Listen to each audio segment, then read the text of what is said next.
Something Like Family by R.J. Simmons. Chapter 1. Coffee, Caramel, and Chaos. The kitchen still smelled faintly of cardboard and coffee. Boxes stood like tired sentries along the walls, each one labeled with sharp black marker: kitchen, bathroom, Toby's room, and a few that had been optimistically marked MISC. Lauren Brooks shuffled between them, her hair tied back in a hasty knot, the hem of her shirt half tucked, a smudge of peanut butter on her wrist. The coffee maker sputtered and hissed behind her, sounding more like a patient on life support than a reliable machine, but she refused to give up on it. Some things, she decided, could be fixed with enough determination or caffeine. "Toby, where are your shoes?" she called, half bent over the lunchbox she was trying to fill. A juice pouch toppled to the floor. "You had them last night." Her son's voice drifted from somewhere down the hall. "I don't know. They were just gone." Lauren pressed a hand to her forehead, exhaling through her nose. The clock on the microwave blinked 7:13 a.m. in stubborn defiance of her optimism. She was supposed to have this down by now. A smooth morning routine, lunches packed, clothes ironed, everything ready before the first ring of the school bell. Instead, their mornings had become a series of small disasters strung together with cold coffee and forced smiles. "Okay," she muttered, snapping the lid shut on the lunchbox. "Okay, you're fine. We're fine." The house, however, seemed to disagree. It was too quiet, too still in the moments between clattering dishes and Toby's cereal crunches. That silence had a weight to it, like something pressing against her ribs. It was the kind of quiet that still expected Mark to come downstairs whistling, asking where his travel mug had gone, or kissing the top of Toby's head on his way out the door. But that door had been closed for nearly 2 years now. Lauren shook the thought away, grabbing her coffee mug. It was chipped on one side, Mark's favorite one, and she hated how her hand automatically turned it so her lips wouldn't touch the crack. She didn't throw it out, though. She couldn't. "Mom?" Toby's voice broke her trance. He stood in the doorway, one shoe on, one bare foot pressing against the tile. His hair was a tousled mess of light brown curls, his backpack hanging open and half empty. "Do I have to wear the new shoes today? They feel weird." "Sweetheart, you don't have much choice unless you want to explain to your teacher why you're barefoot." She smiled faintly, crouching to tie the one shoe he had managed to find. "Besides, once you wear them a few times, they won't feel new anymore." Toby didn't look convinced. He rarely did these days. Lauren reached for the other shoe, finally spotting it peeking out from under a chair. She grabbed it, slipped it on his foot, and tied the laces in one swift motion. "See, good as new." He gave a reluctant nod. "Do you think the kids will be nice?" The question landed softly but carried weight. Lauren hesitated, meeting his eyes. "I think they'll see what I see. A smart, kind, funny boy who's going to do great." He looked away, fiddling with his backpack strap. Lauren forced brightness into her voice as she grabbed her keys. "All right, champ, let's conquer the day." But as she ushered him out the door, that word, conquer, felt too heavy for a Tuesday morning. Maybe because this move wasn't just about schools or jobs, it was about surviving something that had almost swallowed them both. She'd told herself the new house would mean a new beginning, but the truth was simpler. It was a place where the ghosts of their old life couldn't find them so easily. When she finally got Toby buckled into the car and slid into the driver's seat, she caught sight of the clock on the dashboard. 7:38. Late again. She let out a quiet groan and turned the key. The engine sputtered, then started with a reluctant growl. "You're doing great," she whispered, to Toby, to herself, to no one in particular. The words didn't sound convincing, but they were enough to get her moving. As the car rolled down the quiet street, the sunlight broke through the trees, scattering gold across the windshield. It was a small thing, but it felt like permission. Like maybe, just maybe, she could start again. The road unfurled in a slow rhythm of turns and stop signs, the car humming through the stillness of morning. Toby sat slouched in the passenger seat, one hand pressed against the window, his fingers keeping quiet time to a song only he could hear. Outside, unfamiliar houses drifted past, neat lawns, trimmed hedges, and mailboxes that all looked the same. A town built for people who'd always belonged there. Lauren gripped the steering wheel loosely, her eyes flicking between the road and her son. "You'll like your new school," she said after a moment, her voice soft but too careful. "It's smaller than your last one. The teachers seem nice." Toby didn't answer. His breath fogged the glass. She tried again. "They've got a great playground and a computer lab. You'll make friends fast." "Maybe," he said finally, his tone thin, polite, the kind of answer meant to end the conversation. Lauren nodded, pretending that was enough. She'd given the same speech to herself dozens of times in the mirror before the move. New place, new start. Good for both of us. But saying it out loud to Toby felt like reciting a line she didn't quite believe anymore. The car's heater rattled softly as they passed the turn for Main Street. The air smelled faintly of autumn leaves and exhaust, the kind of crisp morning Mark used to love, the kind that made him take the long way to work just to enjoy the drive. She felt the memory brush against her like a draft and quickly pushed it away. From the passenger seat came a small voice. "Mom? Yeah? Do you think this house will ever feel like home?" Lauren's fingers tightened slightly on the steering wheel. She glanced at him, his face half lit by the morning sun, eyes down, waiting for an answer that mattered more than he probably realized. She swallowed. "I think." She forced a small smile. "We'll make it one. Together." Toby nodded, but didn't look at her. They drove in silence for a while longer, the kind of silence that wasn't angry, just heavy, the sound of two people learning how to fill an absence that wouldn't be filled. As they approached the main road, traffic thickened. Lauren slowed at a red light and caught sight of a small cafe on the corner. Pale blue awning, chalkboard sign out front, a handful of early risers inside sipping from steaming mugs. "Been there, brewed that," the sign read. The name made her smile despite herself. She hadn't eaten breakfast, and the coffee she'd made at home had been little more than caffeinated sludge. Her nerves buzzed under her skin. Too many lists in her head, too many things to fix before the day even began. Maybe one good cup of coffee would help her face all of it. "I'm just going to stop for a second," she said, turning on her blinker. "One quick coffee, okay?" Toby's eyes flicked toward the cafe, then back to his lap. "Can I wait in the car?" "Of course. I'll only be a minute." She pulled into a space by the window, cutting the engine. The air outside was cool and bright, and for a moment she just sat there, her hand resting on the key, listening to the tick of the cooling engine. Toby leaned his head against the seat, watching a few kids on bikes ride past the cafe. Lauren forced a reassuring smile. "You'll be fine, honey. I can see you through the window." He gave a small nod. The cafe was small and full of warmth, the kind that came from both the ovens and the people inside. A bell jingled as Lauren stepped in, the smell of roasted beans and sugar-warmed pastries wrapping around her like a blanket. She exhaled slowly, letting the door swing shut behind her. It was busy but cozy, wooden tables with mismatched chairs, a handwritten chalkboard menu hanging crookedly behind the counter. She joined the short line, smoothing her blouse where Toby's cereal spoon had splashed earlier, and tried to remember when mornings had ever been easy. When it was her turn, she offered the barista a polite smile. "Medium coffee, 1 sugar, little cream, 1 pump of caramel," she said. Then, with the faintest grin, "because it just makes the day brighter." The barista's return smile was automatic but kind. "One sunshine special coming up." Lauren chuckled softly and stepped aside to wait, pulling her phone from her purse. A moment later, the bell above the door chimed again. Behind her, a man's voice entered the scene mid-sentence, steady but frazzled, like someone who'd already lost one battle with the morning. "Yeah, Callie's practice moved to 4. No, the other field this time. I wrote it down, I swear." He ended the call with a sigh and a tap of his phone against his palm. Lauren caught a glimpse of him in the glass. Tall, early 40s maybe, dark hair in need of a trim, a wrinkled work shirt, and oil-stained jeans.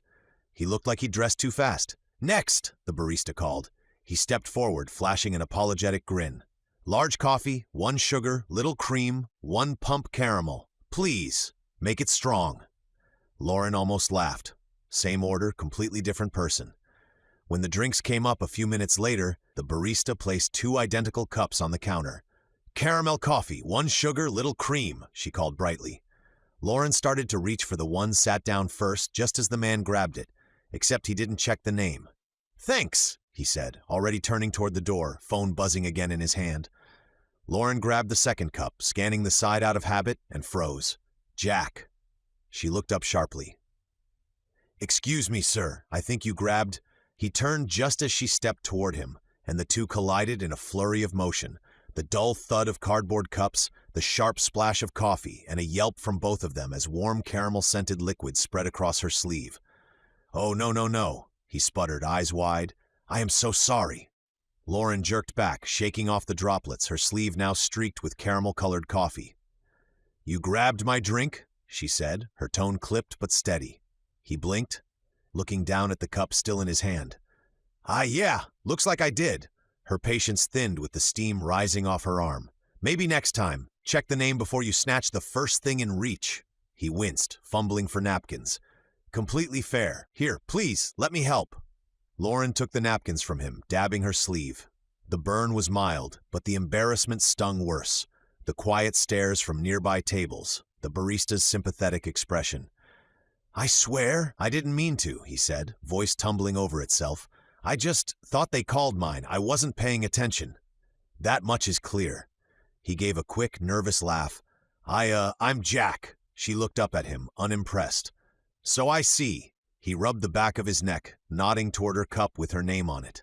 "Lauren, right?" "Yes." "Then I definitely owe you a new one." He gestured toward the counter, where the barista was already wiping up stray splashes. "Let me get you another cup, please. It's the least I can do after." He motioned vaguely toward her sleeve. "All this?" Lauren said nothing at first, still blotting her sleeve, the smell of caramel rising with the steam. The cafe had gone quiet again, waiting to see if she'd forgive the flustered stranger who'd upended her morning. She finally sighed, lowering the napkin.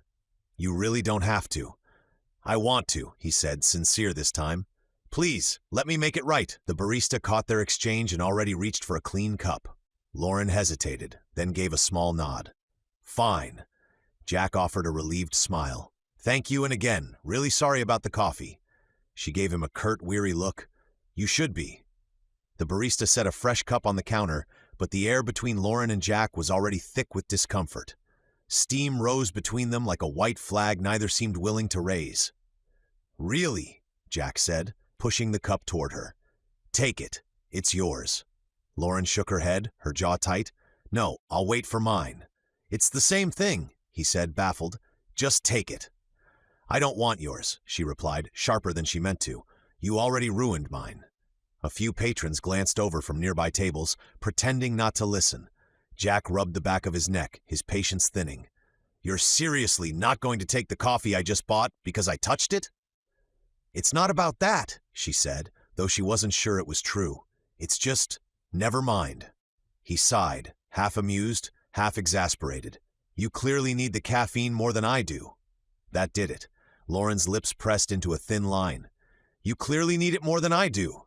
She grabbed a handful of napkins from the counter and turned on her heel before he could respond. The door jingled as she pushed through it, the morning air slapping against her face. The smell of caramel clung to her shirt, warm and sticky, and she could already imagine the stain setting.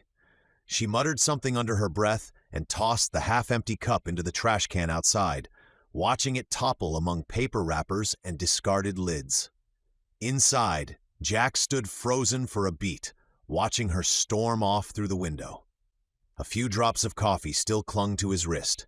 He wiped them absently with a napkin, then let out a quiet huff that was part laugh, part disbelief. "Well," he murmured to himself, "good morning to you too." Outside, Lauren took a steadying breath, clutching her keys tightly as she walked back to the car. The moment she opened the door, Toby's face appeared in the rearview mirror, patient, curious, cautious. "Everything okay?" he asked. "Nothing," she said, forcing brightness into her tone. "Just coffee." He nodded, but her tight grip on the steering wheel told another story. She pulled out of the parking lot in silence, the hum of the engine filling the space where her composure had cracked. As they merged back onto the road, the stain on her sleeve cooled, leaving behind a faint caramel scent she couldn't quite scrub away. It felt like a metaphor, another small disaster in a life she was trying so hard to keep neat, another reminder that no matter how carefully she planned her days, something messy always found a way in. The school came into view with the kind of chaos only mornings could bring. Parents idling in double lanes, crossing guards waving like air traffic controllers, kids darting between car doors with backpacks bouncing against their shoulders. Lauren eased the car into the line, her knuckles white on the steering wheel, still faintly sticky from the coffee incident. Toby had gone quiet again, his gaze fixed on the schoolyard outside. The building was older, its red brick faded, the flag out front barely stirring in the wind. A few kids laughed near the steps, comfortable, familiar, and Lauren could see the tension in her son's shoulders as he watched them. "You'll do great," she said softly, trying to sound certain. "You've got your lunch, your notebooks, and that math brain of yours. What could go wrong?" He shrugged. "I just miss my friends." Lauren's chest tightened. "I know, honey. And Dad," he added after a pause, his voice small but sharp enough to cut through her composure. She parked by the curb and put the car in park, her heart thudding once before she turned to face him. "Hey," she said gently, "look at me." He hesitated before meeting her eyes. "I miss him too," she said, keeping her voice steady. "Every day, but we can still make good memories, even here. New ones. They just take time." Toby fiddled with his seatbelt, his brow furrowed in that quiet, serious way she'd started to recognize as him trying not to cry. What if it never feels the same? "It won't," she admitted, "but that doesn't mean it can't be good." He didn't answer, just nodded, his lips pressed tight. When the door finally opened, the noise of the morning spilled in. Chatter, laughter, the sound of sneakers against pavement. He slipped on his backpack and climbed out slowly, the straps hanging too loose on his small frame. Lauren stepped out of the car and crouched beside him, straightening one strap and smoothing a wrinkle from his shirt. "Okay," she said with a soft smile that didn't quite reach her eyes. "Go on, show them who you are. I talked to your teacher. We'll catch up tomorrow. I just couldn't get away from work today." He managed a weak grin and turned toward the steps. She watched him go, small and uncertain against the sea of strangers, the bright blue of his backpack bobbing like a buoy in a crowded tide. When he reached the doors, he glanced back once, a fleeting look that lingered in her chest long after he disappeared inside. Lauren exhaled, slipped back into the driver's seat, and pulled into traffic. The morning sun caught the edge of her window, glinting off the dried coffee stain on her sleeve. She thought about wiping it again, but didn't bother. As she turned onto the main road, a familiar vehicle caught her eye. Dark gray, parked crookedly near the drop-off lane. A girl about Toby's age jumped out from the passenger seat, a soccer bag nearly as big as she was slung over her shoulder. Behind the wheel sat Jack. Lauren's pulse jumped in disbelief. Of course! He looked up just as she passed, their eyes locking across the chaos of the parking lot. For a moment, recognition flickered. Her glare, his faint, sheepish grin. He gave a small wave, almost apologetic. Lauren rolled her eyes and pressed harder on the gas, pulling out of the lot before the light could change. Jack watched her taillights fade, shaking his head with a quiet laugh. "Guess she's not a morning person," he muttered. The office smelled faintly of fresh paint and printer ink, that sterile blend of new beginnings and cheap optimism. Lauren slipped into the restroom, shutting the door behind her with a quiet sigh. The overhead light flickered as she peeled off her blazer and turned on the tap. Her blouse still bore the pale outline of caramel and coffee, the stain stubborn despite her earlier efforts. She ran it under cold water, blotting gently, watching the color spread and fade, like the whole morning on repeat. When she finally looked up, her reflection stared back, damp hair escaping its bun, shadows beneath her eyes, and that brittle half-smile she'd learned to wear when people asked if she was doing okay. The door creaked open behind her. "Oh, hey," a voice chirped. "You must be the new agent." Lauren glanced in the mirror as a woman in a bright floral blouse breezed in, smiling as if it were her personal mission to make everyone feel welcome. "First day, huh?" Lauren straightened, wringing out the hem of her blouse. "Is it that obvious?" The woman laughed. "Only because you're cleaning your shirt in the sink. Don't worry, you're not the first." Lauren managed a polite smile. "Just a coffee accident." "Ah, the occupational hazard of being human." The woman reached for a paper towel, her tone light and easy. "You'll fit right in." "Thanks," Lauren said, folding her wet sleeve against her arm. She wanted to sound confident, but the words came out soft, unsure. When the woman left, the room felt too quiet again. Lauren looked once more at the mirror, then turned off the light and walked out, leaving the faint scent of coffee behind. That evening, the house was silent, except for the occasional creak of settling floorboards. Toby had gone to bed early, worn out from his first day. Lauren sat on the couch, legs tucked beneath her, phone in hand. The screen glowed with photos. Mark grinning with a fishing pole, Mark holding Toby at 5, Mark in the kitchen pretending he knew how to cook pancakes. Her thumb hovered over each picture longer than she meant to. The ache in her chest was familiar now, duller than it once was, but still there, like a bruise that refused to fade. She exhaled, locked the phone, and set it face down on the coffee table. Tomorrow, she promised herself, would be better. More organized, more controlled, less emotional. She leaned back into the couch, listening to the faint wind outside. The quiet had weight, and she felt every ounce of it. Across town, Jack sat on a stool in his garage, the wide door half open to the cool evening air. The scent of motor oil mingled with the crisp smell of autumn leaves drifting in from the street. An old radio hummed softly in the background, the static crackling between country songs. Beside him sat a paper bag of takeout, half-eaten, grease stains already seeping through. Callie perched on the hood of his car, legs swinging as she picked at her sandwich. "So," she said through a mouthful of bread, "you're telling me you met a lady who hates caramel coffee?" Jack grunted, taking a bite of his burger. "No," he said, wiping his hands on a rag. "I met a lady who hates me because of caramel coffee." Callie raised an eyebrow. "What did you do now?" "Nothing," he said, a little too defensively. "I was just at the cafe minding my business. They called out a caramel latte, so I took it." "Was it yours?" she asked. He hesitated. "Not technically."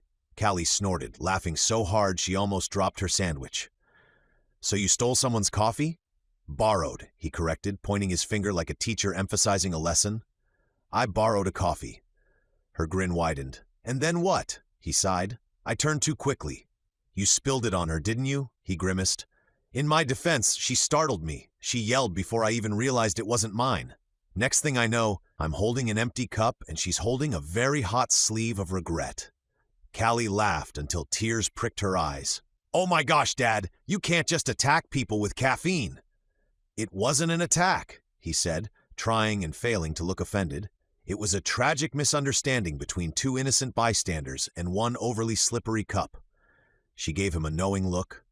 "Let me guess, you tried to fix it and made it worse?" He rubbed the back of his neck. "You could say that. I offered to buy her another one, but she looked like she wanted to throw the cup at my head. Pretty sure I'm banned from that cafe now." Callie shook her head, hopping off the hood with a smirk. "You're hopeless." "Hey, I said I was sorry." "I'm sure that helped so much after you practically baptized her in caramel," she teased, wiping her hands on a napkin. Callie tilted her head, curious. "You think you'll see her again?" He gave a small, crooked grin. "Not if she sees me first." Callie laughed, tossing her wrapper into the trash. Classic. They fell into a comfortable quiet then, the kind that only came from years of it being just the two of them. The radio hummed, the garage light flickered, and the scent of motor oil clung to the air. Jack leaned back on his stool, watching his daughter sing to herself as she packed away their dinner trash. Despite her teasing, he caught himself smiling. "Maybe she's not the type to hold a grudge," he said quietly, almost to himself. Callie turned, eyebrows raised. "Who?" He just shook his head and smiled faintly. "Never mind." Chapter 2. New Beginnings. The morning air was crisp enough to carry the faint smell of damp leaves as Lauren and Toby stepped through the front doors of Willow Creek Elementary.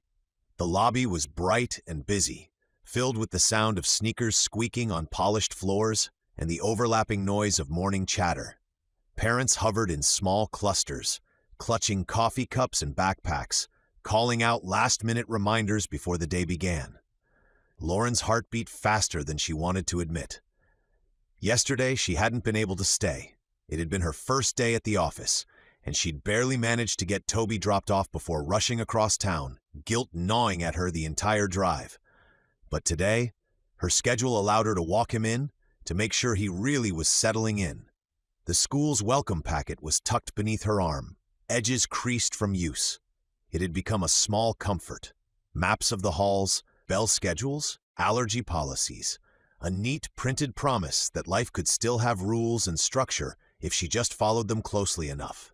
They passed walls lined with colorful artwork, watercolor leaves, hand-drawn portraits, and slogans about kindness painted in cheerful bubble letters. The bright colors should have felt warm, but instead, Lauren felt like an intruder walking through someone else's story. Toby walked quietly beside her, one strap of his backpack slipping down his arm. His eyes flicked toward the clusters of kids who already laughed together at their lockers, sharing inside jokes that didn't need explaining. He didn't look scared exactly, just uncertain, like someone still waiting to find his place. When they reached room 209, a laminated sign in purple marker read, "Mrs. Kendall's 4th grade, growing together." Cut-out paper trees framed the doorway, their leaves made from students' Stewart, names written in uneven letters. Lauren smiled at the display, though it felt a little too cheerful for her morning mood. Before she could knock, the door opened. "Good morning?" Mrs. Kendall greeted her brightly, her brown hair pulled back in a loose twist. "You must be Lauren, there's my new student." She crouched a little to meet Toby's eyes. "Day 2, right? You did great yesterday, by the way. Just a little shy, but that's perfectly normal." Toby shifted his weight, his fingers brushing the strap of his backpack. "Thanks," he murmured. Lauren's shoulders eased a fraction. "I'm glad to hear that. He was nervous." Mrs. Kendall smiled. "Most kids are." But he followed along, turned in his worksheet, and even helped another student during reading time. That made Toby glance up in surprise. "I did?" "You sure did," Mrs. Kendall said, nodding. "You helped Callie find the right page in her book." Lauren caught the faintest flicker of a smile from her son. Small, shy, but real. "Well," she said, returning the smile, "that's good to know." Mrs. Kendall stood, her tone turning gentle. "We're just getting started on a group art project this morning. You're welcome to take a peek before you go." Lauren hesitated, torn between staying and not wanting to linger too long. Maybe just a moment. Inside, the classroom was a cheerful mess of color. Desks arranged in clusters, a terrarium with a sleepy turtle in the corner, a bookshelf labeled "Readers Are Leaders" in big, uneven letters. A boy with light brown hair looked up and waved. "Hi, Toby," he said. "We're doing a giant dragon picture before class starts. You want to sit with us?" Toby glanced at his mom, uncertain.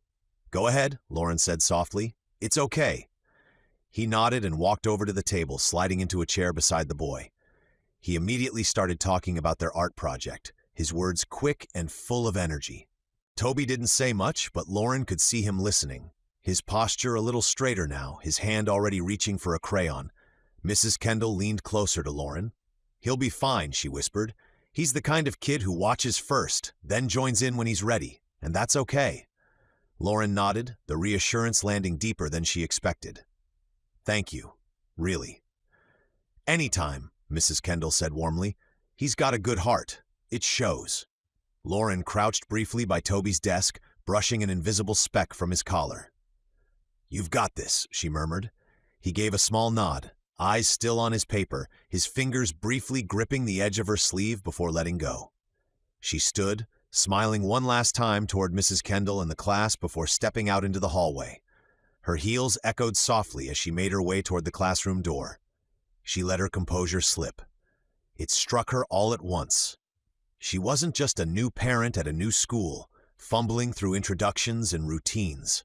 She was the widowed parent, the one who couldn't answer, "What does your husband do?" without freezing, the one people would lower their voices around once they knew. Jack Turner's morning had started 15 minutes behind schedule and hadn't improved since. The truck's check engine light had blinked on during the drive, Callie's water bottle had leaked all over her homework folder, and his coffee had sloshed onto his shirt somewhere between the stop sign and the school zone. "Dad, you're spilling again," Callie said from the passenger seat, her tone the patient exasperation of someone who'd learned early that her father was always running slightly behind life. He glanced down at the brown streak forming near his cuff and sighed. "That's fine. Adds character." "Smells like caramel," she muttered, wrinkling her nose and smiling. He grinned at that. "Don't start." They swung into the Willow Creek Elementary parking lot with all the subtlety of a small parade. the truck rattling, Callie juggling a soccer ball, a half-zipped backpack, and a lunch bag that kept threatening to fall open. Jack parked crookedly, as always, one tire nudging the painted line. "All right, kiddo," he said, grabbing his coffee cup and climbing out. "Let's try to make it through drop-off without chaos today, yeah?" She gave him a look. "We're already late." "Fashionably late," he corrected, locking the door. Callie rolled her eyes but smiled. She was used to this, the rush, the noise, the constant improvisation that was life with her dad. Her ponytail was crooked, her shirt still bore a faint grease smudge from leaning against his truck earlier, but she didn't complain. If anything, she seemed amused by the whirlwind. Inside, the hallway was already alive with chatter and color. Jack followed her down the corridor, trying to walk fast enough to look responsible, but not so fast that he spilled what was left of his coffee. "So, you finished that math worksheet last night?" he asked casually, sidestepping a backpack left in the middle of the floor. "Mostly." "Mostly?" He frowned. "How do you mostly finish math?" "I finished the hard ones," she said simply. Jack huffed a laugh. "That's not how that works." They reached room 209 just as the bell gave its first warning ring. Callie adjusted her backpack, bouncing her soccer ball against her hip. "I'll walk you in," he said, taking a sip of the lukewarm coffee. "You don't have to," she said with a grin. "I know where my seat is, Dad." "Yeah, but if I don't at least pretend to be responsible, Mrs. Kendall might revoke my parent privileges." Callie snickered, then pushed open the classroom door. Jack stopped just short of following her inside, because there stood Lauren Brooks. She was speaking with Mrs. Kendall, the teacher's bright laughter filling the space between them. Lauren's hair caught the light in a way that reminded him of the cafe that morning, or, more specifically, the scalding coffee he'd dumped across her sleeve. She looked calmer now, put together in a way that made him instantly aware of his wrinkled shirt and the half-empty coffee cup in his hand. He froze, mid-step, debating whether to wave or vanish. Callie noticed immediately. "Dad," she whispered, tugging on his sleeve, "you're staring. I'm just," he gestured weakly, "making sure I'm not in trouble again." Callie arched a brow, clearly unimpressed. "Give it 5 minutes." Jack shot her a look. "Not helping." Across the hall, Mrs. Kendall handed Lauren a paper, probably something official, maybe a schedule. Lauren nodded, thanked her, and turned toward the exit. Jack's chance to flee disappeared the second her eyes met his. For a heartbeat, the world went quiet, the chatter, the footsteps, even Callie's muffled giggle fading into the background. Jack lifted a hand in a tentative wave, the best approximation of an apology he could manage without words. His expression was half polite, half sheepish, the kind of smile that said, "Please don't throw coffee at me." Lauren's brows lifted ever so slightly, her expression unreadable. Then, with deliberate grace, she turned and walked the other way. Callie smirked. "That went well." Jack blew out a breath and muttered into his coffee, "Could have gone worse." "You think she likes you?" Callie teased, grinning up at him. Jack blew out a breath and muttered into his coffee, "I think she might just hate me." Callie grinned, already heading for her desk. "Can you blame her?" He thought about it for a second, then smiled wryly. "Not even a little." She laughed, giving him a quick wave before darting into the classroom. Jack lingered a moment longer in the hallway, watching the door close behind her.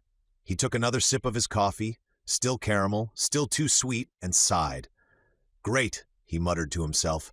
"I finally meet someone interesting, and she wants to kill me." He shook his head, half amused, half resigned, and turned toward the exit. The noon sun sat high above Willow Creek Elementary, warming the cracked blacktop and making the air shimmer faintly above the playground. Shouts and laughter echoed across the yard, a steady rhythm of sneakers, swinging jump ropes, and the hollow thud of rubber balls against pavement. Callie Turner was right in the middle of it, a soccer ball at her feet, a handful of fourth-grade boys circling like they were guarding the World Cup. Her ponytail bobbed as she weaved between them, fast and focused, her sneakers scuffing small crescents into the dust. She didn't notice that half the kids on the sidelines were watching. She just liked the game. "Nice shot," one of the boys called after missing a block. "Didn't think you'd actually score." "Guess you should have," she shot back, grinning. The teasing started like it always did. Easy, familiar, the kind of lighthearted banter she could volley back without breaking stride. Callie never minded it. She owned the field, and everyone knew it. Her footwork was sharp, her aim deadly, and half the boys resented that she could outrun and outplay them without even looking winded. But as the ball rolled back into play, the tone shifted. One of the boys, taller, louder, the kind who hated losing to anyone, especially her, smirked. "You only score that good 'cause no one wants to guard a girl," he said. Callie rolled her eyes, ready to fire back, but another voice jumped in. "Yeah," the second boy said, snickering. "If she didn't have that ponytail, I'd swear she was one of us." The others laughed, that mean, echoing kind of laughter that didn't stop when it should have.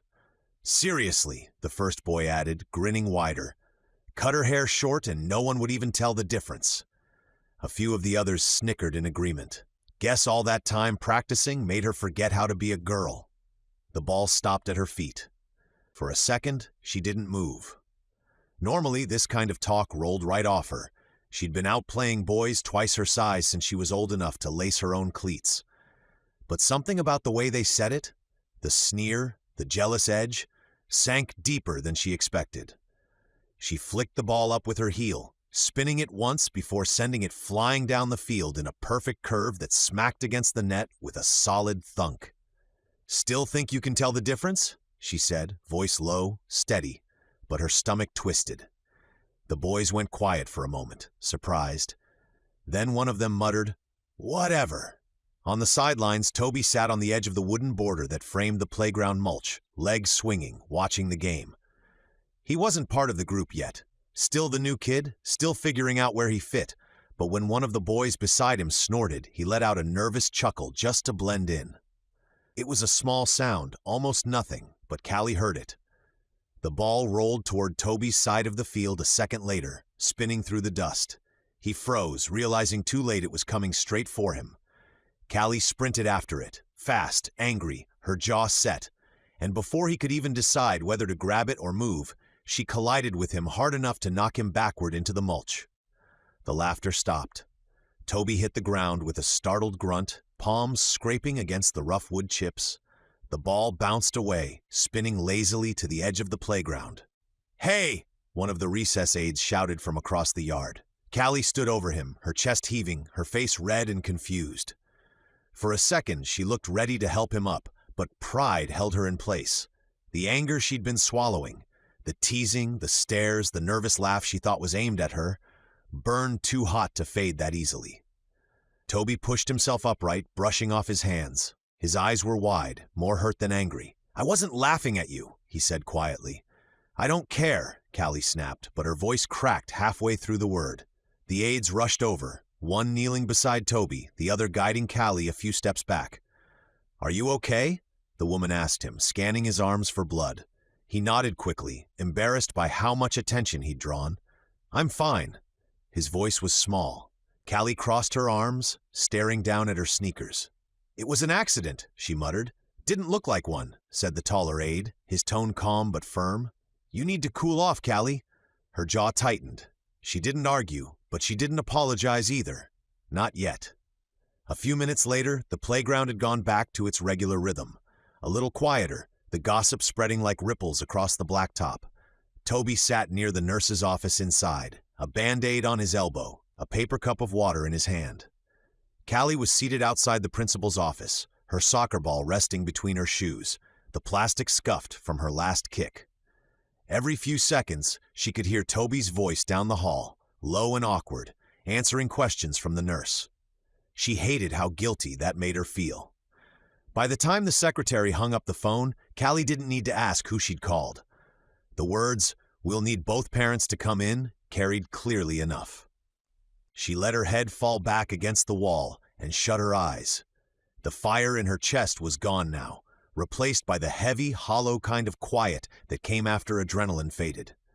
Across the hall, Toby sat with his hands folded, staring down at the cartoon bandage on his elbow. He wasn't mad anymore, just embarrassed. Lauren arrived at Willow Creek Elementary 20 minutes after the call, heart pounding so hard she could hear it over the sound of the front doors shutting behind her. She'd left a half-written email open on her work computer, told her boss it was an urgent family matter, and spent the entire drive replaying the words, "There's been an incident at recess." She found Toby sitting on a bench outside the principal's office, his elbows on his knees, a fresh Band-Aid wrapped around one arm. His expression was small, embarrassed more than scared. "You okay?" she asked, crouching beside him. He nodded, eyes on the floor. "It's just a scrape." Lauren smoothed his hair, trying to sound calm, even as her voice wavered. "What happened?" Before he could answer, the principal's door opened. "Mrs. Brooks?" She stood quickly, clutching her purse like a shield. "Please come in. Mr. Turner should be here shortly." Her stomach dropped. "Mr. Turner?" The principal offered a tight, diplomatic smile. "Callie Turner's father, the other student involved." Of course it's him." Lauren followed the principal into the office, the faint smell of lemon cleaner and old carpet filling the small space. Toby trailed behind, silent and stiff. She'd barely settled into the chair across from the desk when the door burst open. Sorry, I'm here." Jack Turner stood in the doorway, out of breath, wearing oil-stained jeans and a dark gray shirt with the name Jack stitched over the pocket. His hands still carried the faint smell of motor oil. "I closed the shop early soon as they called." "Thank you for coming," the principal said. "Please, take a seat." Jack nodded, sinking into the chair beside Lauren. His knee bounced as he looked at Callie, sitting in the corner with her arms crossed and her eyes on the floor. "You okay, kiddo?" She gave a small nod without looking up. Both kids launched into their defenses at once, voices tumbling over each other in a blur of words. Each tried to talk louder than the other, desperate to be heard. Jack and Lauren jumped in, asking questions, trying to make sense of it, but it only made things worse. Within seconds, the principal's office was a tangle of overlapping explanations and half-finished sentences, a rising swell of noise that blurred into complete chaos. The principal raised his hands, pleading for silence. "All right, let's take a breath. We can go over what happened before we all jump to conclusions." Lauren inhaled slowly, keeping her voice even. "Toby said she pushed him." Jack opened his mouth. "She didn't." "Well, okay, yes, she did, but it wasn't." "Mr. Turner," the principal interrupted gently. "We'll get there." Jack pressed his lips together, giving Lauren an awkward half-smile that she didn't return. "From what we've gathered," the principal continued, "the children were playing soccer at recess.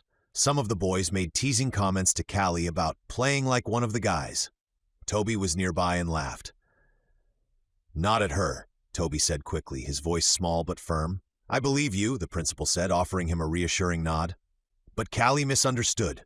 She ran after the ball, and when it rolled toward Toby, she bumped into him harder than she meant to. He fell, scraped his arm, and both students were taken to the nurse's office. Jack rubbed the back of his neck, glancing at Callie. "You know better, kiddo." "She was being teased," Lauren said, her tone sharper than she meant. "But that doesn't make it okay to shove someone." Jack's head turned toward her, his voice calm but edged with defense. "And laughing along with bullies doesn't help either." Lauren bristled. "He's 9. He didn't mean anything by it." "Yeah, and she's 9 too. Sometimes 9-year-olds mess up." The room went quiet. Even the ticking clock on the wall seemed to hesitate before continuing. The principal looked between them like a man reconsidering his career choices. "Let's remember, this isn't about assigning blame," he said gently. "It's about helping both kids understand what went wrong." Lauren sat back, forcing her hands to stay folded neatly in her lap. Jack leaned forward, elbows on his knees, his expression softening as he looked toward the children. "They're both good kids," he said quietly. "This was just one of those days." Lauren exhaled, her voice quieter now. "Yeah, one of those days." The principal nodded, grateful for the ceasefire. "Given everything, I think a mild consequence is appropriate. I'd like them both to skip recess tomorrow and apologize to each other after school today. Sound fair?" Jack nodded immediately. "Fair." Lauren hesitated, then followed. "That's fine." The principal smiled, relief flickering across his face. "Good. I'll talk to their teacher to make sure it happens." The kids nodded obediently when prompted, Toby glancing at Callie keeping her gaze fixed on her sneakers. When the meeting finally ended, Lauren gathered her purse and stood. Jack, ever the reflexive gentleman despite his rough edges, held the door open for her. She hesitated for only a second before murmuring, Thanks. He gave a crooked grin. Guess we're even now. Neither of us had a great day. Lauren's mouth twitched, caught somewhere between a glare and a smile. No, we didn't. Still, he added, his tone wry, I'm just glad no one threw coffee this time. That earned him a real look, dry, unimpressed, but not quite hostile. As they went their separate ways down the hall, the principal leaned back in his chair, rubbing at his temple. Elementary, he muttered under his breath, where diplomacy meets daycare. The afternoon sun had mellowed by the time the final bell rang, casting long shadows across the playground. The noise of departing students drifted in waves, backpacks slamming shut, laughter fading down the sidewalk, car doors opening and closing in the lot. Beneath one of the big oak trees near the edge of the field, two figures sat side by side on a weathered bench. Toby and Callie. Their legs swung idly above the patchy grass, sneakers tracing invisible shapes in the dirt. Neither spoke for a while. A breeze rustled the leaves overhead, scattering bits of sunlight that dappled the ground between them. Callie was the first to break the silence. I didn't mean to push you that hard. Her tone was flat, quiet, the kind of apology that comes from embarrassment, not instruction. Toby shrugged, picking at the edge of the Band-Aid on his elbow. I shouldn't have laughed. She glanced at him from the corner of her eye. You were laughing. Yeah, he admitted, but not at you.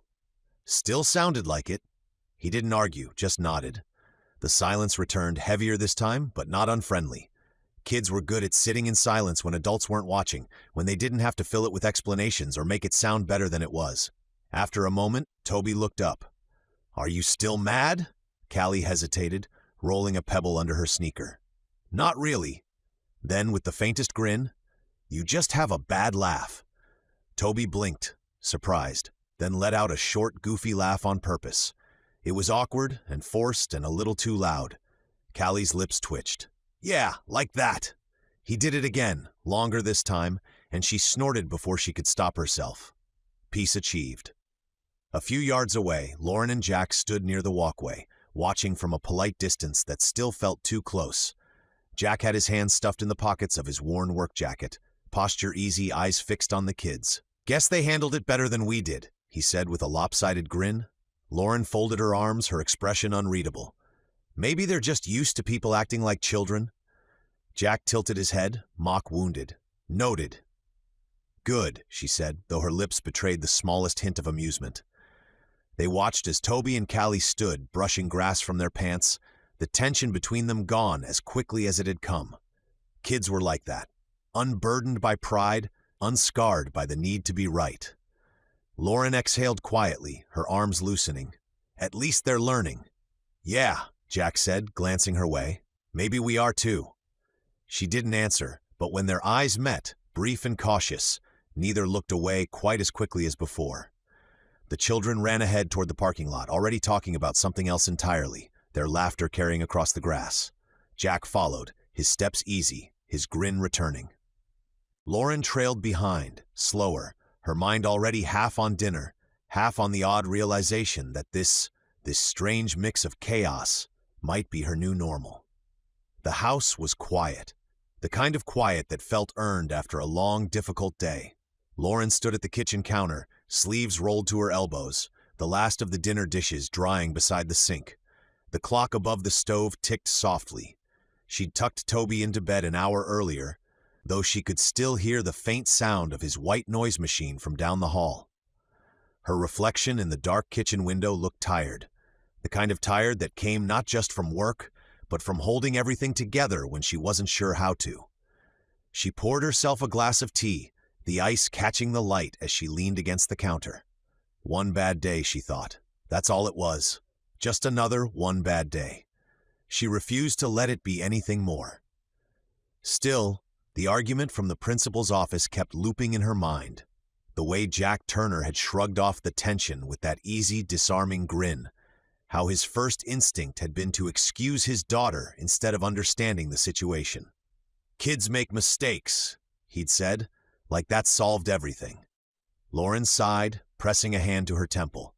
She couldn't stand people who treated responsibility like a suggestion, people who thought charm could make up for chaos. She carried her glass to the table, opened her planner, and began adding to her growing list. Confirm Toby's allergy plan with the school nurse. Pick up dry cleaning. Call the school counselor. Check in about social adjustment. It wasn't anger that drove her to write it exactly. It was habit. The reflex to manage, to fix, to organize until everything made sense again. Her phone buzzed once with a work notification, but she ignored it, staring instead at the page of notes. For all her efforts to build something new town, new job, new routine, she still felt like life was punching holes faster than she could patch them. Lauren took a sip and exhaled. Tomorrow, she said softly to no one. Tomorrow's better. Across town, the lights in Jack's small kitchen flickered unevenly, one bulb dimmer than the rest. He didn't notice. He was too busy trying to cut through a frozen pizza with a plastic knife that hadn't quite cooked evenly in the center. Careful, Callie said around a mouthful of crust. You're gonna break the knife again. Again implies it's my fault the last one snapped, he said, pointing the plastic blade at her. It was your fault. Jack chuckled, setting the knife down. The smell of grease and cheap tomato sauce hung in the air, but neither of them seemed to mind. It wasn't fancy, but it was theirs. Dinner at the kitchen island, mismatched plates, the sounds of cars passing outside filling the silence between bites. Callie was already on to tomorrow, her eyes bright as she talked about soccer practice. So, if I can nail corner kicks, you think I might get to start this weekend? That's my girl, Jack said, pride softening the exhaustion in his face. Just maybe avoid tackling any innocent bystanders this time, huh? She rolled her eyes, smirking. You first, Dad. He barked a laugh, shaking his head. Fair. He thought for a moment about colliding with Lauren in the coffee shop and then laughed again, a real one from somewhere deep in his chest, shaking his head as she chomped down another slice. Kids, he thought, had this magic way of letting the day's rough edges smooth themselves out. One bad moment, one harsh word, and they just moved on, like storms that never stayed long enough to flood the house. As she kept talking about drills, teammates, and a goal she almost made, Jack leaned back, watching her. She was fearless, confident, sharp-tongued in all the best ways. A piece of him envied that. Then, uninvited, his thoughts wandered back to her. Lauren, the woman who'd nearly burned him alive with that glare the first day they met. All control, tight schedules, perfect posture, and not an ounce of give in her.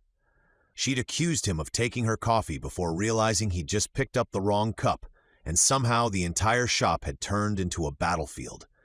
He'd thought about that more than he'd ever admit. The flush in her cheeks, the clipped tone, the way her frustration made her look alive. She was exhausting, overbearing.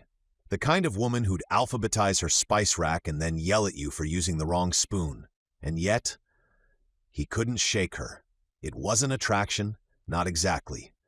It was more like gravity, something pulling him off balance every time she crossed his mind. Callie caught the look on his face and smirked knowingly. You're thinking about her, aren't you? Jack blinked, thrown. Who? That lady from the coffee shop, she said, sing-songing the words just to watch him squirm. The one who called you unbelievable, he groaned. She never said that. Just drop it, kiddo. Not a chance, Callie said, her grin widening. You like her. I like that she doesn't want to throw hot coffee at me anymore, he muttered, grabbing his drink to hide the faint smile tugging at his mouth. Sure, she said with mock innocence. That's totally what you like about her. Jack pointed his plastic knife at her again. Eat your pizza, smart mouth. She laughed, hopping off her stool to put her plate in the sink. Maybe if you stopped arguing with her, she'd actually like you back. Who says I want her to? Callie raised an eyebrow. Because you just got defensive, that's why.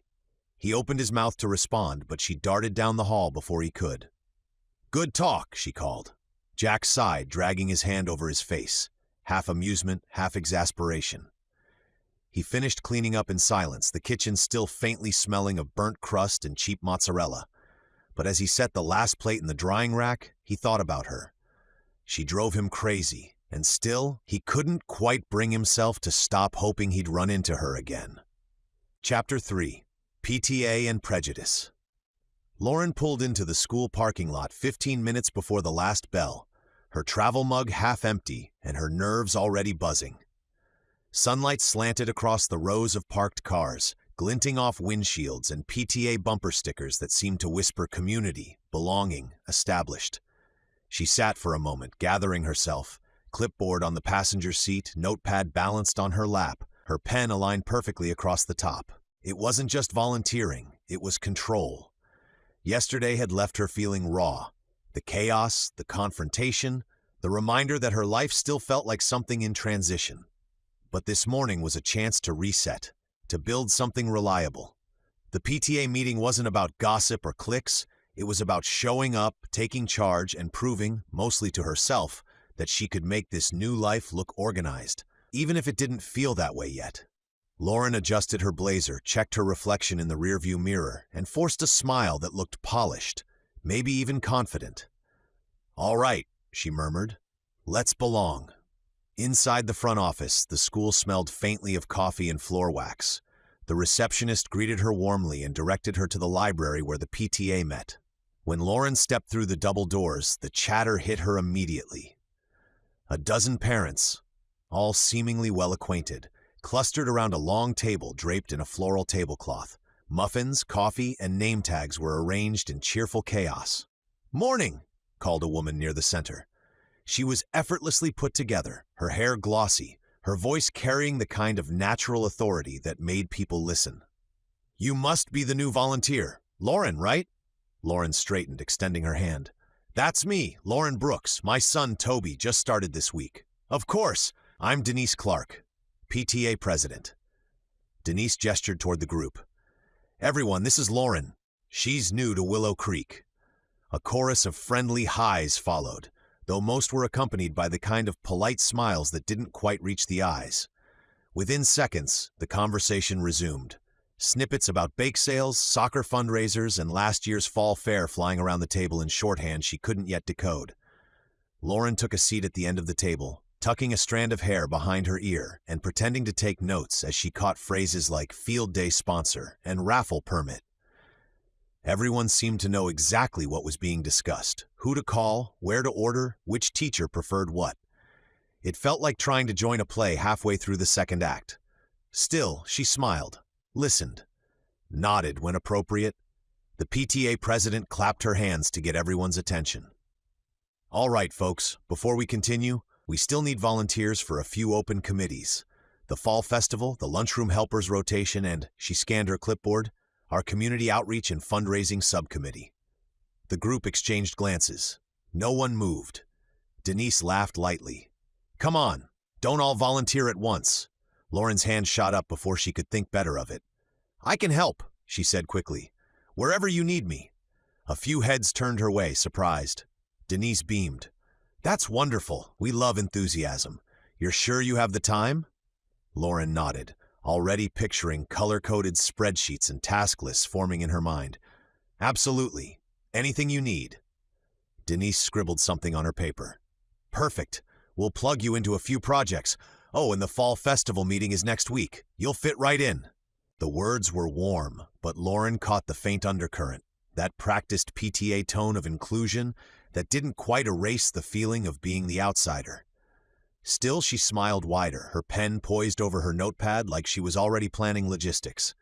Inside, her thoughts were methodical. Volunteer hours, supply lists, vendor contact sheets, order, structure, predictability. These, she told herself, were the foundations of belonging. As the meeting progressed, parents lingered in small groups, laughing over shared memories of last year's chaotic bake sale or the time someone's banner caught fire at the spring carnival. Lauren hovered near the coffee decanter, sipping her cup quietly, smiling when someone glanced her way, but mostly observing. The laughter around her had a rhythm she didn't yet know how to join, an ease that came from history, from knowing each other's stories. She didn't have that yet, but she would. As she arranged her notes and thanked Denise for the warm welcome, she caught her reflection in the glass display case inside the library. Her smile looked convincing. Her clothes were neat. Her clipboard was full. If she couldn't yet feel at home, at least she could look like someone who belonged here. Halfway through the meeting, the door to the library creaked open, cutting through the sound of papers rustling and coffee cups clinking. Heads turned.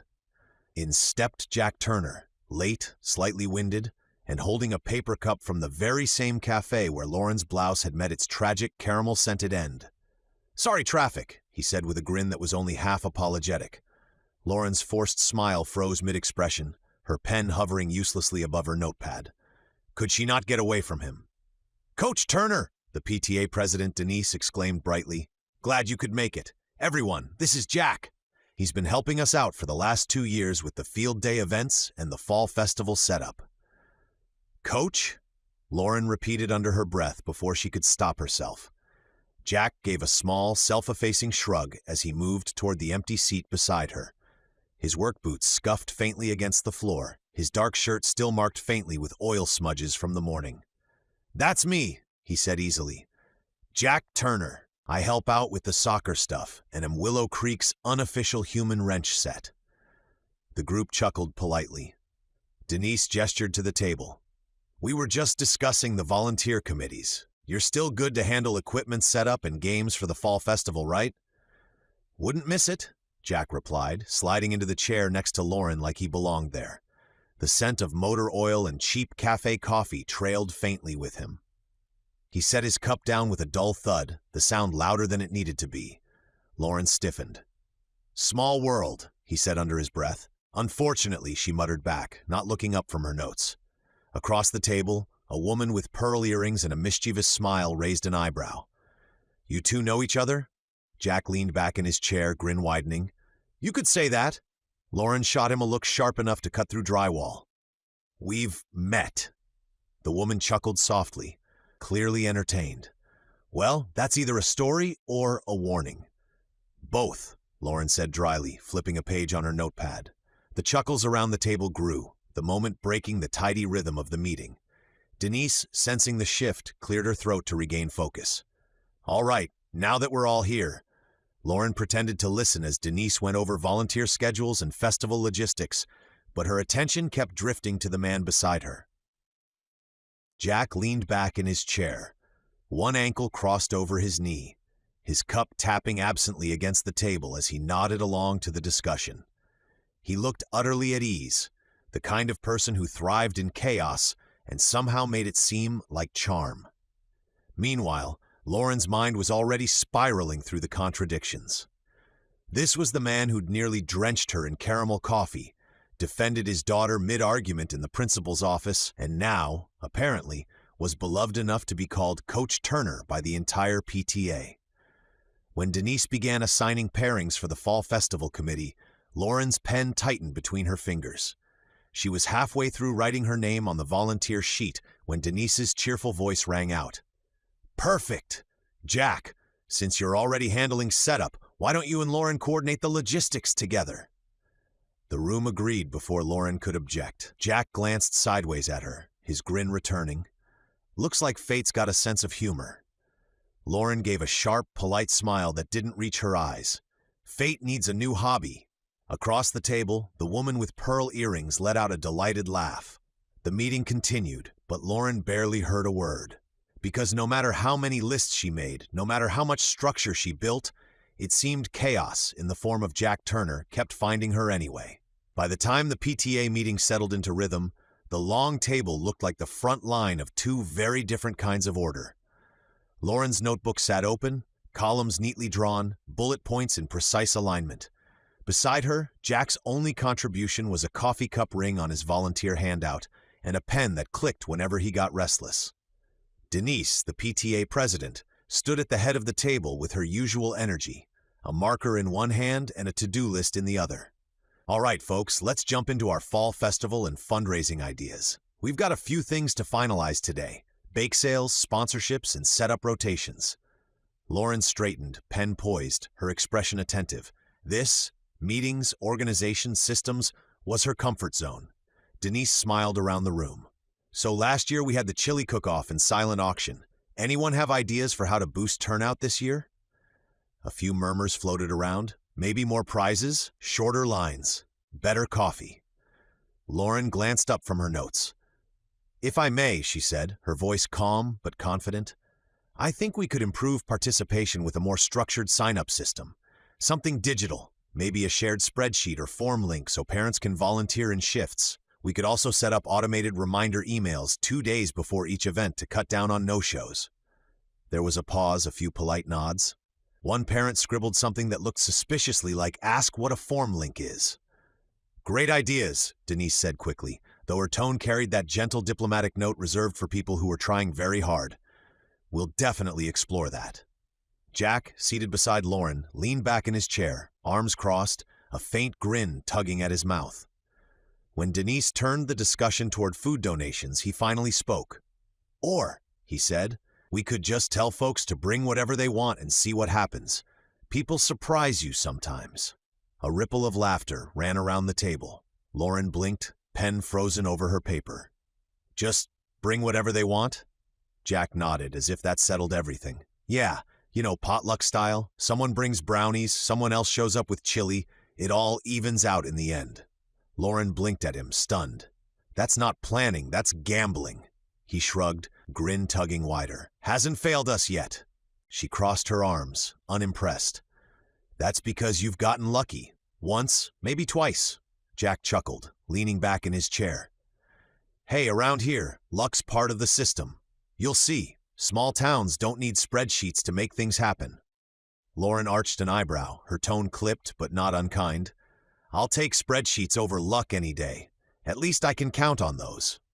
A few of the other parents laughed under their breath. Jack grinned, clearly enjoying himself. "Guess that's why they needed some new blood to keep us organized."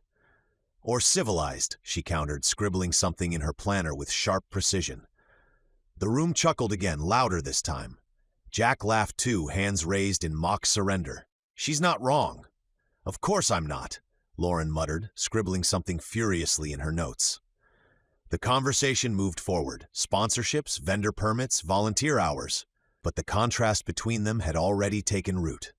Lauren's comments were clean, efficient, full of plans and procedures. Jack's were relaxed, practical, and occasionally sarcastic.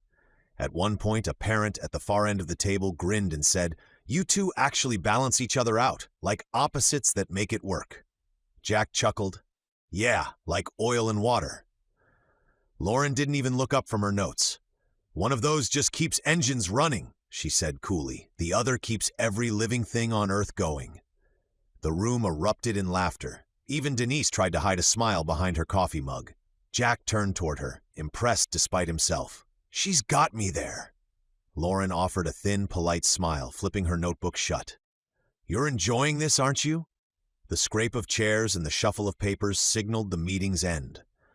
Parents began gathering their mugs and tote bags, murmuring goodbyes as Denise, ever cheerful, tapped her marker against the whiteboard. "Before everyone heads out," she said brightly, "a quick note about our soccer program. We still need someone to manage the team snack schedule for the 4th graders. With practices starting next week, it's important we stay organized." Lauren was already sliding her notes into her folder, mentally half out the door. Snack schedule, she thought absently. Easy enough. Denise scanned her clipboard, then looked up with a grin. "Actually, perfect timing. Since both of your kids are on the team, I think we've found our dream duo." Lauren looked up. "Our what?" "Lauren Brooks and Jack Turner," Denise announced.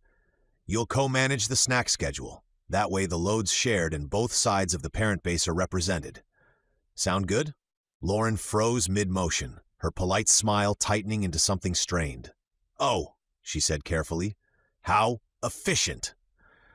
Jack, leaning lazily against the back of his chair, gave a short laugh.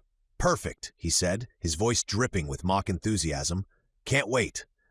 A few parents chuckled as they passed by, clearly amused by the pairing. Lauren's fingers twitched against her folder.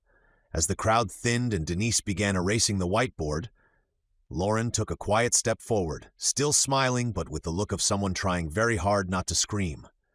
"Denise," she said softly, "I'm so happy to help, of course, but I just wondered if there might be someone else a bit better suited for this role. Maybe someone with more flexibility?" Denise turned with a laugh, capping her marker. "Oh, nonsense. You and Jack will be great together. You're both so committed." From behind her came a low, amused voice. "Hear that?"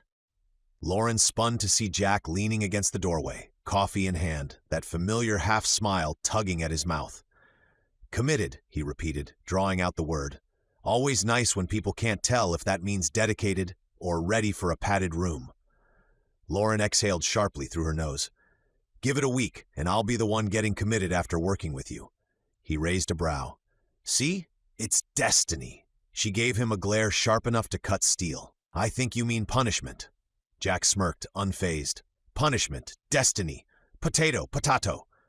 Lauren exhaled, gathering her things with brisk precision. If you'll excuse me, some of us have actual work to get to. Sure thing, boss, he said lightly, earning himself another glare as she brushed past him toward the hallway. Denise watched them go with an amused smile, turning to the remaining parents. Well, she said, that's one way to guarantee results. Out in the hall, Lauren walked fast enough to make her heels click like punctuation marks. Jack followed at an easy pace, still grinning.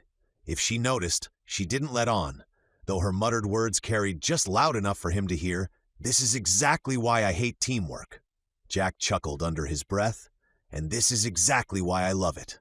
The PTA meeting spilled out into the crisp afternoon air, parents scattering toward minivans and SUVs with friendly waves and half-finished conversations. Lauren clutched her folder to her chest, already rehearsing the email she'd send to clarify expectations for the new snack schedule partnership. She quickened her pace, hoping to make it to her car before a certain someone caught up. No such luck. "Hey, spreadsheet queen," came the voice behind her, warm, teasing, and maddeningly casual. She didn't slow down. "Don't call me that." Jack jogged a few steps to match her stride, holding his coffee cup. You know, some people would take that as a compliment. Means you've got your life together. Lauren shot him a sideways glance. I have my life organized, which is not the same thing. Could have fooled me, he said with a grin. She ignored that. If we're going to coordinate the snack schedule, I'll put together a spreadsheet tonight.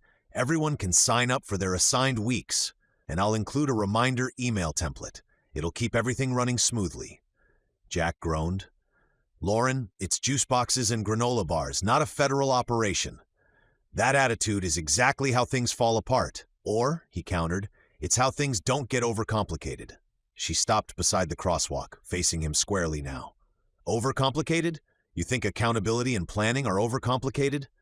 Not accountability, Jack said, sipping his coffee. Just spreadsheets that send reminders about snacks. It prevents confusion. It creates confusion. My phone still reminds me of a subscription I canceled 2 years ago. My inbox is a mess. Lauren exhaled through her nose, visibly trying to remain calm. Fine, I'll make the spreadsheet. You can just not look at it. Perfect, he said cheerfully. Teamwork. They walked in silence for a few steps, the rhythm of their shoes filling the space between them. The afternoon sun hit the windshields, making her squint as they neared the parking lot. You really don't take this seriously, do you? She said finally. He shrugged. I take the important stuff seriously. The rest, not so much. She shook her head. You make everything harder than it needs to be. He smiled. And you make everything harder than it has to be. When they reached their cars, parked, of course, right next to each other, Lauren sighed and fumbled for her keys. Jack opened Callie's door, his easy grin never slipping. Don't worry, he said as he helped his daughter climb in. I'll try not to spill any coffee on your emails. Lauren leveled him with a look. Maybe try not to spill it on people. Jack laughed, closing the door with a thud. No promises. Lauren rolled her eyes, slid into her seat, and shut her door with a firm click. Her engine started before his, but she caught a glimpse of him in her rearview mirror. Still standing there, calm, relaxed, the same infuriating grin on his face. As she pulled out of the lot, she told herself she was angry, irritated that someone could treat responsibility like a joke, that he could laugh while she was trying to hold her world together one color-coded cell at a time. But somewhere between the stoplight and her driveway, she realized what really frustrated her wasn't how unbothered he seemed. It was that a small, traitorous part of her envied it. The house was quiet except for the scratch of Toby's crayons against paper. The soft lamplight pooled across the dining table, where Lauren sat surrounded by her laptop, color-coded folders, and a growing stack of PTA forms. A half-finished cup of tea had long gone cold beside her elbow. Toby leaned over his drawing, tongue between his teeth in concentration. Every so often he'd hold up a picture for her to see. A stick-figure soccer game, a rainbow over their new house, and she'd murmur, "That's great, honey," without looking up. She told herself this was progress. The spreadsheet she was building for the snack schedule would make things easier for everyone. Clear communication, automated reminders, perfectly aligned columns of parent names and assigned dates. Structure makes things better, she reminded herself. Structure keeps things in order, but somewhere in the middle of drafting her third reminder email template, her thoughts drifted. To him, Jack Turner, with his easy grin and infuriating calm, sitting beside her in that meeting like nothing in the world could faze him. He hadn't even taken notes. Not one. And yet, somehow, everyone seemed to like him for it. Lauren sighed, adjusting a cell on her spreadsheet that didn't need adjusting. He was careless, that's what it was. Careless and smug and completely unbothered by the fact that she was trying to make things work. And still there was something about the way he'd laughed at her irritation, not cruelly, just effortlessly. Like nothing was ever so big that it couldn't be handled with a joke and a shrug. It was infuriating, and maybe, just maybe, enviable. Toby looked up. "Mom?" She blinked, realizing she'd been staring through the screen. Can I color the clouds purple?" Lauren smiled faintly. "Of course you can." He grinned and bent back over the page. She closed her laptop, rubbing her eyes. Outside, the sunset had dipped low, painting the windows in amber light. For a moment, she let herself sit there. No schedules, no lists, no expectations, just quiet. And somewhere in that quiet, she wondered what it would feel like to go through a single day without trying to hold everything together. Across town, Jack Turner was standing at the kitchen sink, sleeves rolled to his elbows, rinsing suds off a plate that probably could have gone through the dishwasher. Callie sat on the counter, swinging her legs, recounting her plans for soccer practice in a stream of chatter. "So, Toby's joining soccer tomorrow," she said, kicking her heels against the cabinet. "He told me at lunch. He's nice, kind of quiet, though." Jack smiled faintly, stacking plates to dry. "Quiet's good. Keeps you focused." Callie grinned over her sandwich. "You'll like him. He's not loud like me." Jack chuckled, wiping his hands on a towel. "That already sounds promising." She tilted her head, watching him with mischief in her eyes. "I told him you're funny." "Oh yeah?" he asked, suspicious. "What kind of funny?" "Funny looking," she said without missing a beat, taking another bite. Jack arched an eyebrow, a slow grin spreading. "Wow, setting the bar high for first impressions, huh?" He laughed, Callie said proudly. "So clearly, he's got a sense of humor. I think he's going to fit in just fine." Jack shook his head, rinsing the last plate. "Sounds like he's already got a friend on the team and a bad influence to thank for it." "Hey," she said through a mouthful of chips, "I'm the best kind of bad influence." Jack chuckled. "That's the new kid, right? The one whose mom's on the PTA now?" Callie nodded. "Yeah, she's super serious, like she doesn't even smile when she's talking. I think she might be allergic to fun." He laughed. "Yeah, that sounds about right. She reminds me of one of those teachers who gives extra homework because she likes it." Jack grinned at that, stacking another dish on the drying rack. "Then maybe she needs someone to lighten her up." He said it teasingly, his tone easy and amused. But as the words left his mouth, something about them lingered, like an echo that didn't quite fade. He shook his head, smirking to himself. "Nah," he muttered, more to the sink than to Callie. "She'd eat me alive." "Who?" Callie asked, curious. "No one," he said quickly, turning off the tap. "Just someone who takes snack schedules very seriously." Callie grinned. "Sounds like you're scared of her." Jack grabbed a dish towel and tossed it lightly at her. "I'm not scared of anyone who color codes emails." She giggled, ducking the towel. "Sure, Dad." He smiled, ruffling her hair before heading toward the living room. But as he sat down and the house settled into its usual quiet, he found himself thinking about that PTA meeting again, about her sharp tone, her steady focus, and the way she looked when she was trying very hard not to roll her eyes at him. Maybe she didn't need someone to lighten her up. But he thought, leaning back against the couch, it might be fun to try anyway. Chapter 4. Practice Makes Tension. Saturday morning arrived bright and unreasonably cheerful. The sky was cloudless, the kind of crisp blue that made everything look freshly washed.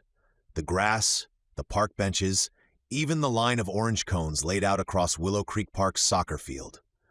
Lauren parked along the edge of the grass, the smell of damp earth drifting through the cracked window.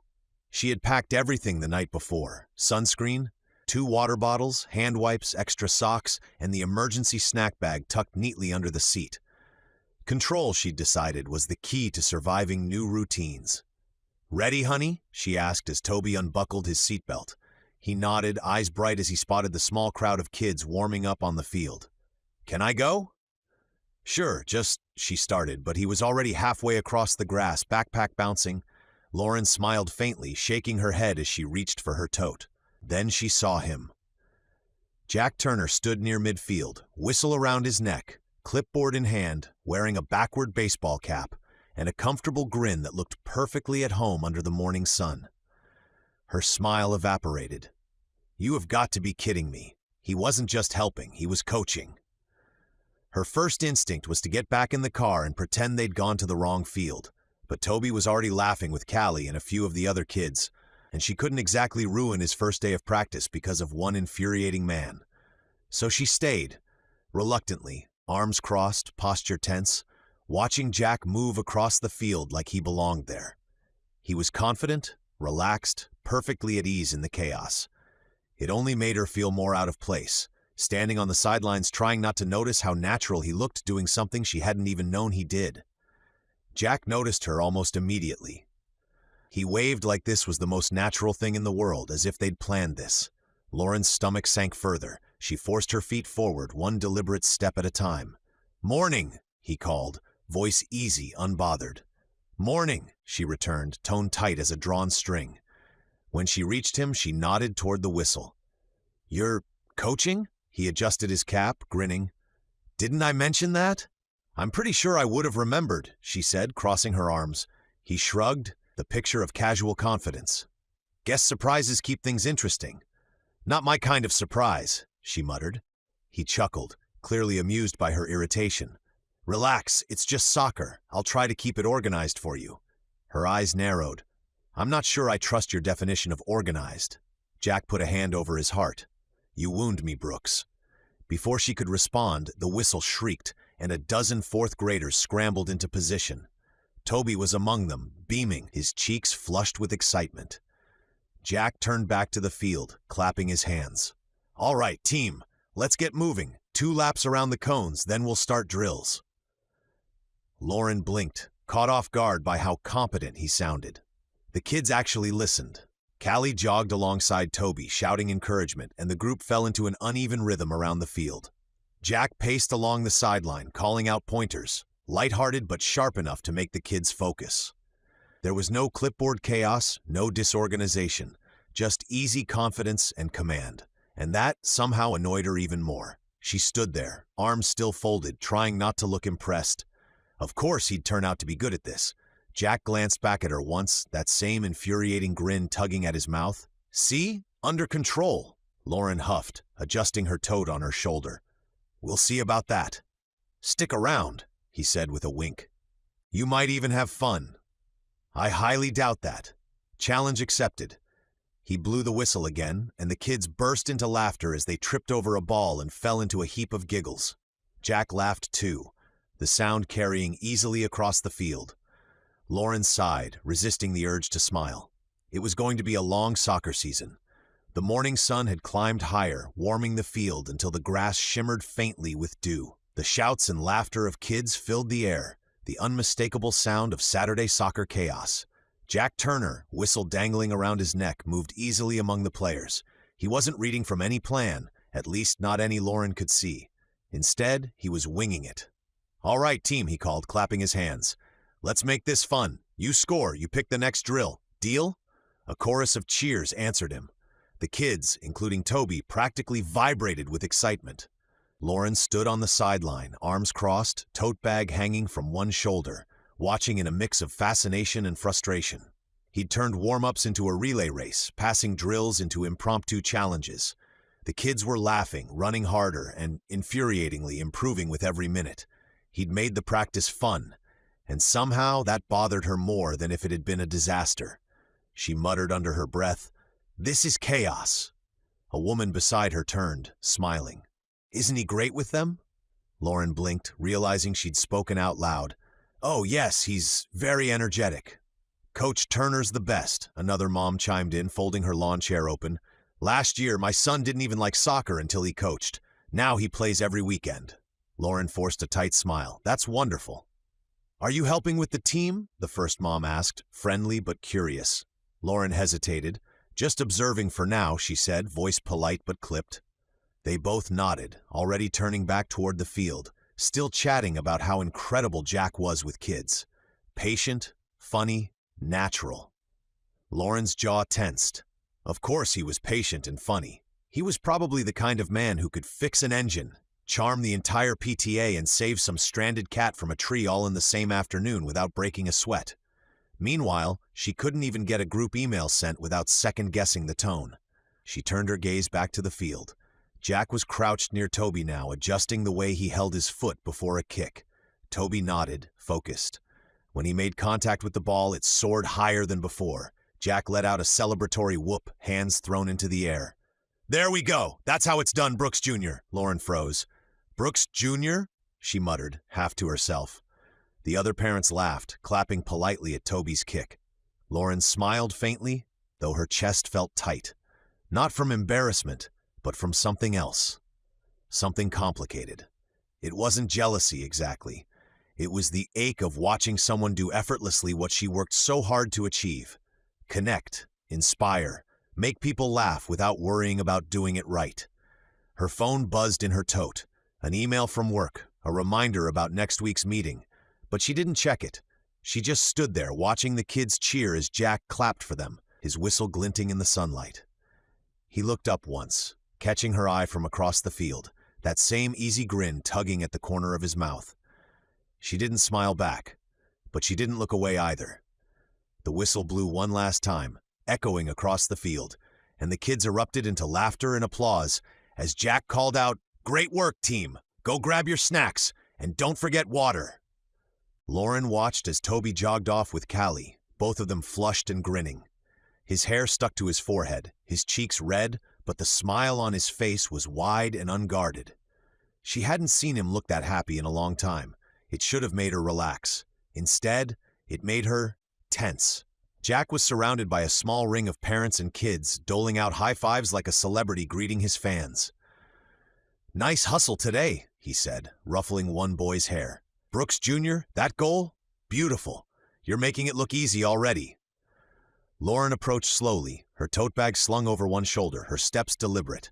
By the time the last kid had waved goodbye, she was standing beside him with a polite, brittle smile. "That was," she began, her voice too cheerful to be sincere, "energetic." Jack glanced over, grinning. "That's one word for it."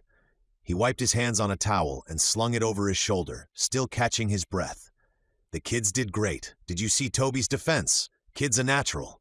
Lauren nodded once, then gestured toward his clipboard. "I was wondering, do you have a printout of the practice routine? Something I can go over with Toby? He likes to know what to expect." Jack blinked, caught off guard. "A practice routine?" "Yes," she said, her tone clipped but controlled. "You know, warm-ups, drills, scrimmage structure, breaks. I didn't see any paperwork when we signed up." He scratched the back of his neck, trying not to smile. "Right. Yeah, I don't really do paperwork. I just play it by ear." "Play it by?" She stopped herself, inhaling through her nose. "So there isn't one?" Jack lifted a shoulder. "Not officially. Every group's different, so I just go with what keeps them moving. That's not a plan, that's guessing." He raised a brow. "Guessing's worked pretty well so far." Her jaw tightened. Structure exists for a reason. It helps kids feel secure, prepared, especially when they're new. "Sure," he said easily, "but so does flexibility. You adapt to the energy of the group. Keep things loose, fun." "Loose and fun," she repeated, the words tasting like vinegar. "That explains the chaos." Jack laughed softly. "Chaos looked like progress to me. The kids had a blast." "That's not the same thing," she said, voice sharp now.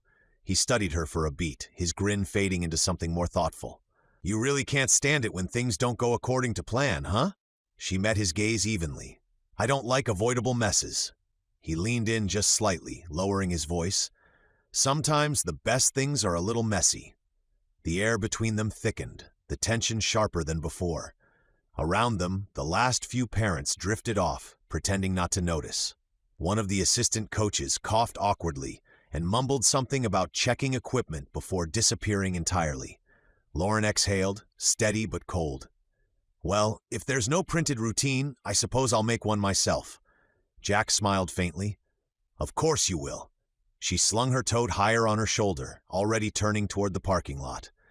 Determined to spend the rest of practice away from this man, she yelled back, "I'll send you a copy." He chuckled under his breath. "Can't wait." Her pace didn't slow, but her cheeks flushed as she walked away, half from frustration, half from the unwelcome awareness that his teasing had struck closer than she wanted to admit. Jack watched her go, shaking his head, amusement tugging at the corner of his mouth. "You're a piece of work, Brooks," he muttered. "A very determined piece of work." Then, still smiling, he blew his whistle once more for the straggling kids and got back to what he did best, improvising. An hour later, she got out of her car. The sun had climbed higher, warming the bleachers until they gleamed faintly in the late morning light. Most of the players had already gone, trailing their parents across the parking lot in pairs of chatter and laughter. Only two remained, Toby and Callie, sitting on the lowest bench, backpacks at their feet and cleats untied. Callie reached into the grass beside her and held out a half-empty water bottle. "You forgot this," she said, tossing it lightly his way. Toby caught it clumsily and mumbled, "Thanks." She shrugged. "You play okay." He smiled, shy but genuine. "You play better." Her mouth curved into a small grin. "I know." It was an easy exchange, quick, unpretentious, the kind of connection that didn't need explanation or effort. They sat in silence for a bit, packing their gear. A gentle breeze rolled through the field, carrying the distant sound of their parents' voices. Lauren's clipped tone and Jack's warm drawl rising and falling in polite disagreement near the sideline. Callie nudged Toby with her elbow. "They fight a lot." Toby followed her gaze. His mom was standing with her arms crossed, every inch of her posture spelling control, while Coach Turner, Callie's dad, stood opposite her with that same irritating grin Toby had already learned was permanent. "Yeah," Toby said with a sigh, "mine's always right, even when she's not." Callie laughed, swinging her legs. "Mine's always wrong, even when he's right. You get used to it." Toby chuckled, the tension between them fading into something easy. For a moment, they just watched the field, the orange cones still scattered, the whistle hanging loosely from Jack's neck, the way Lauren gestured with sharp precision while he nodded as if every point she made was an inside joke. The grown-ups were locked in a debate that seemed as endless as the sky above them, something about methods and communication styles that neither kid particularly cared about. Callie zipped her bag and stood, brushing off her knees. "Want to race to the car?" Toby grinned. "You'll lose. Doubt it." They took off across the grass, laughter spilling behind them, light and effortless like the morning breeze. Neither adult noticed. Lauren was too busy emphasizing the value of consistency. Jack was too amused to let her win the point. But their kids, unaware of the invisible lines their parents were drawing, were already miles ahead, finding common ground the simple way, by running, laughing, and leaving the arguments behind. The rhythmic clatter of dishes filled the kitchen, punctuated by the soft slam of the dishwasher door. Lauren stood barefoot on the tile, sleeves rolled up, phone wedged between her shoulder and ear. "I'm telling you, he's impossible," she said, scrubbing at a plate with more force than necessary. "He treats everything like it's one big joke. The kids adore him, of course, but he's got no structure, none." Her sister, Melanie, chuckled gently on the other end of the line. "Maybe he's just trying to have fun with the kids, Lore. It's soccer, not calculus." Lauren scoffed, rinsing another plate. "Fun doesn't win games." There was a pause, then a soft laugh. "Did you just hear yourself?" Lauren froze, sponge in hand. "Maybe. You sound like Mom when she used to lecture us for not organizing the pantry." Lauren sighed, shutting the dishwasher with a dull thud. He doesn't take anything seriously. I emailed the PTA snack schedule last night, and I'll bet you anything he hasn't even looked at it." "Maybe not," Melanie said, "but he sounds like someone who makes things easier for everyone else. Maybe that's his version of taking things seriously." Lauren opened her mouth to argue, but found nothing ready to fill the silence. The truth was, she didn't even know why she cared so much, why his looseness got under her skin, why the image of him standing in the sun with that stupid whistle kept replaying in her mind. She sighed again, softer this time. He's infuriating. Melanie's voice was smiling now. You mean interesting? I mean infuriating, Lauren said quickly. Too quickly. Good night, Mel. Night, Lore. Lauren hung up, standing still in the quiet kitchen. The dishwasher hummed to life behind her.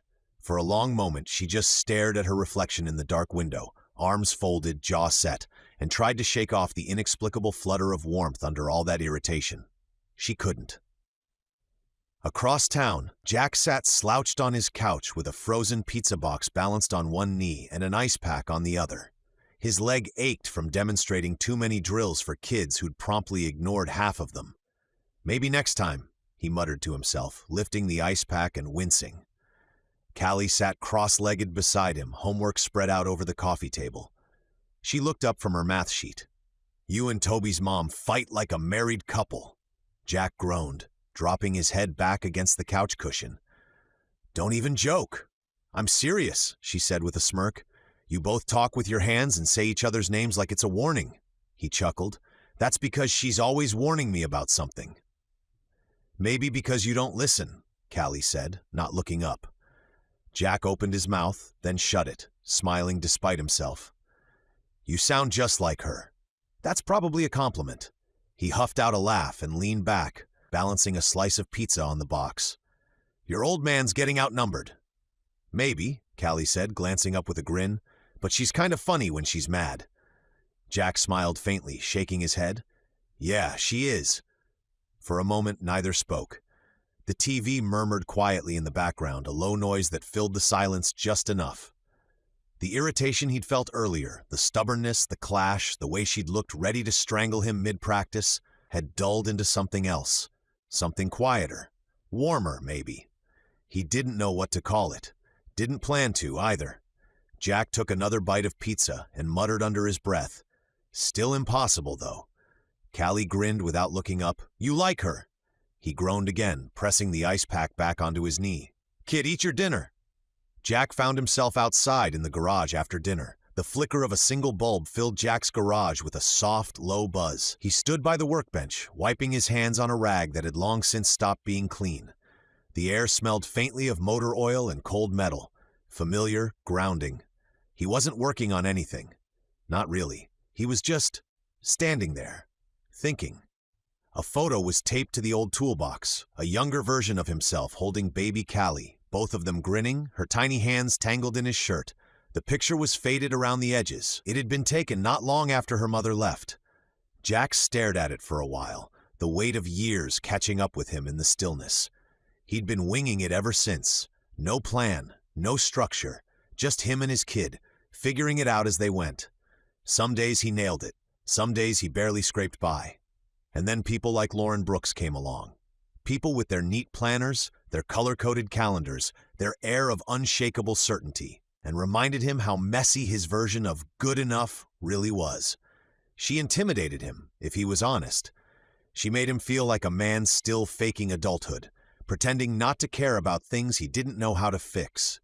He set the rag down and exhaled through his nose. Forget it, he muttered to the empty garage. He reached for the switch, plunging the space into darkness. The sound of the lock clicking echoed softly against the concrete. But as he turned toward the house, something flickered at the edge of his memory. Lauren's voice, dry and sharp after discovering he was the coach. Not my kind of surprise?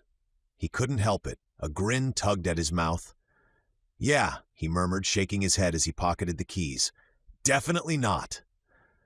But the grin stayed, faint, involuntary, and annoyingly persistent. The house was still, the kind of quiet that pressed in around the edges. Lauren lay in bed, staring at the ceiling, the blue glow of her phone washing across her face. Sleep wouldn't come. Her mind refused to shut off, replaying the morning's practice, the laughter of the kids, and the infuriating way Jack Turner had managed to make chaos look charming. She unlocked her phone again and opened the team's group chat, scrolling through the day's messages. Her own posts stood out like stiff, formal emails. Full sentences, punctuation, even bullet points in one of them. Jack's replies, by contrast, were short and easy. Got it. Thanks. Tomorrow looks good. Great job today, team. No overthinking, no need to impress. Just simple, effortless. Lauren sighed, setting the phone on her chest. There was nothing rude in his words, nothing to justify the irritation curling under her ribs. If anything, that was the problem. He was too casual, too unbothered, and he made it look so easy. For 2 years, she'd been holding the world together by the edges. The house, the job, Toby's stability, her own composure. Every routine, every schedule, every neatly drawn line existed to keep life from collapsing again. And here was Jack Turner, apparently thriving without a single rule to his name. No plan, no lists, no safety net. He lived like gravity didn't apply to him. The thought didn't just annoy her, it unsettled her. She turned off her phone, rolling onto her side. The dark room felt too big, the silence too loud. She told herself it didn't matter, that he didn't matter, but the truth pressed closer than she wanted to admit.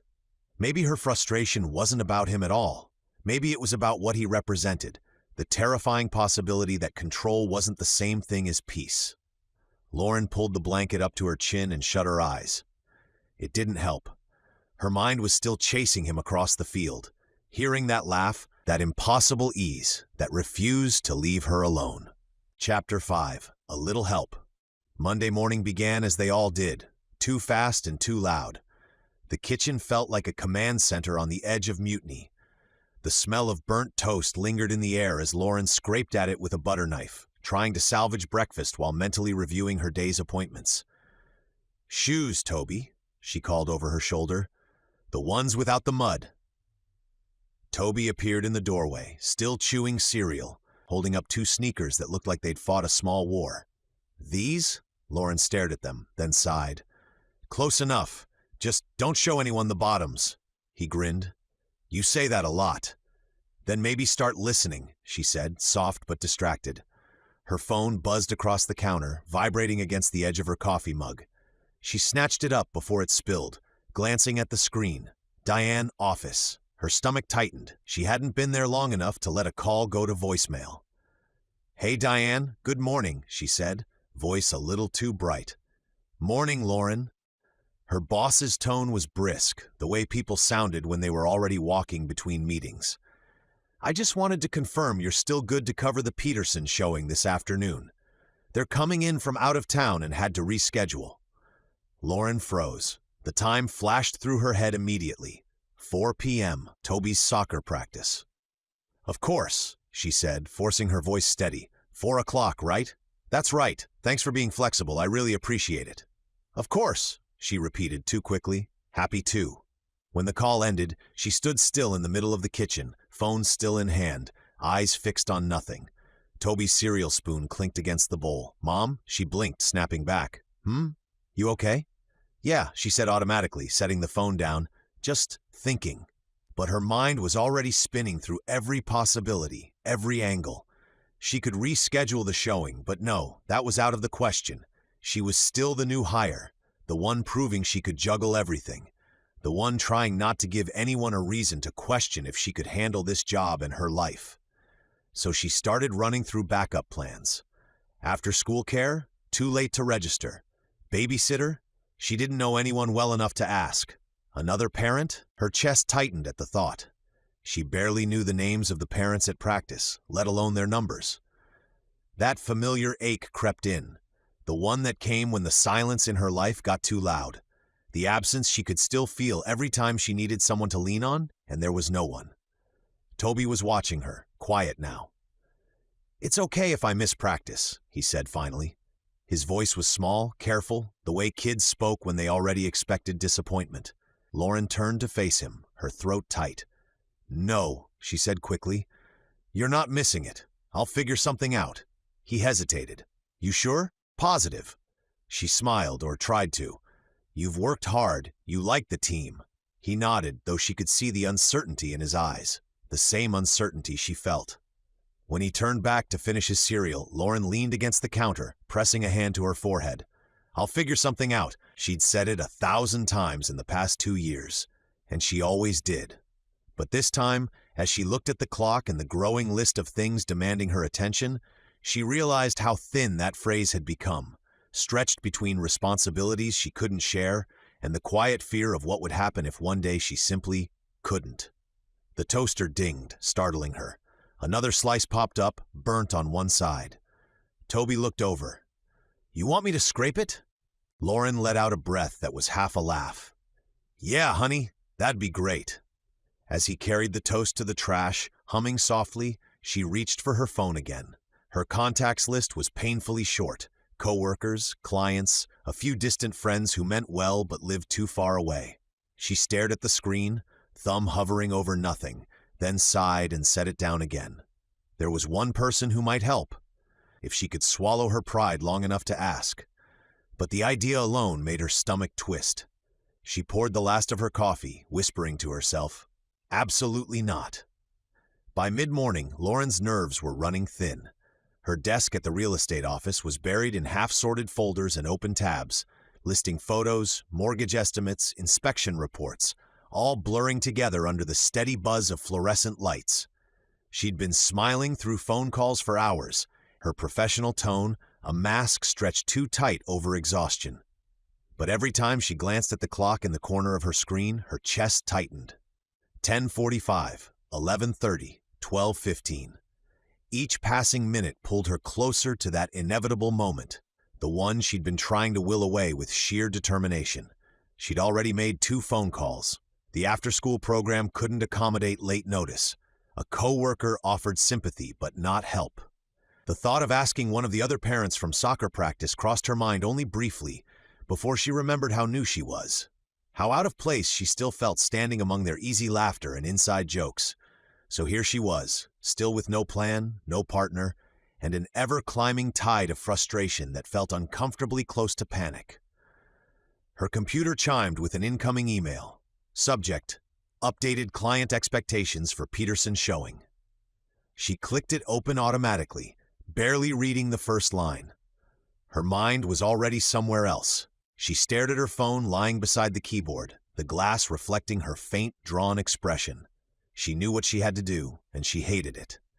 Lauren picked it up, opened her messages, and typed the name before she could talk herself out of it. Lauren: "Hi, Jack. I have a work conflict and no sitter for Toby. Is there any chance you could take him to practice today?" Her finger hovered over the send button for a long moment. The words looked too stiff, too formal, but anything else felt too personal. She sent it before she could edit again. The typing bubble appeared almost immediately. "Sure. No problem." Lauren blinked. That was it? No jokes, no teasing, no commentary about her color-coded crisis management? She frowned, hesitated, and typed again. "You don't have to if it's inconvenient." The reply came just as quickly. "Nah, it's fine. You can pay me in coffee. 1 sugar, little cream, 1 pump caramel." Lauren exhaled, her lips twitching despite herself. Of course. She stared at the message, torn between irritation and reluctant amusement. The memory of hot caramel coffee spilling on her blouse flashed through her mind, followed by his half grin as he'd offered to replace it. Of all the people, she muttered under her breath, setting her phone on the desk, why did it have to be him? But the truth was, she was relieved. Jack had said yes without hesitation. No judgment, no questions, no sigh of inconvenience. Just yes. She picked the phone up again, staring at the blinking cursor before typing 2 simple words, "Lauren, thank you." She stared at the message for a moment, then hit send. It looked too small on the screen. 2 words that didn't come easily, 2 words that meant more than she wanted them to. And though she couldn't have explained why, her chest felt a little lighter afterward. Lauren set her phone face down, reached for her coffee, and took a slow breath. Her next meeting started in 3 minutes, and she had a house to sell, a kid to coordinate, and a man she barely tolerated doing her a favor she couldn't quite resent. That was progress, or chaos. Maybe both. Across town, Jack's phone buzzed on the workbench. He wiped the grease from his hands and read the message again, a slow grin spreading across his face.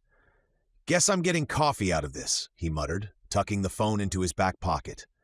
Then, under his breath, he added with a smirk, "She's coming around."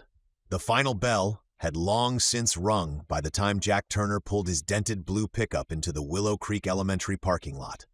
The truck rattled a little as it came to a stop. The bed stacked with sports gear, mismatched cones, extra soccer balls, a folding chair, and what looked suspiciously like a broken cooler lid. Callie jumped in the passenger seat, hair pulled back into a messy ponytail, kicking her cleats against the dashboard despite his half-hearted warnings not to. She had the same look she always did before practice, restless energy bottled up in a too-small frame.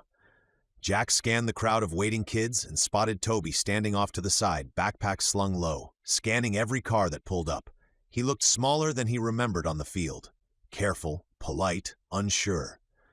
Jack leaned out the window and called, "Hey, champ! You waiting for a ride or just working on your tan?" Toby startled, then broke into a shy grin. "Hop in, bud. You get shotgun today." Callie groaned theatrically. "What? I always get shotgun." Jack shrugged. "Seniority revoked. You've been demoted to coach's assistant. They get the middle seat." "That's not a real job," she protested. "Sure it is," he said, gesturing to the clipboard on her lap. "You get to hold the official snack schedule." Callie narrowed her eyes, clearly annoyed, but Toby was already climbing in, his smile wide enough to light the cab. It was the first time in months someone other than his mom had called him Bud or made him feel like part of something bigger than himself. As Jack pulled out of the parking lot, Toby settled in, glancing at Callie. "So, what position do you play?" "Midfield," she said proudly. "You?" "Defense. I'm not fast enough to chase the ball all the time. That's what people say when they can't chase the ball," she teased. "Hey, defense wins games," Jack chimed in, tapping the steering wheel. Callie shot him a look. "You just say that because you used to play goalie." "Exactly," he said with a grin. "Less running, more yelling." Toby laughed, the sound surprising even him. As they turned out onto the main road, the tension that had lingered in his shoulders seemed to melt away. The car was filled with sunlight and the smell of old leather. They talked easily, about school, soccer, the weird smell in the cafeteria that no one could identify. "Last week," Callie said, "someone dropped spaghetti on the floor and just kicked it under the table." Toby snorted. "Gross." Jack winced dramatically. "Ah, the circle of cafeteria life." That earned him twin eye rolls, which only made him laugh harder. He told them about the time he'd accidentally kicked a soccer ball through a neighbor's window when he was their age. "I panicked," he said, eyes on the road but voice full of amusement. "So naturally, I rang the doorbell to confess and ended up mowing their lawn for the rest of the summer to pay for it." Toby's eyes widened. "You mowed lawns as punishment?" "Yep, every Saturday, and by August my legs were so sore I swore I'd never play soccer again." "But you did," Callie pointed out. Jack smiled. "Yeah, guess I got over it." The kids burst into laughter. Loud, unrestrained, the kind that fills the whole space around it. Callie leaned back in her seat, cheeks flushed, while Toby laughed so hard he had to catch his breath. It was such a simple thing, a drive, a story, a shared laugh. But in that brief stretch of road between school and the soccer field, something shifted. Toby wasn't just new kid Toby anymore. He was part of the team, part of the noise, part of the laughter. And for Jack, watching him out of the corner of his eye, it was a reminder of something. How good it felt to make a kid feel seen. As they pulled into the park, Toby's laughter faded into a small, contented smile. "Thanks for the ride," he said, unbuckling. Jack winked. "Anytime, bud. You're part of the crew now." Toby's grin widened. "Cool." Callie shot him a look as they both climbed out. "Don't get used to shotgun," he grinned back. "Too late." Their laughter echoed across the parking lot as they ran toward the field, Jack following a few steps behind, shaking his head with a smile that lingered all the way to the sideline. The late afternoon sun stretched long across the soccer field, painting everything in the soft gold of early evening. A few parents stood chatting near the bleachers, but most were content to watch from their cars, windows down, voices mingling with the hum of cicadas. Jack stood at midfield, hands on his hips, whistle dangling loosely from his neck. "All right, team, let's warm up. 2 laps, easy pace. Remember, we're running with the wind, not racing it." The kids groaned in mock protest but started jogging, a jumble of sneakers and laughter circling the field. Jack let them set the rhythm, clapping his hands and calling out encouragement that sounded equal parts serious and ridiculous. "Let's see those champion strides, Brooks Jr. You're not running from homework. You're running toward glory." Toby grinned mid-jog, shaking his head but picking up his pace all the same. Callie jogged beside him, teasing, "He's just trying to impress you, Dad." Jack laughed. "Hey, I'm easily impressed." When the kids finished their laps, he gathered them in a circle at midfield. The grass had that dry, papery feel that stuck to socks and shoelaces, and the air smelled faintly of cut clover. "All right, partners for drills," he called. "You'll take turns passing and defending. Pick someone who'll make you better, not someone who'll let you slack off." The group scattered into pairs, but Jack caught Toby's uncertain glance across the circle. Before the moment could stretch too long, Callie waved him over. "Come on, Brooks, you're with me." Jack tried not to smile at how quickly the two of them had fallen into an easy rhythm. They started passing the ball back and forth, Callie giving pointers with the confidence of someone who'd grown up on the field, Toby listening closely, his kicks growing steadier with each exchange. She corrected his stance once, and instead of bristling, he laughed. "Okay, Coach Callie," he said. "Hey, I take payment in juice boxes," she shot back. The assistant coach, a soft-spoken man named Steve, sidled up beside Jack. "Kid's got natural speed," he said, nodding toward Toby. "He just needs a bit of confidence." Jack followed his gaze, watching the way Toby leaned into a sprint, faster now, more sure of himself. "Yeah," he said quietly, "he's got something." The pride in his voice surprised even him. When it came time for scrimmage, Jack divided the teams evenly, letting Toby and Callie stay together on defense. They moved like they'd been doing it for weeks, calling out to each other, backing each other up. Near the end of practice, Toby got the ball again, an open lane to the goal, but his steps faltered. He hesitated, pulled back, and his shot went wide. The ball rolled harmlessly past the post. Jack saw his shoulders slump and his head drop. He jogged over, crouching beside him. "Hey," he said gently, lowering his voice so the others wouldn't hear. "You're doing great out here. You've just got to keep your eyes on the ball, not the goal. Trust your kick, the rest follows." Toby looked up at him, brow furrowed. "But what if I miss again?" Jack shrugged. "Then you laugh, steal the ball back, and try again. That's what we do." For a moment, Toby didn't respond. Then he nodded, jaw tightening with new focus. He took a step back, lined up again, and kicked. The ball cut through the air clean and fast, a perfect shot into the back of the net. The field erupted in cheers. Callie whooped, running up to high-five him. "Told you!" Jack clapped loudly, grinning so wide it made his cheeks ache. "That's what I'm talking about, Brooks Jr." Toby's face lit up, red from the effort but glowing with something brighter than pride. A spark Jack recognized deep in his chest, that unspoken need every kid carried, the need to feel capable, to matter, to belong. The sight of it lodged somewhere in him, a quiet ache behind the grin. He blew the whistle, calling everyone in. "All right, team, that's how you finish strong." As the kids gathered around him, still buzzing from the goal, he looked over at Toby, who was now laughing with Callie, both of them breathless, dirt-streaked, and happy in the simplest, purest way. And Jack thought, yeah, this kid needed that one. By the time Lauren turned into the Willow Creek Park lot, the sky had already slipped into that soft orange haze that came before dusk. The shadows stretched long across the grass, and the last of the kids were packing up, their laughter echoing faintly over the sound of crickets. She parked at the far edge, her pulse still racing from the tail end of her meeting. An hour spent nodding through client updates while the clock on the wall mocked her. She hated being late for anything, but being late for him stung worse. Toby had never said it out loud, but she knew how much her absence at things like this mattered. The field came into view as she stepped out of the car. She spotted Toby first, chasing Callie in uneven circles near the parking lot, their laughter bright and unrestrained. His shirt was streaked with grass stains, his face flushed, his grin wide and unguarded. He looked happy.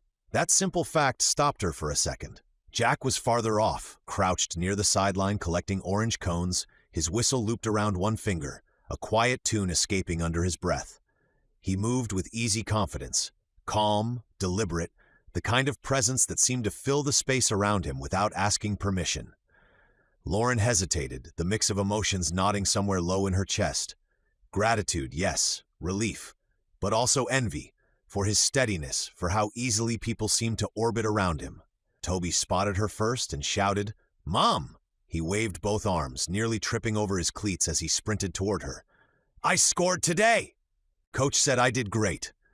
Lauren smiled despite the exhaustion pressing against her temples. "You did?" "Yeah, Callie passed me the ball, and I missed, but Coach told me how to fix it, and then I scored." He said it all in one breath, his voice bubbling over with excitement. Jack walked up behind him, carrying the last of the cones under one arm, his hair damp with sweat and the faintest smudge of dirt on his cheek. He gave a little nod, half greeting, half acknowledgement. "Hey, he did great out there," Jack said. "Natural defense, quick thinker. You should be proud." Lauren tried to keep her tone neutral. "I am. Thank you for taking him." Jack waved it off with that lopsided grin that made everything sound easy. "It's nothing. We survived. Barely." She blinked, thrown by the softness in his voice. Sarcasm, but no teasing edge, just simple warmth. For some reason, that unsettled her more than the usual jokes ever did. "I really appreciate it," she said after a moment, quieter this time. Jack tilted his head, studying her with an expression she couldn't quite read, equal parts amusement and understanding. "Any time," he said simply. "He's a good kid." Toby climbed into the car, still mid-sentence about drills and goals and who had the best kick on the team. Lauren leaned against the open door for a beat longer than necessary, searching for something to say. The words didn't come, so she just nodded once and shut the door gently. As she started the engine, Jack raised a hand in casual farewell, the last slant of sunlight glinting off the metal whistle around his neck. She found herself watching in the rearview mirror, just long enough to notice how effortlessly he fit into the moment, as if chaos had never been part of his vocabulary. Toby was still talking in the back seat, his excitement tumbling over itself. "He said I'm getting better already, and Callie said we're going to practice passes next time." "And?" Lauren smiled, her grip on the wheel tightening slightly as her throat caught. "Sounds like a good day," she said softly. "Yeah," Toby breathed, leaning back against the seat. "It was." The sun dipped behind the trees, the road ahead washed in the dim glow of twilight. Lauren glanced at him in the rearview mirror, eyes bright, cheeks pink from running, and something inside her cracked, small but sharp. He looked lighter, happier. And though she wanted to tell herself it didn't matter who had given him that, just that he had it, the thought lingered anyway, quiet and uninvited. He needed this. And maybe, she realized with a slow, uneasy breath, so did she. The house had finally gone quiet. Toby's sneakers were by the door, one tipped on its side, grass still clinging to the soles. His soccer ball sat in the corner, a small scuff on its surface from the afternoon's practice. Lauren paused in the hallway, hand resting against the doorframe, listening to the steady rhythm of her son's breathing. She stepped softly into his room, the dim nightlight casting a faint glow across the floor. Toby was sprawled sideways across the blankets, one arm hanging off the bed, his hair tousled from sleep. He looked utterly content, no tension, no worry, just a boy who'd spent his evening running, laughing, belonging. Lauren sat carefully on the edge of the bed, her hand brushing his hair from his forehead. "Your dad would have been proud," she whispered. The words felt foreign on her tongue, fragile and unfamiliar, as if she hadn't said them out loud in years. Maybe she hadn't. The silence that followed seemed to echo with meaning, and for a brief moment, the ache in her chest was softer, edged with something like peace. She stayed there a while, her hand resting lightly on the blanket, before finally standing and making her way down the hall. In the kitchen, the clock ticked steadily above the sink. The dishes were done, the counters cleared, but the house still felt full, as if the laughter from earlier had left a faint echo behind. Lauren picked up her phone, thumb hovering over the message thread that had started her reluctant request that morning. She hesitated, unsure why she felt the need to send another text.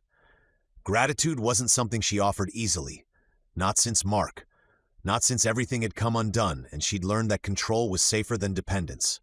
But she typed anyway. "Lauren, thanks again for today. I really appreciate it. I'm not sure what I would have done if you couldn't." Her finger hovered over the screen before she pressed send. She half expected no reply, or worse, a teasing one, something that would undo the careful steadiness she'd built since their last awkward exchange. The response came within a minute. "Jack, Anytime. Seriously. We're all just figuring this out. She read it twice. No jokes, no bravado, just honesty. Something about the message made her throat tighten. She wasn't sure if it was relief or guilt or the quiet comfort of being reminded that she wasn't the only one trying to make it through the day without dropping any pieces. She set the phone on the counter, staring at it for a long moment as the house settled around her. The tick of the clock, the wind brushing against the windows. Across town, Jack sat in his garage with a soda he hadn't opened yet, phone still glowing in his hand. He read her message again, smiling faintly at the simplicity of it. Helping out hadn't felt like a chore. It had felt good, solid, right. He thought about Toby's grin after scoring, about Callie calling the boy Brooks like they'd known each other for years, and about Lauren, standing on the field that first day, all poise and edges, trying so hard not to let anyone see how much she was holding together. Jack leaned back in his chair, the night air cool against his skin. "We're all just figuring this out," he murmured, half to himself. The quiet in his garage was different tonight. Not heavy, not lonely. Just still.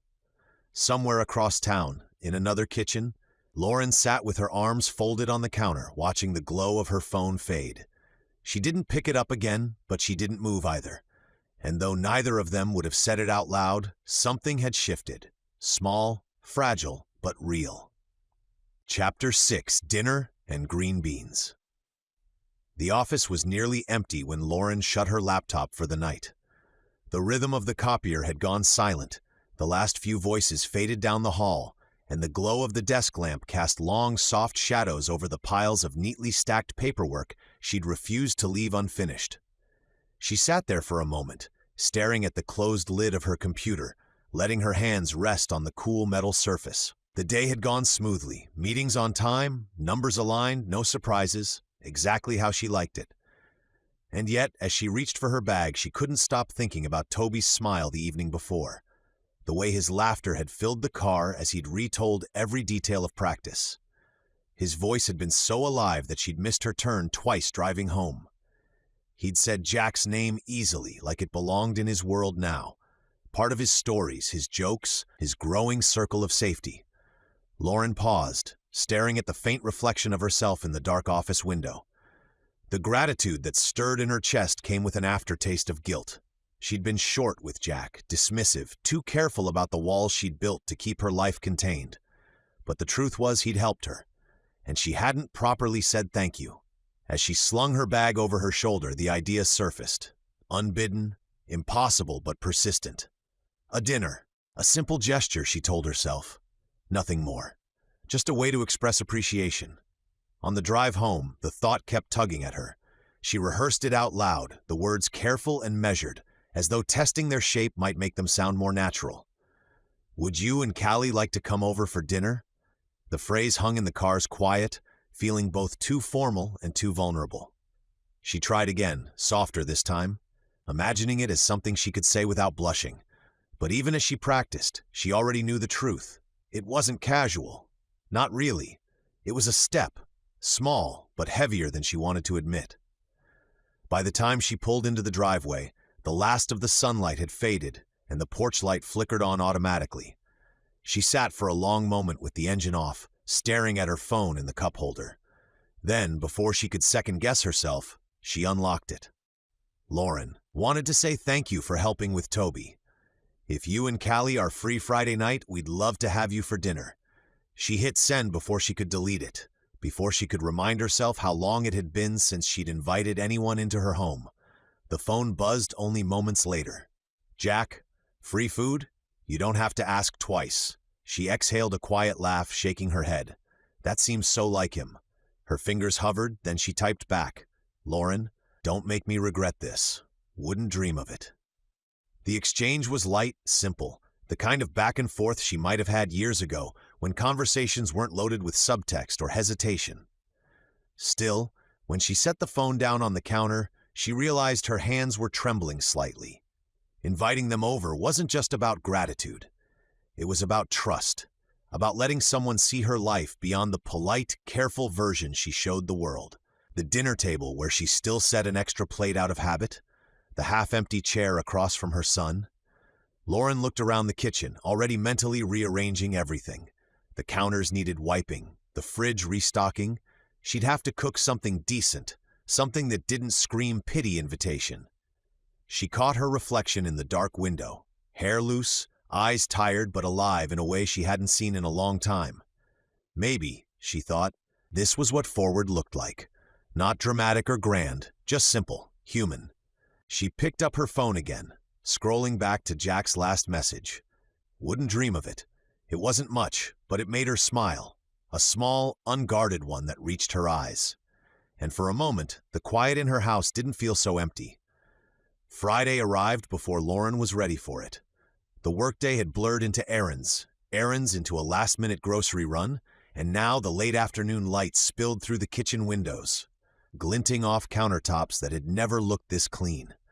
She'd told herself this wasn't a big deal, just a simple thank-you dinner. But her house suggested otherwise. The smell of roasted chicken filled the air, mingling with the faint citrus of the cleaner she'd used to wipe down every surface twice. The table was set with precision. Plates aligned, napkins folded neatly in a triangle she'd looked up online. There were even fresh flowers in a small vase, something she'd tossed into her shopping basket without thinking and then pretended didn't matter. She stepped back and surveyed the space. It looked intentional, inviting even, too inviting. With a quiet huff, she leaned over and straightened one of the forks for the third time. Then the candle. She lit it, watched the flame dance for a few seconds, then frowned and blew it out again. "Too much," she muttered. A few minutes later, Toby padded into the kitchen, still in his socks, the faint sounds of his video game drifting from the living room. He stopped at the edge of the dining room, surveying the spotless table and neatly folded napkins with the kind of skeptical expression only a 9-year-old could pull off. "It's just dinner, Mom," he said, deadpan. Lauren turned, clutching a dish towel she'd already used twice on perfectly clean hands. "I know," she replied quickly, "but we want to make a good impression." Toby leaned against the doorway, unimpressed. "You already made one." She paused. "What's that supposed to mean?" He shrugged, fighting a grin. "He's coming over, isn't he? That means he wants to hang out. You don't have to overthink it." Lauren blinked. "Hang out?"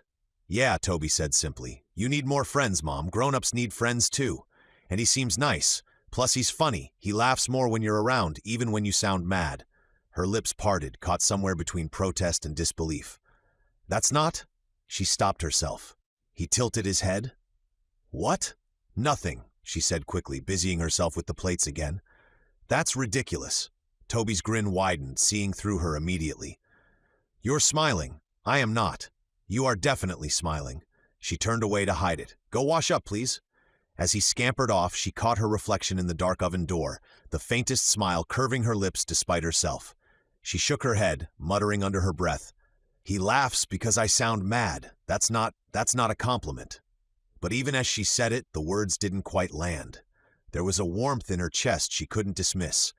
Something uncertain and unfamiliar, equal parts anticipation and alarm. The clock ticked softly on the wall. 6:15.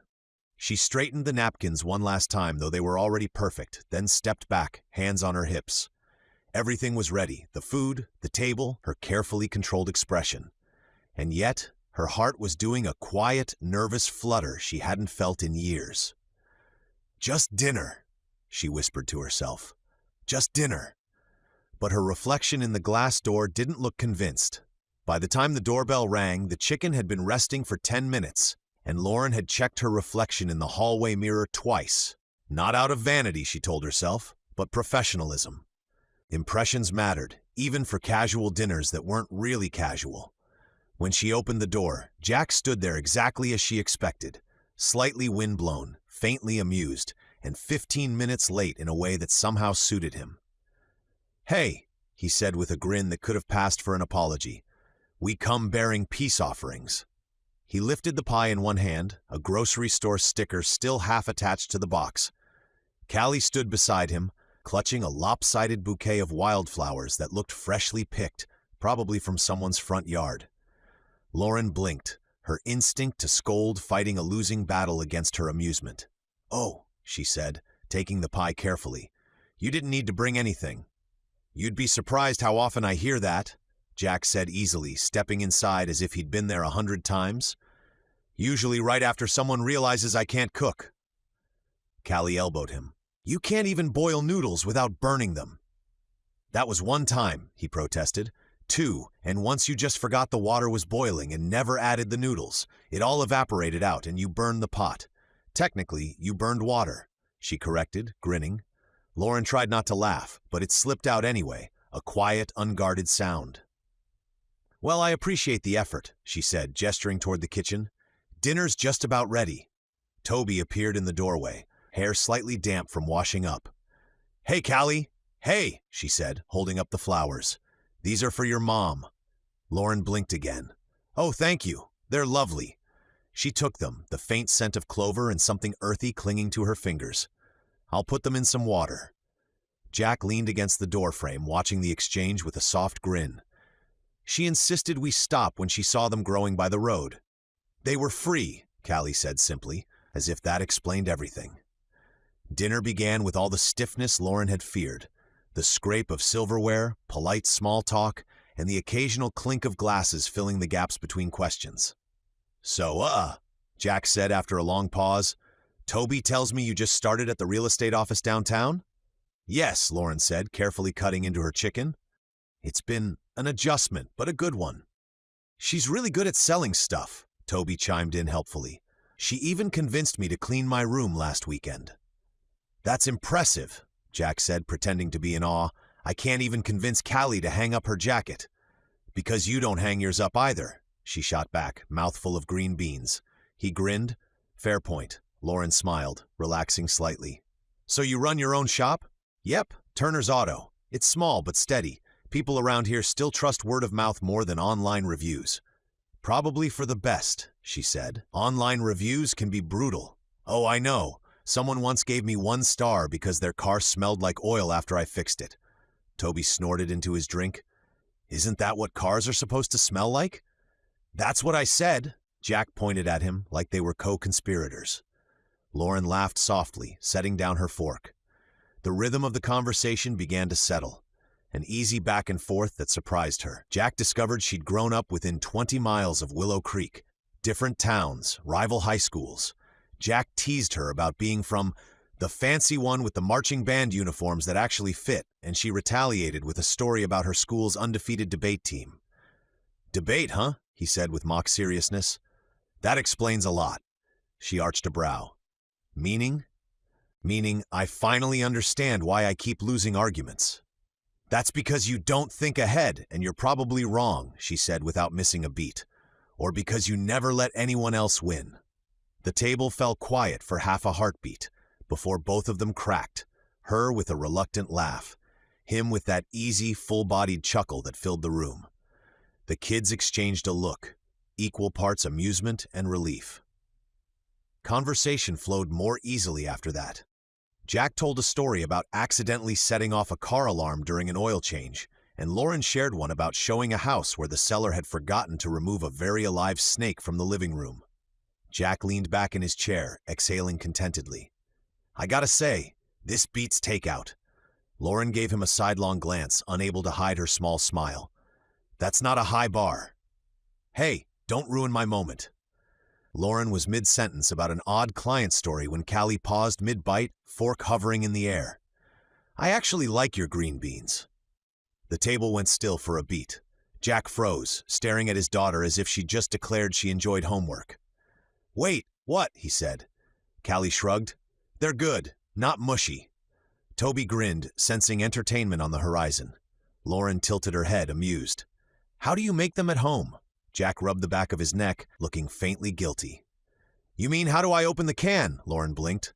Excuse me? He leaned back in his chair, holding up his hands in mock pride. It's a pretty advanced technique.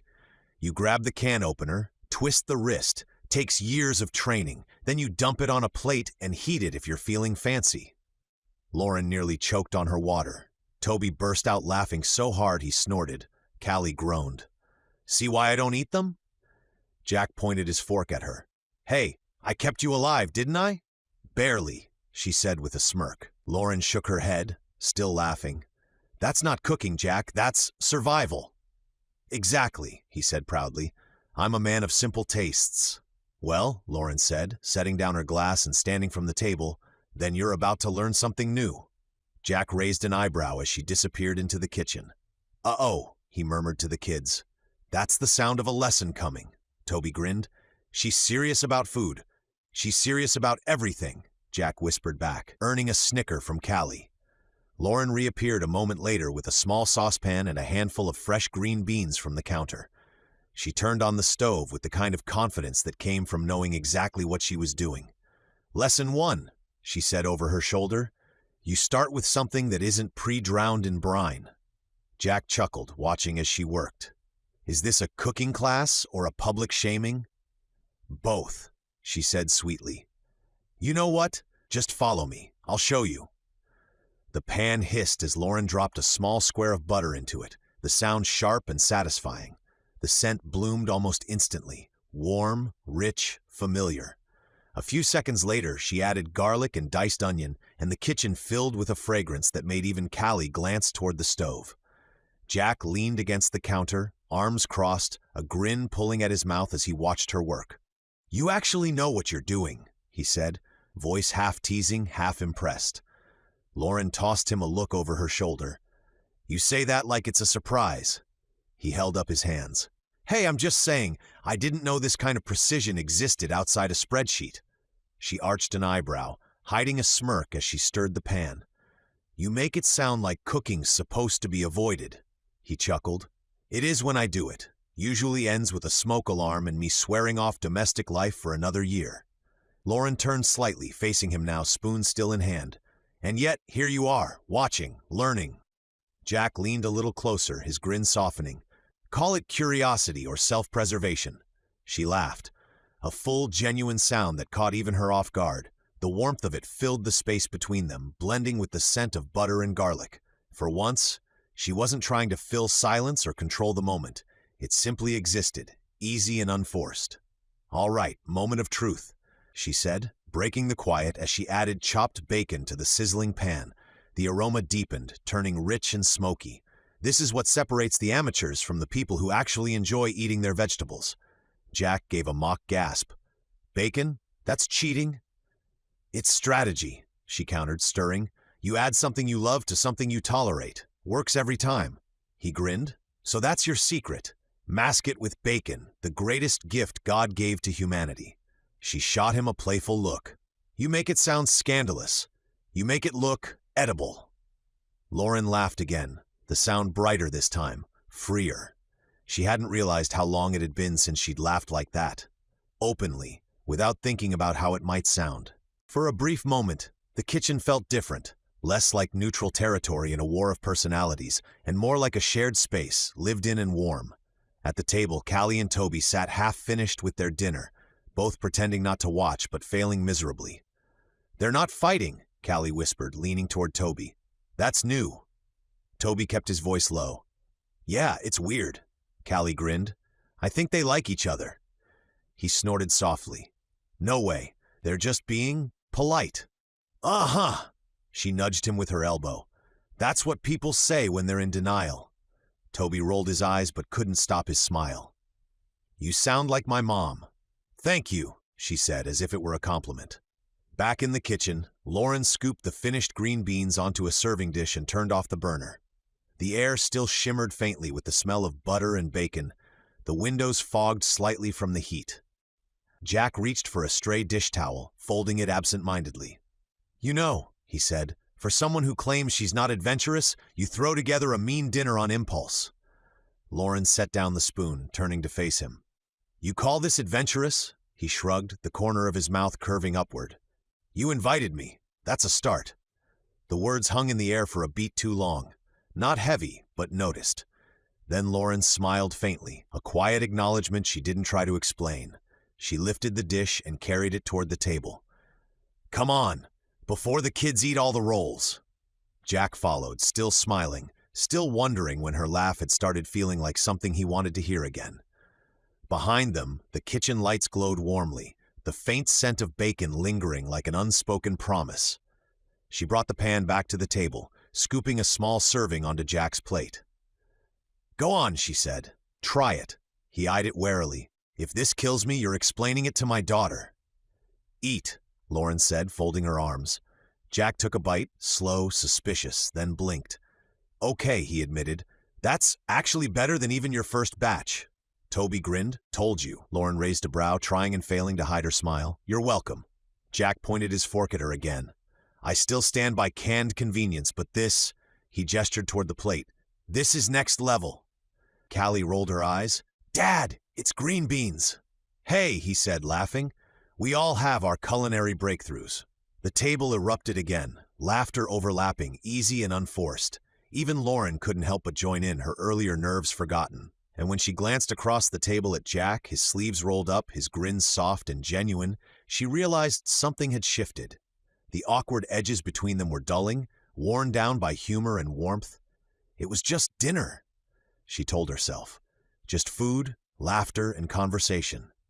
But when she sat back down and saw Toby's eyes shining in the candlelight, the one she'd sworn not to light but had, quietly before they arrived, she couldn't shake the feeling that something more had begun to simmer, quietly between them all.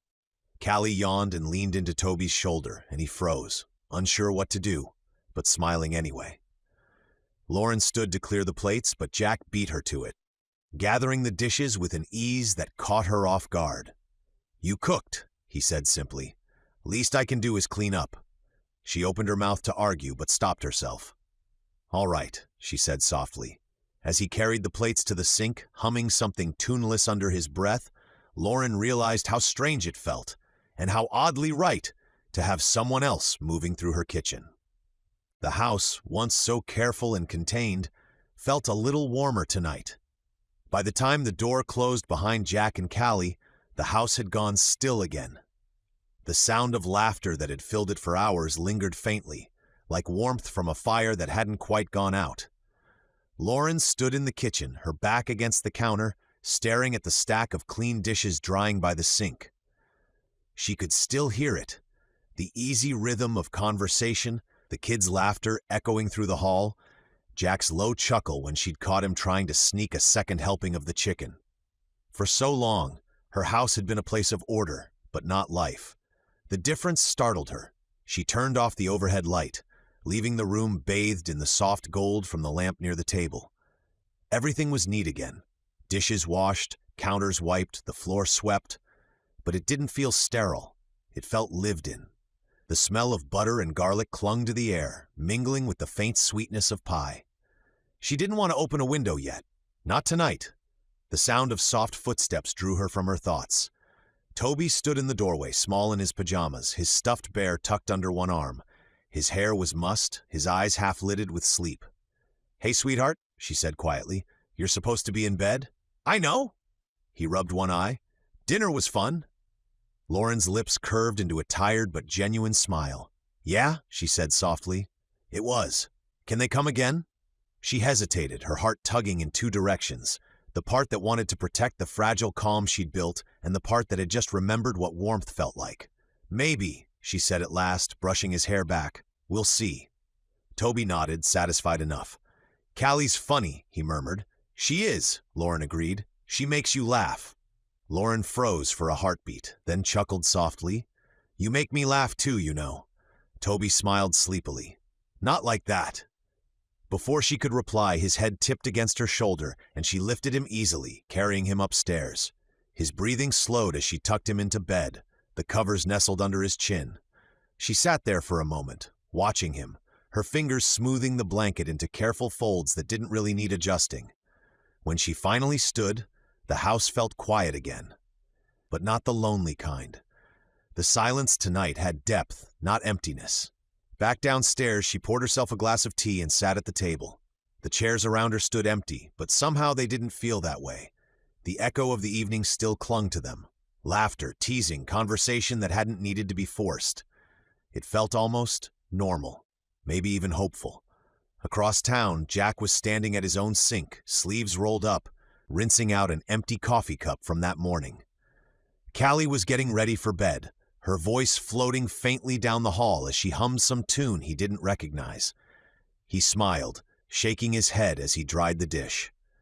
"Don't get used to it, kid," he muttered under his breath. "Green beans don't usually taste that good." Callie appeared in the doorway, toothbrush still in her mouth. "You should learn how to make them like that," she mumbled. Jack smirked. "You mean like an adult?" She shrugged, foam gathering around her grin. "Pretty much." "Go to bed," he said, laughing. When she disappeared again, the house fell still. Jack leaned against the counter, arms folded, eyes on the dark window over the sink. He thought about Lauren, the way her laugh had surprised him, clear and unguarded, the way she'd rolled her eyes but smiled anyway. The way the tension in her shoulders had slowly loosened as the evening went on, until she didn't look like someone holding the world together by sheer force of will anymore. He didn't know what to make of it, the warmth that had settled in his chest, the quiet wish that dinner hadn't ended yet. Jack rubbed the back of his neck, still smiling faintly. "Well," he said softly to the empty kitchen, "one small step forward." The house was quiet again, but the quiet didn't feel empty. It felt earned, calm after laughter, stillness after connection, and as the lights dimmed across two different homes, something unseen stretched softly between them, a small, steady thread of belonging that neither of them would have believed they'd been missing until now. Chapter 7. Hair and Football. The late morning sun burned through thin clouds, washing the playground in that crisp golden light that made everything seem a little too vivid. Toby stood near the edge of the field, hands stuffed into his jacket pockets, watching a group of boys hurl a football back and forth. Their laughter rang across the grass, easy, confident, unself-conscious. He hadn't planned on joining. He never did, but when the ball bounced in his direction, rolling to a stop by his shoe, every instinct told him to blend in, to prove he could. "Hey, toss it back," one of the boys called. Toby bent to pick up the ball. It was heavier than he expected, the worn leather slick against his palms. He adjusted his grip, took a quick step, and threw. The ball wobbled, veering sideways before dropping to the ground halfway there. A beat of silence, then laughter. Not cruel, not exactly, but loud enough to echo. "Nice spiral, Brooks," one boy said, grinning. Toby forced a smile, pretending to laugh with them, his stomach nodding. "Yeah," he said lightly, "I'm just warming up." They moved on quickly, the ball flying again, but the sound of their laughter stuck with him like a burr. He shoved his hands deeper into his pockets and stared at the grass until the bell rang. The rest of the day blurred by. At lunch, he sat with Callie, quieter than usual. She noticed but didn't press. At recess, he stayed on the swings, pretending the cool wind against his face made him forget the feeling of that failed throw. When Lauren picked him up after school, he climbed into the car with a quiet, "Hey!" She glanced at him in the rearview mirror, sensing something was off. "How was your day?" "Fine."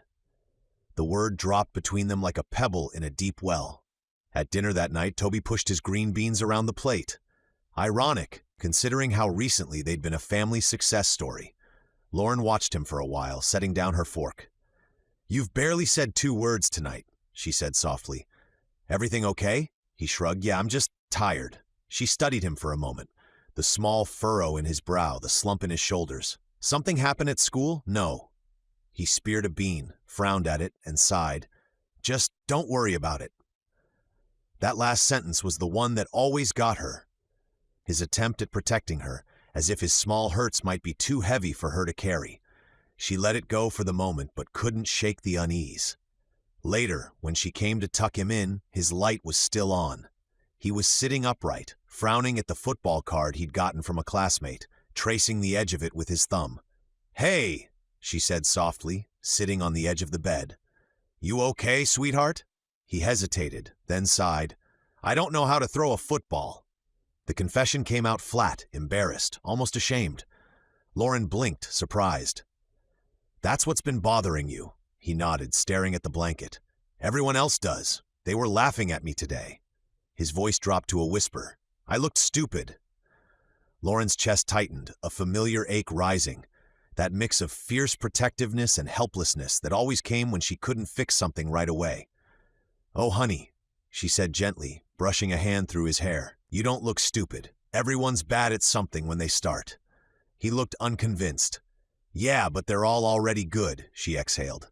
"Then we'll fix that," she said finally. We'll practice together. I'll teach you. Toby's eyes lifted, hopeful but uncertain. You know how to throw a football? Lauren froze for half a second too long. Of course, she said quickly, then winced at how unconvincing it sounded. He tilted his head. Really? I can learn, she amended, smiling, and then I can teach you. That earned a small grin, one that made her heart loosen. Okay? Okay, she repeated, pulling the blanket up to his chin. Tomorrow after work, we'll start. He nodded, satisfied. Within minutes, his eyes drifted shut.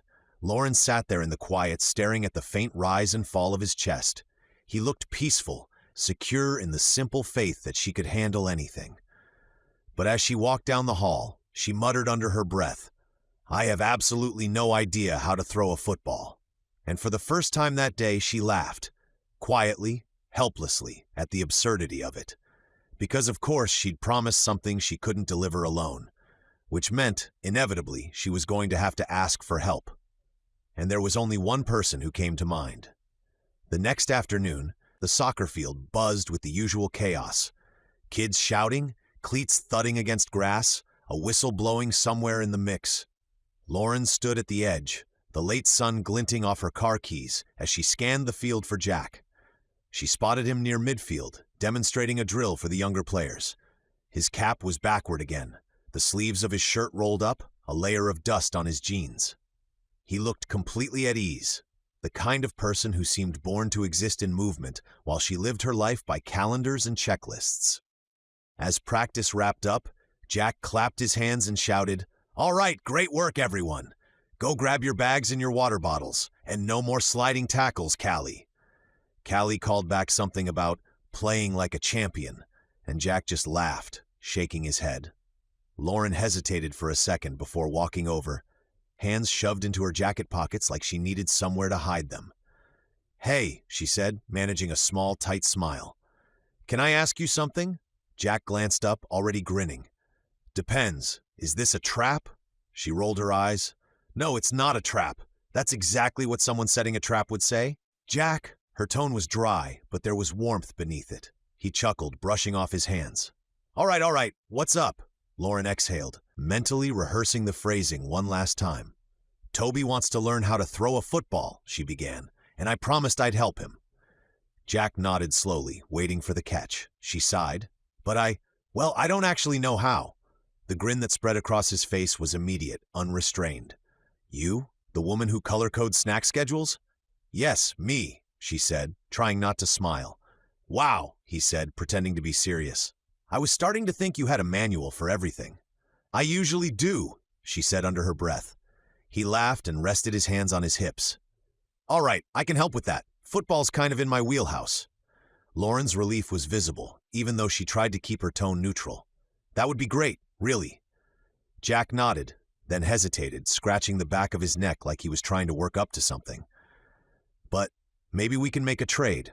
Her eyes narrowed slightly. A trade? He grinned again, that mischievous spark flickering in his expression. Yeah, Callie refuses to wear her hair anyway but braided. And he paused, gesturing vaguely in the air. I have absolutely no idea where to even start. Every time I try, it looks like I'm weaving a fishing net. Lauren blinked, then laughed. Oh, I can imagine. You don't have to imagine, he said, pulling out his phone and flipping through pictures. Look at this. It's like a crime scene back there. She waved him off, still smiling. Okay, I believe you. So you'll teach Toby football if I teach you how to braid. Fair's fair, he said, extending a hand. Lauren looked at it, hesitant for only a moment before taking it. His palm was warm, rough from work, grounding. Deal, she said. Jack gave her that easy, infuriating grin. See, we make a pretty good team. She rolled her eyes again, but there was no hiding the small smile tugging at her mouth. Don't push it. Me? Never, he said, releasing her hand but not the spark of amusement in his eyes. As she turned to leave, Toby came running up with Callie close behind, both laughing about something involving orange slices and goalposts. Hey, sweetheart, Lauren said, brushing a stray curl from Toby's forehead. Guess what? Jack's gonna help you with your football skills. Really? Toby's face lit up. Awesome. And your mom, Jack added, is going to teach me how to braid Callie's hair. Callie's eyes widened in mock horror. "You're gonna let him near my hair?" "Apparently so," Lauren said dryly. The kids laughed, and even Lauren couldn't hold back her grin. The four of them stood there for a moment in the golden light of late afternoon, an unlikely quartet, loosely stitched together by footballs, braids, and a mutual inability to admit just how much they needed the help. Saturday arrived bright and breezy, the kind of spring morning that made the park feel like the center of every good memory.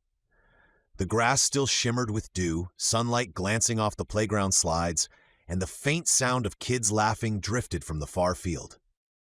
Lauren parked beside Jack's pickup, stepping out with a tote bag in hand, one not just filled with food or sunscreen, but with a hairbrush, elastic bands, and a box of bobby pins. Jack leaned against his truck, spinning a football in one hand like he'd been waiting for this moment all week. "Morning," he called, looking far too awake for a weekend. "Morning," she said, adjusting her sunglasses. "You ready to learn the art of hair?" he grinned. "You mean the art of not embarrassing my daughter?" "Absolutely." Callie groaned as she climbed out of the truck. "Please don't mess it up again, Dad. I have to be seen in public." "No pressure, then," he muttered, tossing the football lightly in his palm. Toby ran ahead toward the open field, his excitement barely contained. "Come on, Mom!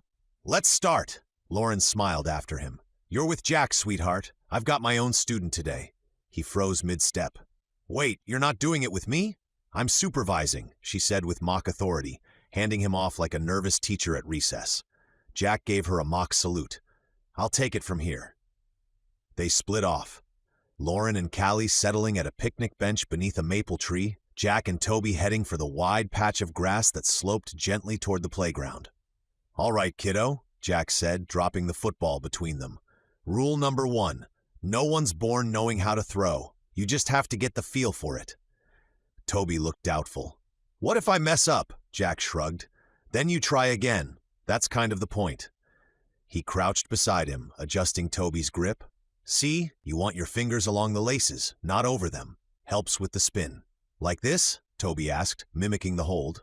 "Perfect. Now, stand sideways to your target, like this."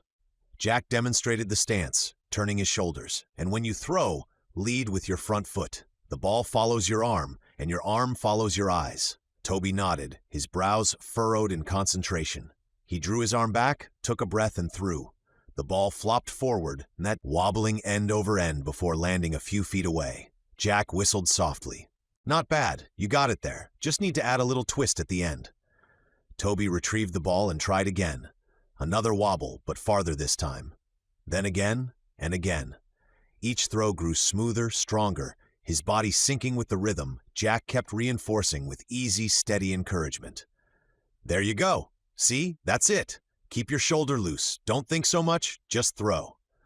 By the 5th try, the ball cut clean through the air, spinning in a perfect spiral that arced straight toward Jack's chest. Toby's mouth dropped open in surprise. "I did it!" Jack caught the ball easily, laughing. "Told you, just needed a good coach." "Can I do it again?" "You better." Jack stepped back, tossing the ball lightly. Let's see if it was luck or skill. From the picnic table, Lauren clapped, her smile wide and unguarded. "Nice throw, sweetheart." Jack gave a mock bow in her direction.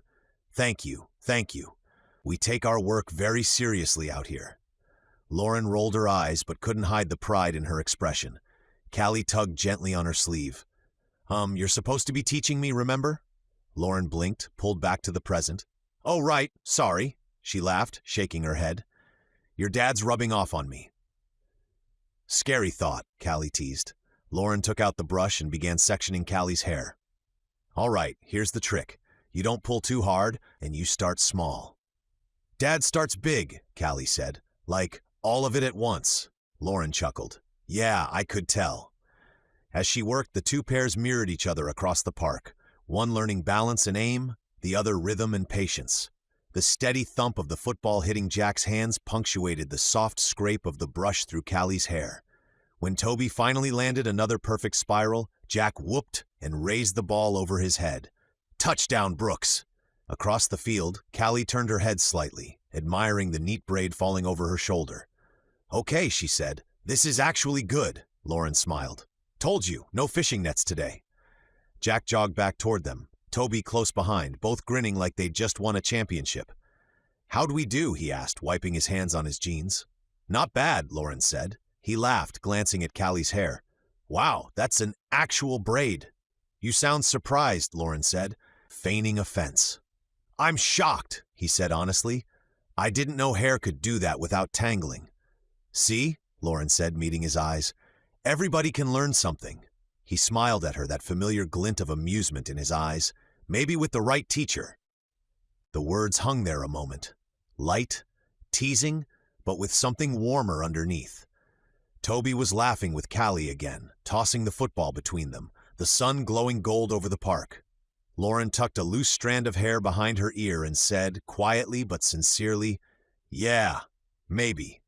By the time everyone decided to take a break, the sun had drifted lower, the light softening into that warm, honeyed hue that made everything slow down. The air smelled faintly of cut grass and sunscreen, and laughter still hung between them like a pleasant echo.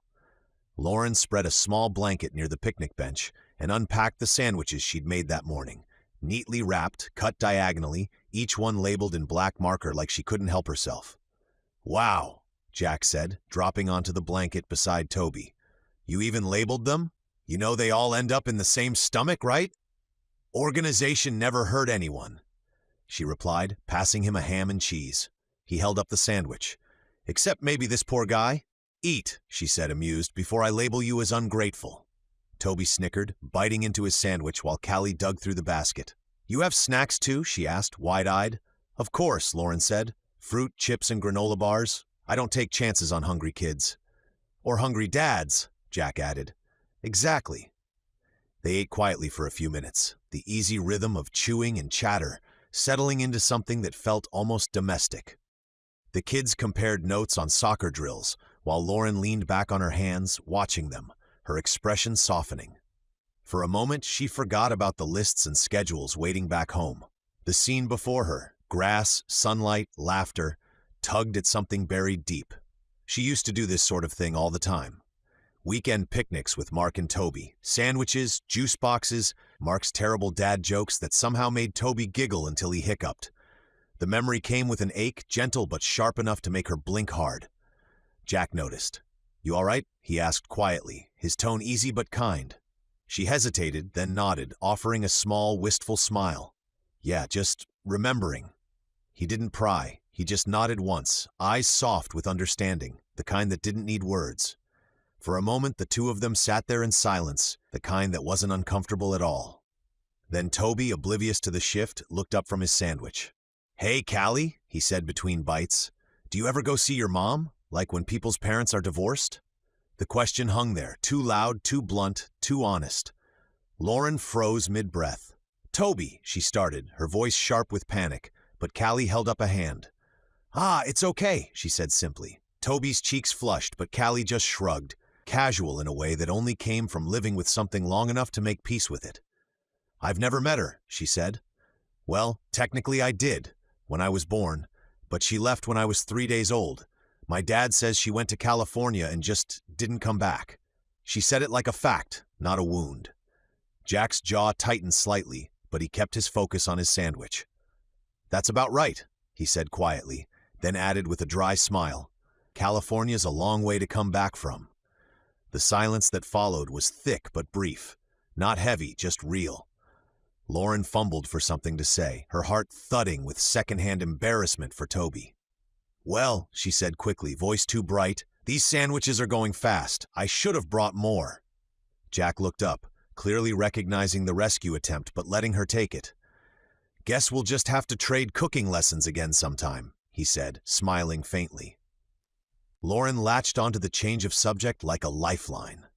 "Or maybe," she said, glancing at the football resting in the grass beside him, "you two can finally teach me how to throw that thing after all."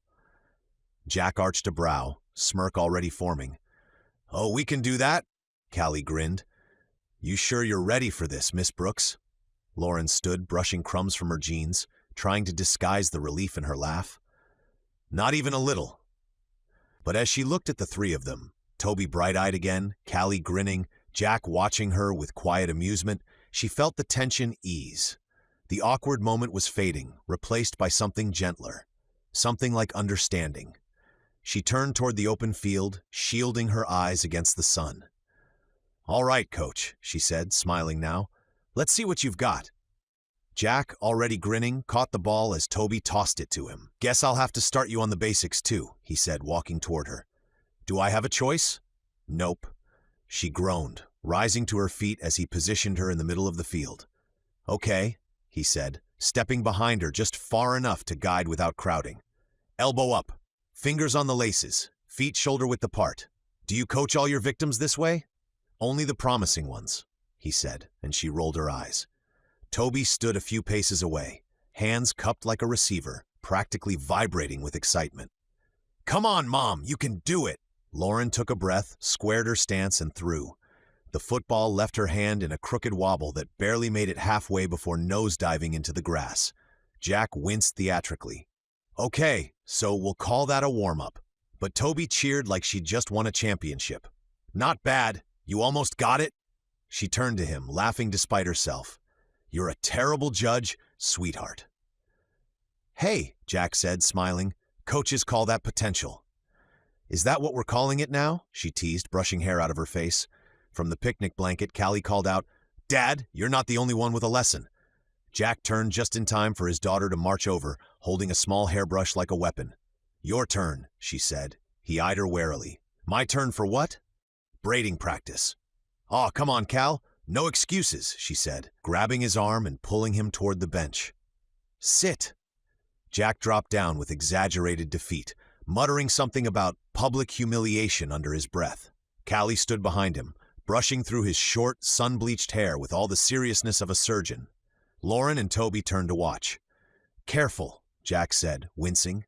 "I thought you said this was supposed to make me look cool." "No," Callie said, deadpan, fingers deftly dividing his hair into sections. "It's supposed to make you look pretty." That did it. Toby burst out laughing, doubling over until he nearly fell into the grass. Even Lauren had to cover her mouth, shoulders shaking with suppressed laughter. Jack twisted around to glare playfully at his daughter. "You think you're funny?" "Absolutely." He pointed at Lauren, still laughing. "You did this. You created a monster."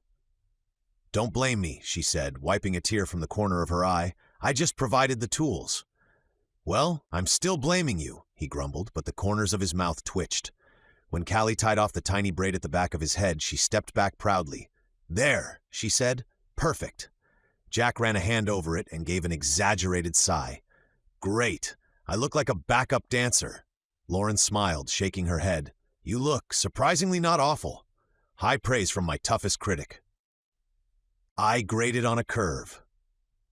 The kids were still giggling, feeding off each other's energy.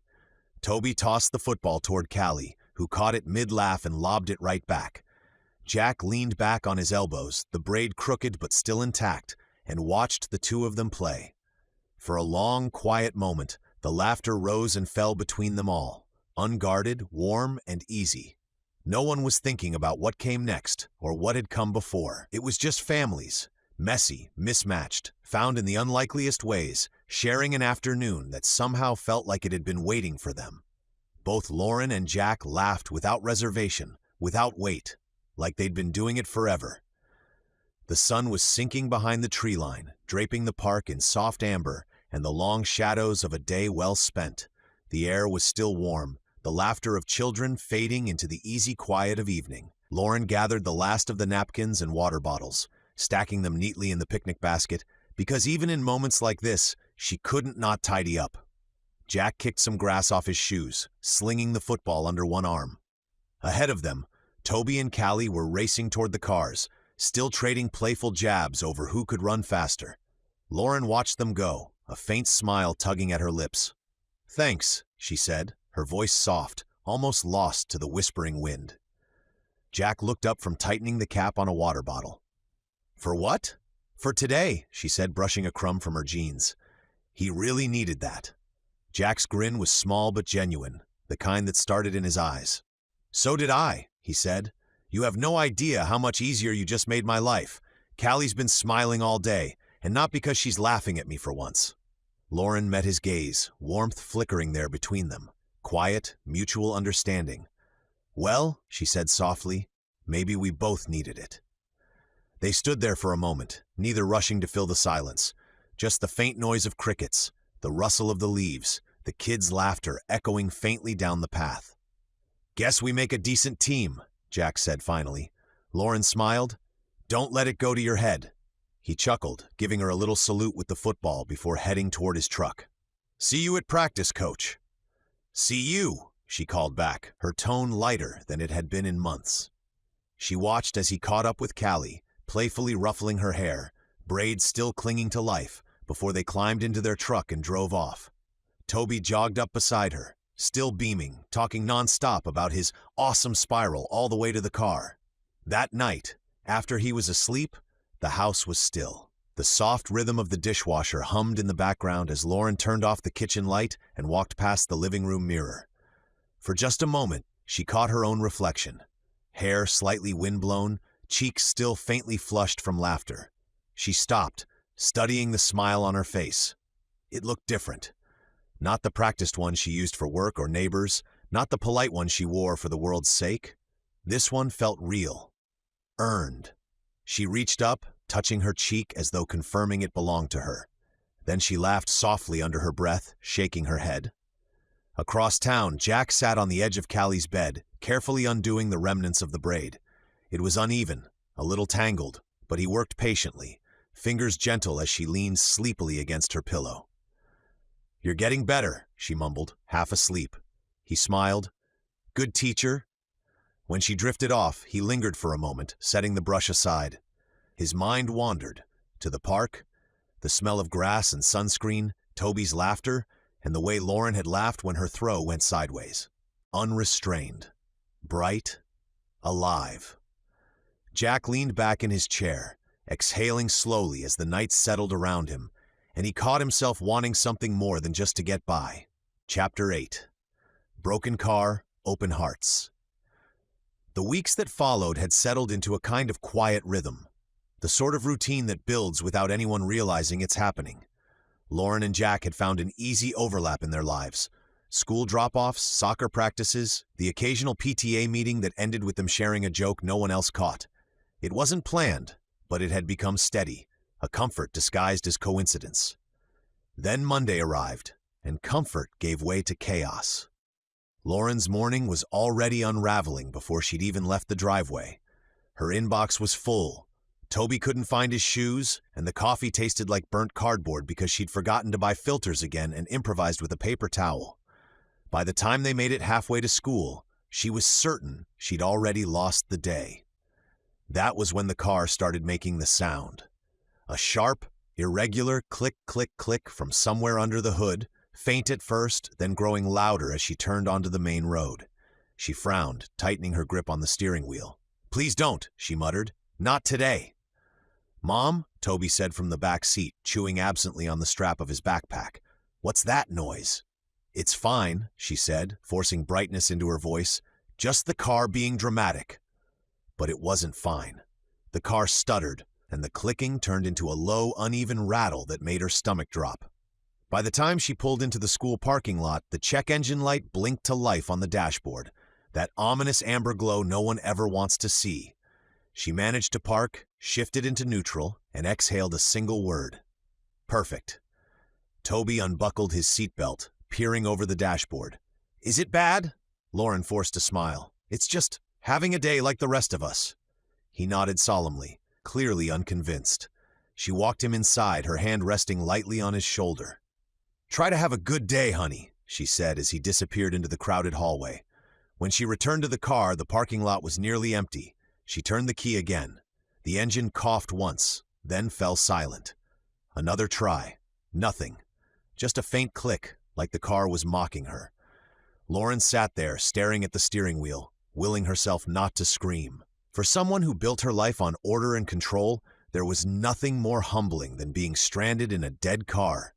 Late for work, alone in a parking lot that smelled faintly of exhaust and lost patience. She pulled out her phone, searching mechanics near me, skimming through the list with growing frustration. Closed Mondays, appointment only. Good service, slow turnaround. She scrolled faster, ready to pick the first shop that didn't sound like a gamble, until her eyes stopped on one name she knew immediately. Turner Auto. Her thumb hovered over the screen. Of course.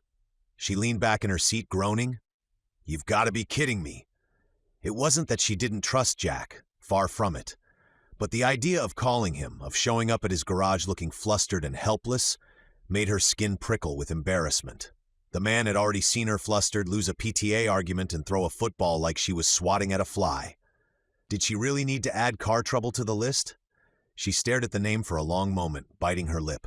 Calling anyone else would be easier, impersonal. She could drop off the keys, pay a bill, and move on. But she also knew exactly how that would go. Long waits, confusing estimates, no guarantee of trust. And that, trust, was the one thing she already had with Jack, whether she liked admitting it or not. Lauren sighed, pressing her phone to her forehead.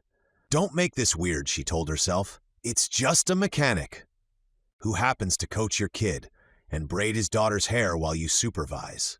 She groaned. Oh, this is so weird. But weird or not, she needed help. And Jack Turner, inconveniently, was the one person she trusted to give it. She scrolled back up to the listing, thumb hovering one last time. Then, with a deep breath and a muttered, "All right, here goes nothing," she hit call. The line rang twice. Lauren closed her eyes, already hearing his teasing voice in her head.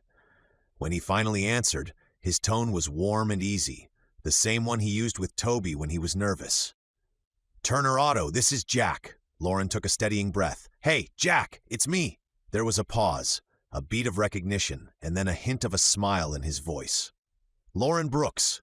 Should I assume this isn't a social call? She groaned quietly. Not unless your idea of small talk includes dead engines and public humiliation. He laughed, low and amused. All right, tell me where you are. School parking lot. My car decided it hates me. Well, he said, already sounding like he was grabbing his keys. Lucky for you, I'm pretty good at conflict resolution between people and engines. She couldn't help the tiny laugh that slipped out. I'm not sure this one's open to negotiation. We'll see about that. Sit tight. I'll be there soon. When the call ended, Lauren set the phone down in her lap and exhaled slowly. 15 minutes later, the unmistakable rumble of an old tow truck rolled into the school lot, its engine purring in a way that made Lauren's dead sedan feel personally insulted. The truck came to a stop beside her, and before she could compose herself, Jack was already climbing out, work boots dusty, sleeves pushed up, a faint smear of grease on his arm like an accessory he wore on purpose.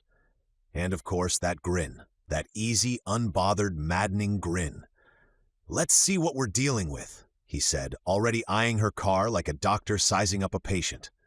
Lauren crossed her arms, half in defense, half to keep from fidgeting. You could have just told me what to do over the phone. He shot her a quick look over his shoulder. And miss an opportunity to save the day? Not a chance. I didn't say I needed saving. You called me, didn't you? She opened her mouth to reply, realized he had her there, and shut it again.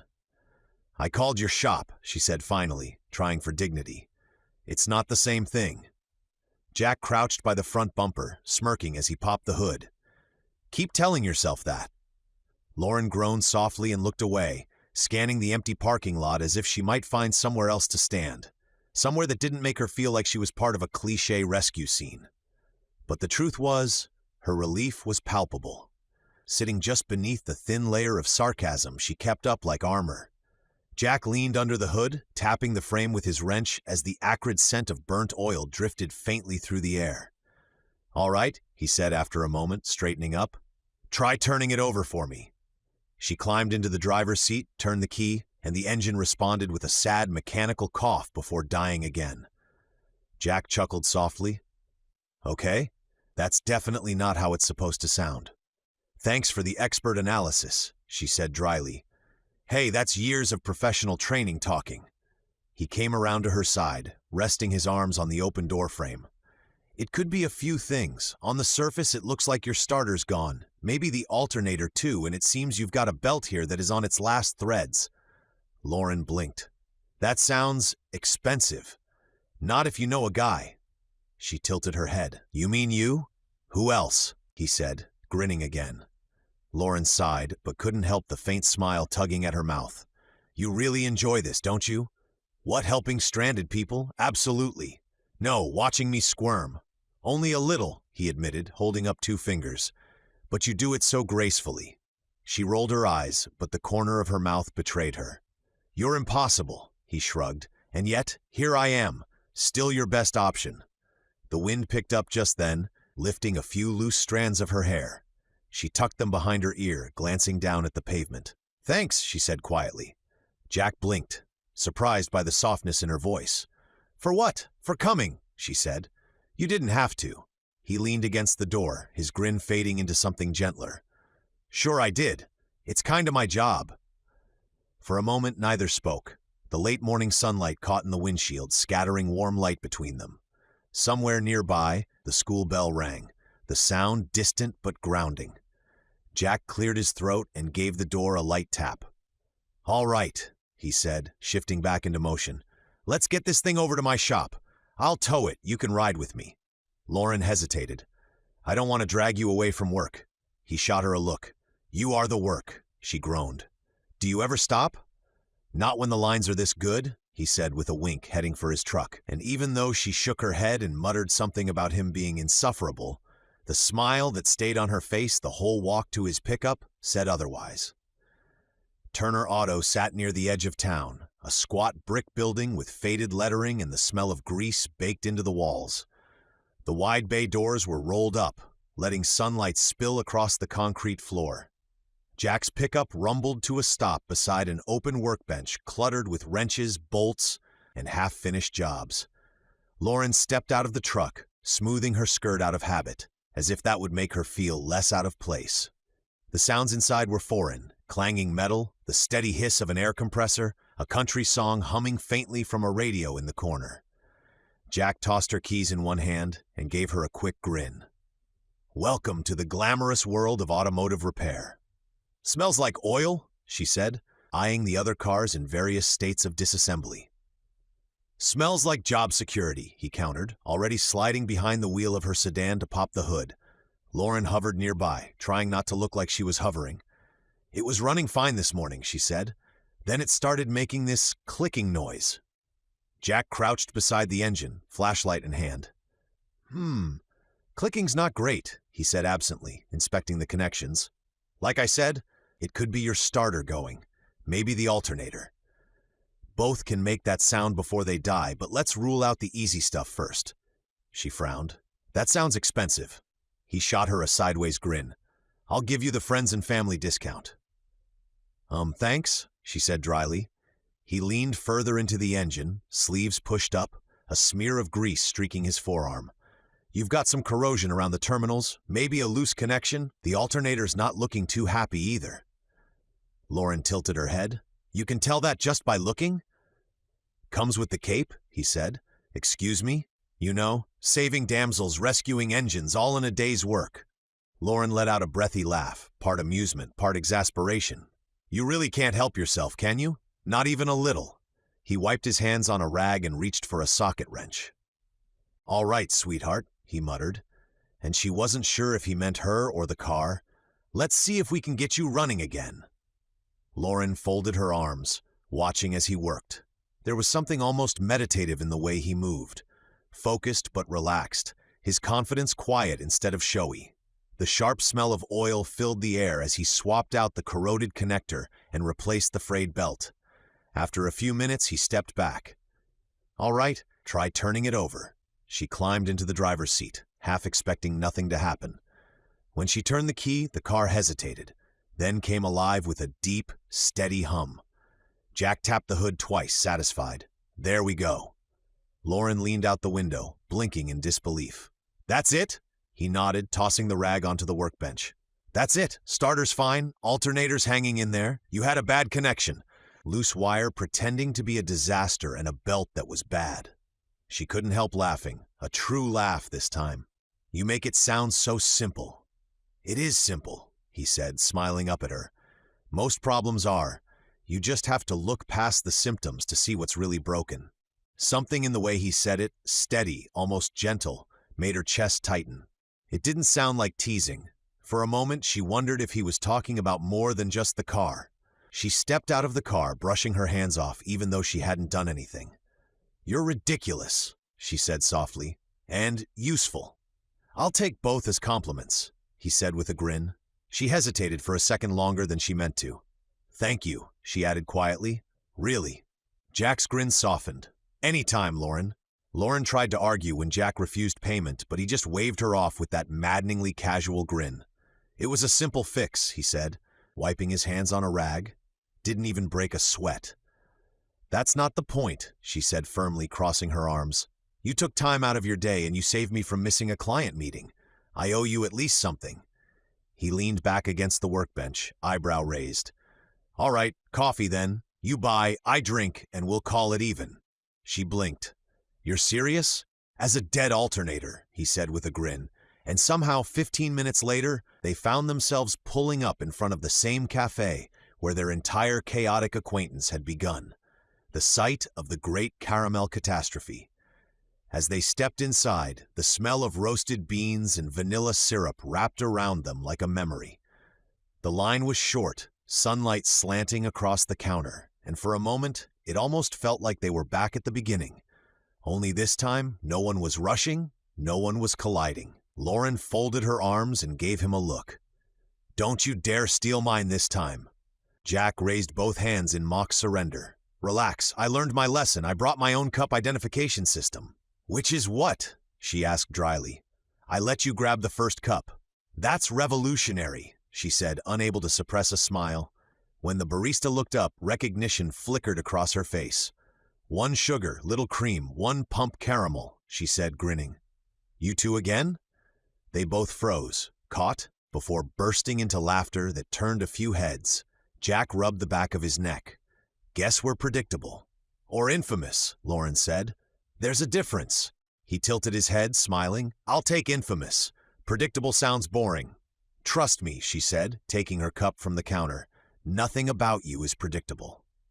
They found a small table by the window. The same one, she realized, where she had once sat trying to blot coffee off her blouse and her pride before storming out of the coffee shop.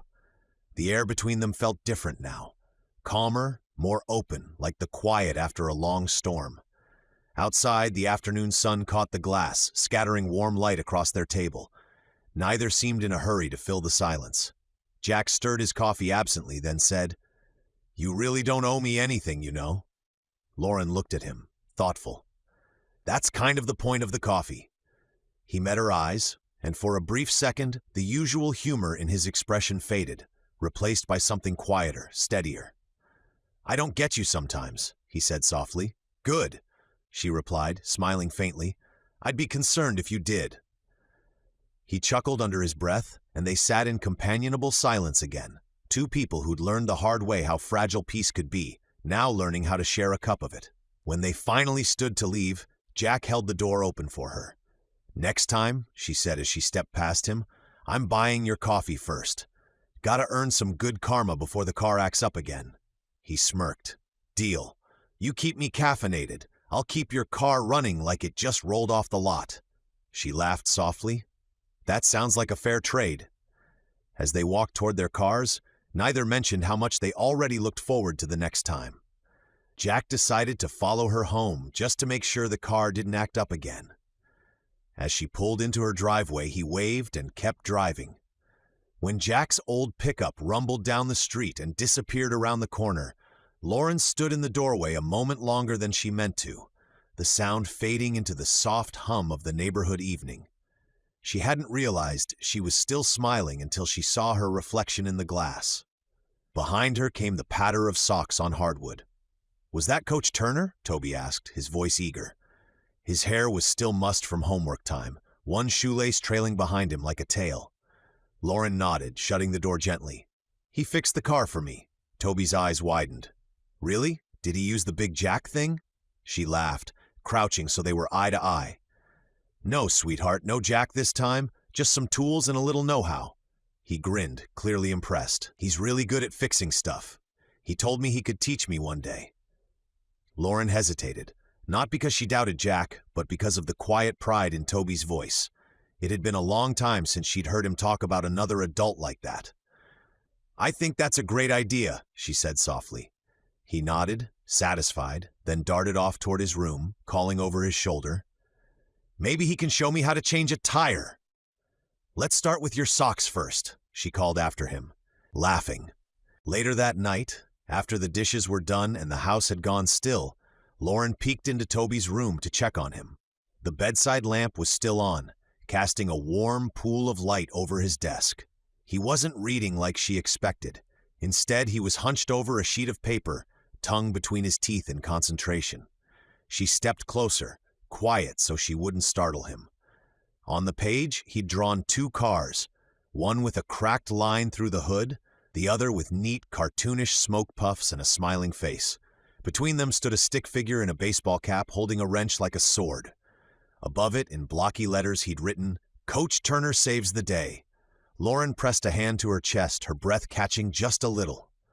Toby turned, noticing her. "Oh, I was going to show you," he said, shyly covering the drawing with his hand. She smiled and brushed a stray curl from his forehead. "It's wonderful, honey," he grinned, proud now. "Do you think he'd like it?" "I think he'd love it." She tucked him into bed, pulling the blanket up under his chin. "You really like Coach Turner, huh?" "Yeah," he said sleepily. "He doesn't talk to me like a kid. He just talks." Her throat tightened. "That's a good thing." "Yeah," Toby mumbled, already fading into dreams. Lauren sat there a little longer, watching his breathing even out.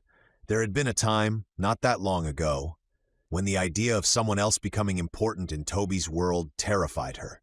It had felt like a betrayal, like letting someone else step into a space that had belonged to Mark.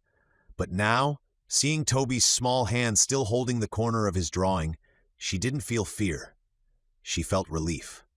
Maybe, she thought, it was okay to let the world in again. Maybe it was time. She kissed his forehead and turned off the lamp, the faint outline of the drawing still visible in the dark. A messy, hopeful sketch of something beginning to mend. After Toby drifted off to sleep, the house settled into stillness. That tender, weightless quiet that came only when everything finally stopped demanding her attention. Lauren lingered by his door for a moment, watching the soft rise and fall of his blanket before stepping outside with a blanket draped over her shoulders. The night air met her like a cool hand, calm and steady.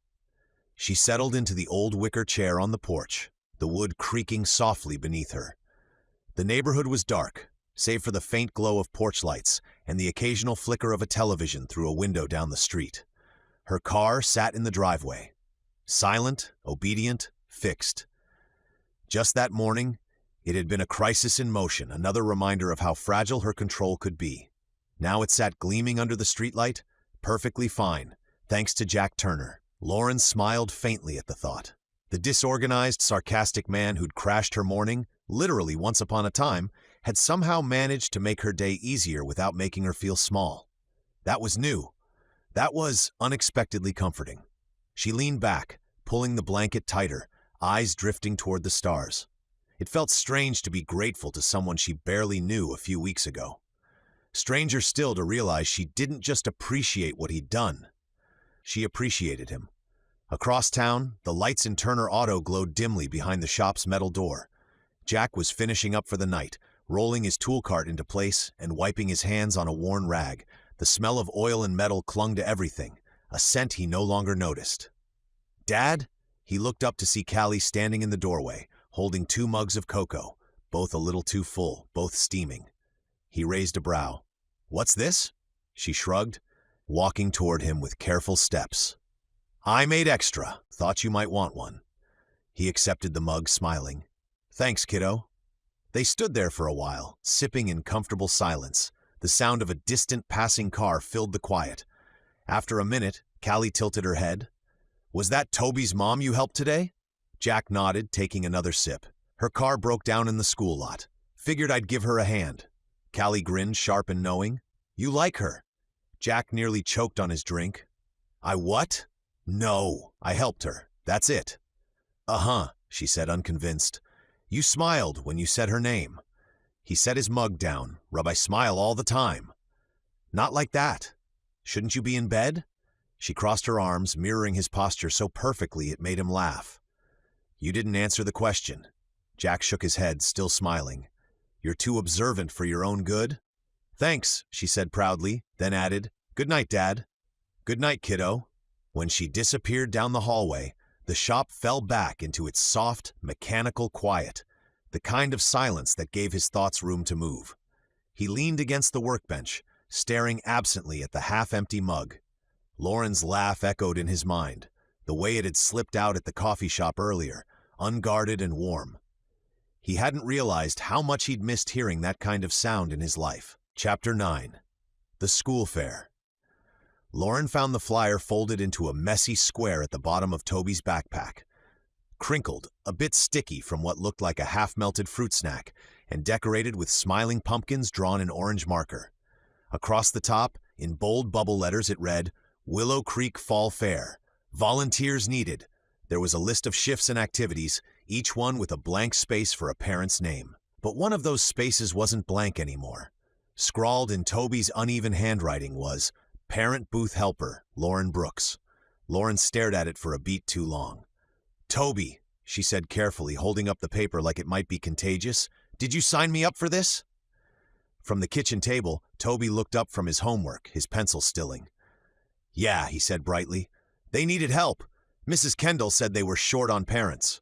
Lauren closed her eyes and took a slow breath. Honey, that's not really how volunteering works. You're supposed to ask people first. He frowned, genuinely confused. But you're good at helping, and Coach Turner said he's doing it too. That name made her pause. Coach Turner? Toby nodded, oblivious to the change in her tone. Uh-huh, he said it's fun. He's helping with the games. Of course he is, she muttered under her breath, setting the flyer down on the counter like she was defusing a bomb. Toby grinned, swinging his legs. You like hanging out with Coach Turner, right? Lauren froze mid-motion. I work with Coach Turner with soccer and PTA stuff, she said, far too quickly. He blinked. But you don't work together. You just hang out sometimes. She rubbed her temples. We don't hang out, sweetheart. Our kids play soccer together. That's all. He shrugged, unfazed. Still counts. Everybody needs friends to hang out with. The simplicity of it made her smile despite herself. You think Coach Turner is my friend? Yeah, Toby said, scooping up his pencil again. You smile when you talk to him. You don't do that with most grown-ups. Lauren opened her mouth to argue, then stopped. Fair point, she said softly. Toby looked up again. So, are you going to help at the fair? She sighed, glancing at the pumpkin flyer still sitting on the counter. I guess I don't have much choice, do I? He grinned. Nope, you'll like it. Coach Turner said it's the best part of the school year. Did he now? She said, arching an eyebrow. Toby nodded confidently. He said they have games and music and really good hot chocolate. Lauren gave a small, resigned laugh. Well, if there's hot chocolate, how can I say no? That night, after Toby was asleep, she sat at the kitchen table with her laptop open and the orange flyer beside her. Her mind should have been on work, emails, listings, the half-finished report waiting in her drafts folder, but instead, her eyes kept flicking back to the fair date circled in the corner. She hated crowds. She hated noise. She hated the inevitable stickiness of cotton candy and the chaos of children hopped up on sugar. But more than that, she hated how easily Jack Turner managed to turn every organized plan into cheerful disorder. She took a sip of her tea and sighed. You can do this, she muttered to herself. You'll volunteer, smile, stay 2 hours, and leave before anything gets complicated. She wrote the date on her calendar, neatly underlining it. Then, as she stared at the bright orange paper, she couldn't shake the uneasy feeling that without incident might be too much to hope for. Saturday morning arrived cool and bright, the kind of clear autumn light that made the school's soccer fields look newly painted, and the maple leaves seem almost staged. The air carried that back-of-throat crispness that promised sweaters by noon and coats by evening, and the first breaths of kettle corn drifted thinly from the blacktop where the rentals team wrestled with a popcorn machine. Lauren parked along the far curb and took a second to gather herself. Clipboard, extra pens, mini first aid kit, a roll of painter's tape, because experience had taught her that painter's tape fixed 90% of community events. She'd chosen a pumpkin-colored scarf that morning, festive, she told herself, without looking as if she were auditioning to be a scarecrow. Hair up, sneakers she wouldn't mind ruining. She took one last look in the rearview mirror, smoothed a flyaway, and stepped out into the morning bustle. By the time she crossed the grass, the field already buzzed. Parents hauling bankers' boxes with the controlled panic of people who'd forgotten how chaotic fun could be. Kids ping-ponging between folding tables. A custodian unlocking the equipment shed with the resignation of a man who knew he'd be picking up streamers until Tuesday. A chalked grid laid out the footprint. Bake sale, ticket tent, ring toss, face painting, pumpkin patch photo backdrop, and dead center the PTA raffle table, where Lauren would live for the next several hours. She arrived at the raffle station, a 6-foot table that had seen better days, and set her clipboard down as if planting a flag. Someone had dumped a mix of supplies there: a cash box, a tangle of orange raffle tickets, a plastic caddy of Sharpies, and a cardboard sign that said "Raffle" in cheerful bubble letters. She stared at the misspelling for a moment, then flipped the sign over to the blank side with the silent decisiveness of a person who would not be defeated by vowels. "Okay," she murmured to herself. "Function first." She taped the table's wobbling leg to a stake using painter's tape and a tongue depressor from the first aid kit. Good enough. She sorted the tickets into rolls of singles and fives, lined up the prizes list. Gift cards, a family portrait session, a pumpkin carving kit, an oil change at Turner Auto. She tried not to react to that, and started laying out a left-to-right flow. Pay, take, write name and phone, drop in the corresponding jar. She even taped arrows to the tablecloth. Her shoulders loosened as the pieces clicked into place. "Need a hand, boss?" The voice arrived with the lazy warmth of a sunbeam and the accompanying shadow of a crate of bottled water. She turned to find Jack coming across the grass, one-armed carry like it weighed nothing, ball cap pulled low, grin engaged. "You're late," she said automatically because the script between them wrote itself. He checked his watch with exaggerated dignity. "Technically, I'm right on Jack Turner time, which is very punctual in its own universe." "You mean unmeasured," she said, but the corners of her mouth were already fighting a smile. "Water goes under the table." "Copy that, boss." He ducked, slid the crate beneath the skirted table, and popped back up, scanning her arrangement like a man appraising a classic car. "This is very linear. It's a line. Lines are efficient. Flow matters," he said, picking up one of her taped arrows and swiveling it 90 degrees. "You're creating a bottleneck right at the jars. Watch." He pantomimed 2 invisible customers colliding hips in front of the prize list, complete with sound effects. "Traffic jam, lost tempers, someone cries, probably me." She rescued the arrow from his hand, retaped it precisely where it had been, and arched a brow. "Function matters. People enter here, pay here, write here, drop here, leave happy. It's foolproof. Famous last words," he said, but he lifted both hands in mock surrender. "All right, let me earn my keep some other way." He scanned the horizon like a Labrador scenting chaos. "Tent poles," he declared, already angling toward a neighboring booth where 2 7th graders were attempting to coax a canopy into 3 dimensions while the aluminum frame folded stubbornly in on itself. "You'll thank me when the wind picks up." He was gone for all of 30 seconds before one of the PTA moms materialized at Lauren's elbow, breathless and cheerful. "There you are. I knew we put the raffle table in safe hands." Denise, from the last meeting, efficient and perennially upbeat, pressed a laminated schedule into Lauren's palm. "We moved face painting to the far side to dodge the popcorn line. And do you know where the square reader lives? Because I thought Hannah had it, but she says no, and if we can't take cards, the bake sale is going to become open barter." "I brought a backup reader," Lauren said immediately, because of course she had. She fished it from her tote and handed it over, earning a grateful squeal. "You're a lifesaver. Oh, and can you?" Denise's eyes flicked toward the hand-lettered raffle sign, now blank and face down. "We need a new sign. Something legible?"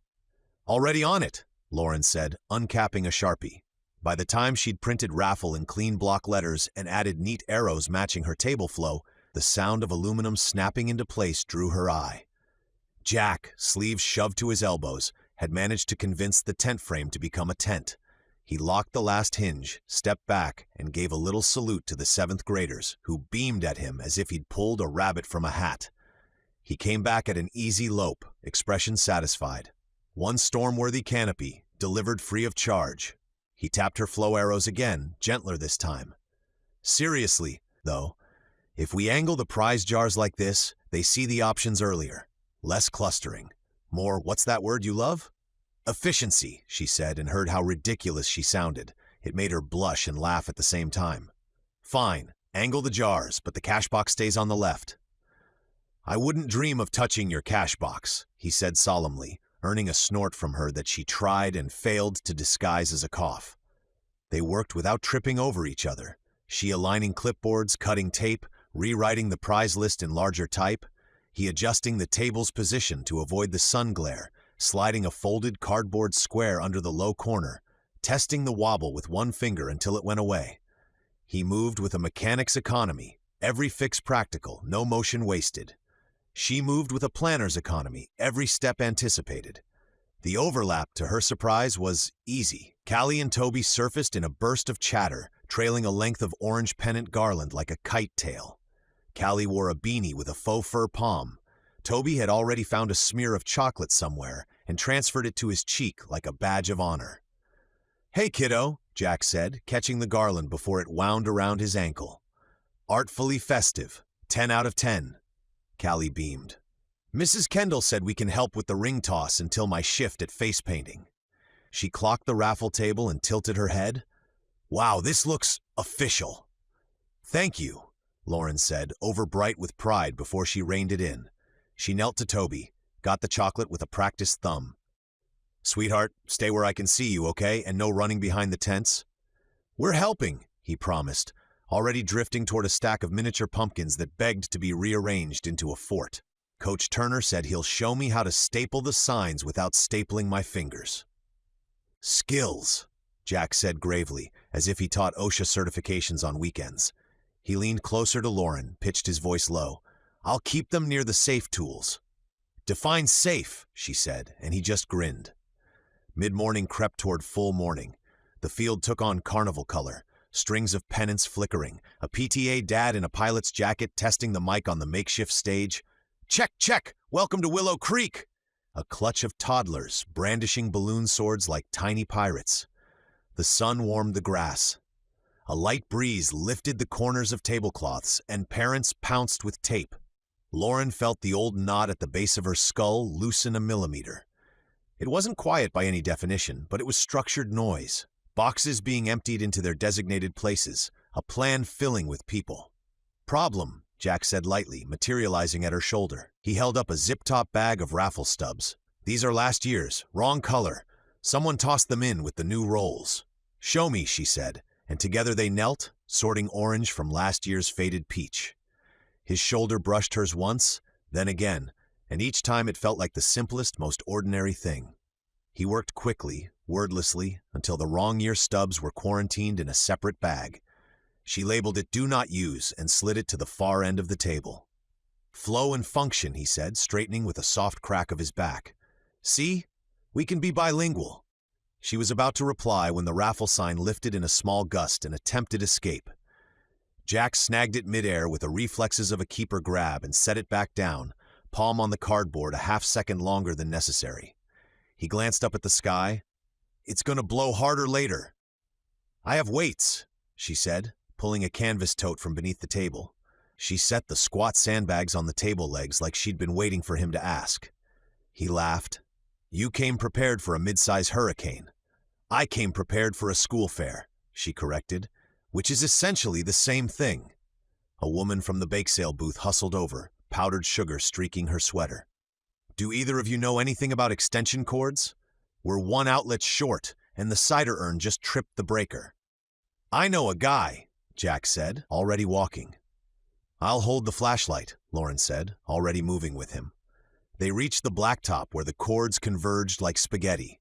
Jack crouched, tracing the run like a puzzle, and swapped the cider urn to a different circuit. Lauren found the laminated map thumbtacked inside the utility closet and pointed to the panel. "Try 5 and 7, she told the custodian, who pulled them with the tired reverence of a man who'd seen this very sequence every fall since 1999. The string lights blinked back to life. The urn purred. The bake sale woman threw her hands in the air and proclaimed them geniuses. On the walk back, Lauren realized her mouth had been curved into a smile for several minutes without permission. "Okay," she said, settling behind the raffle table again. I'll allow that you're useful outside of engines. You say that like it's a reluctant revelation. He bumped her shoulder lightly with his knuckles. For the record, your table flow is growing on me. It's not a houseplant, she said, but there was no bite in it. They did a final pass of the station. Pens uncapped and chained to the clipboard, her idea. Jars angled toward the approach, his idea. Cash box tested, card reader paired, prize descriptions printed in 16-point font. He dug a tiny level from his back pocket, a mechanic's odd little talisman, and set it on the table edge. You do not need a level, she said, incredulous and delighted. He watched the bubble settle dead center. But look at that, perfectly true. Throughput is going to sing. She laughed, hand over her mouth. If you say throughput one more time, I'm revoking your cake pop privileges. Harsh but fair, boss. Across the grass, the PA crackled. Welcome to the Willow Creek Fall Fair. The cheer that rose turned the morning official. Children surged, lines formed. Denise, the PTA president, gave Lauren 2 thumbs up from the ticket tent. Lauren inhaled, slow, intentional, and felt her pulse even out. She could do this. She had a plan. And apparently an assistant who refused to follow instructions and somehow made everything easier anyway. Ready? Jack asked, tipping his chin toward the tide of families turning their way.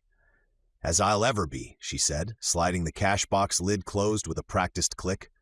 Remember, singles on the left, fives on the right, names and phone numbers legible, and no, you can't put all your tickets into the year of free oil changes because that's tacky. He blinked in faux offense.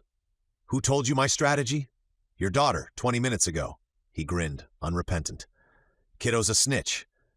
Kiddo learned from the best, she said, meaning the teasing, the transparency, the way they seemed to do this. Life, parenting, community, side by side without deciding to. She caught herself before the thought turned sentimental and gestured to the approaching line. Places. They fell into motion. He greeted people by name. She kept the line moving. He crouched to eye level with kids and made them laugh. She made sure their parents didn't skip the phone number part. When a jar lid stuck, he freed it with a twist and a wink. When a pen died, she had a replacement in hand before anyone noticed. Once, their fingers grazed as he passed her a roll of tickets, and neither of them acknowledged it, which somehow felt like the acknowledgement itself. Half an hour in, a gust lifted the pennant string. Jack caught it with one hand and retied the knot without breaking his rhythm at the table. When a dad tried to cram 12 tickets into the wrong jar, Lauren rerouted him with a smile that brooked no argument. They were, she admitted privately, ridiculous together. Ridiculous, and if she could allow the word, effective. Flow, he murmured during a lull as if conceding a point.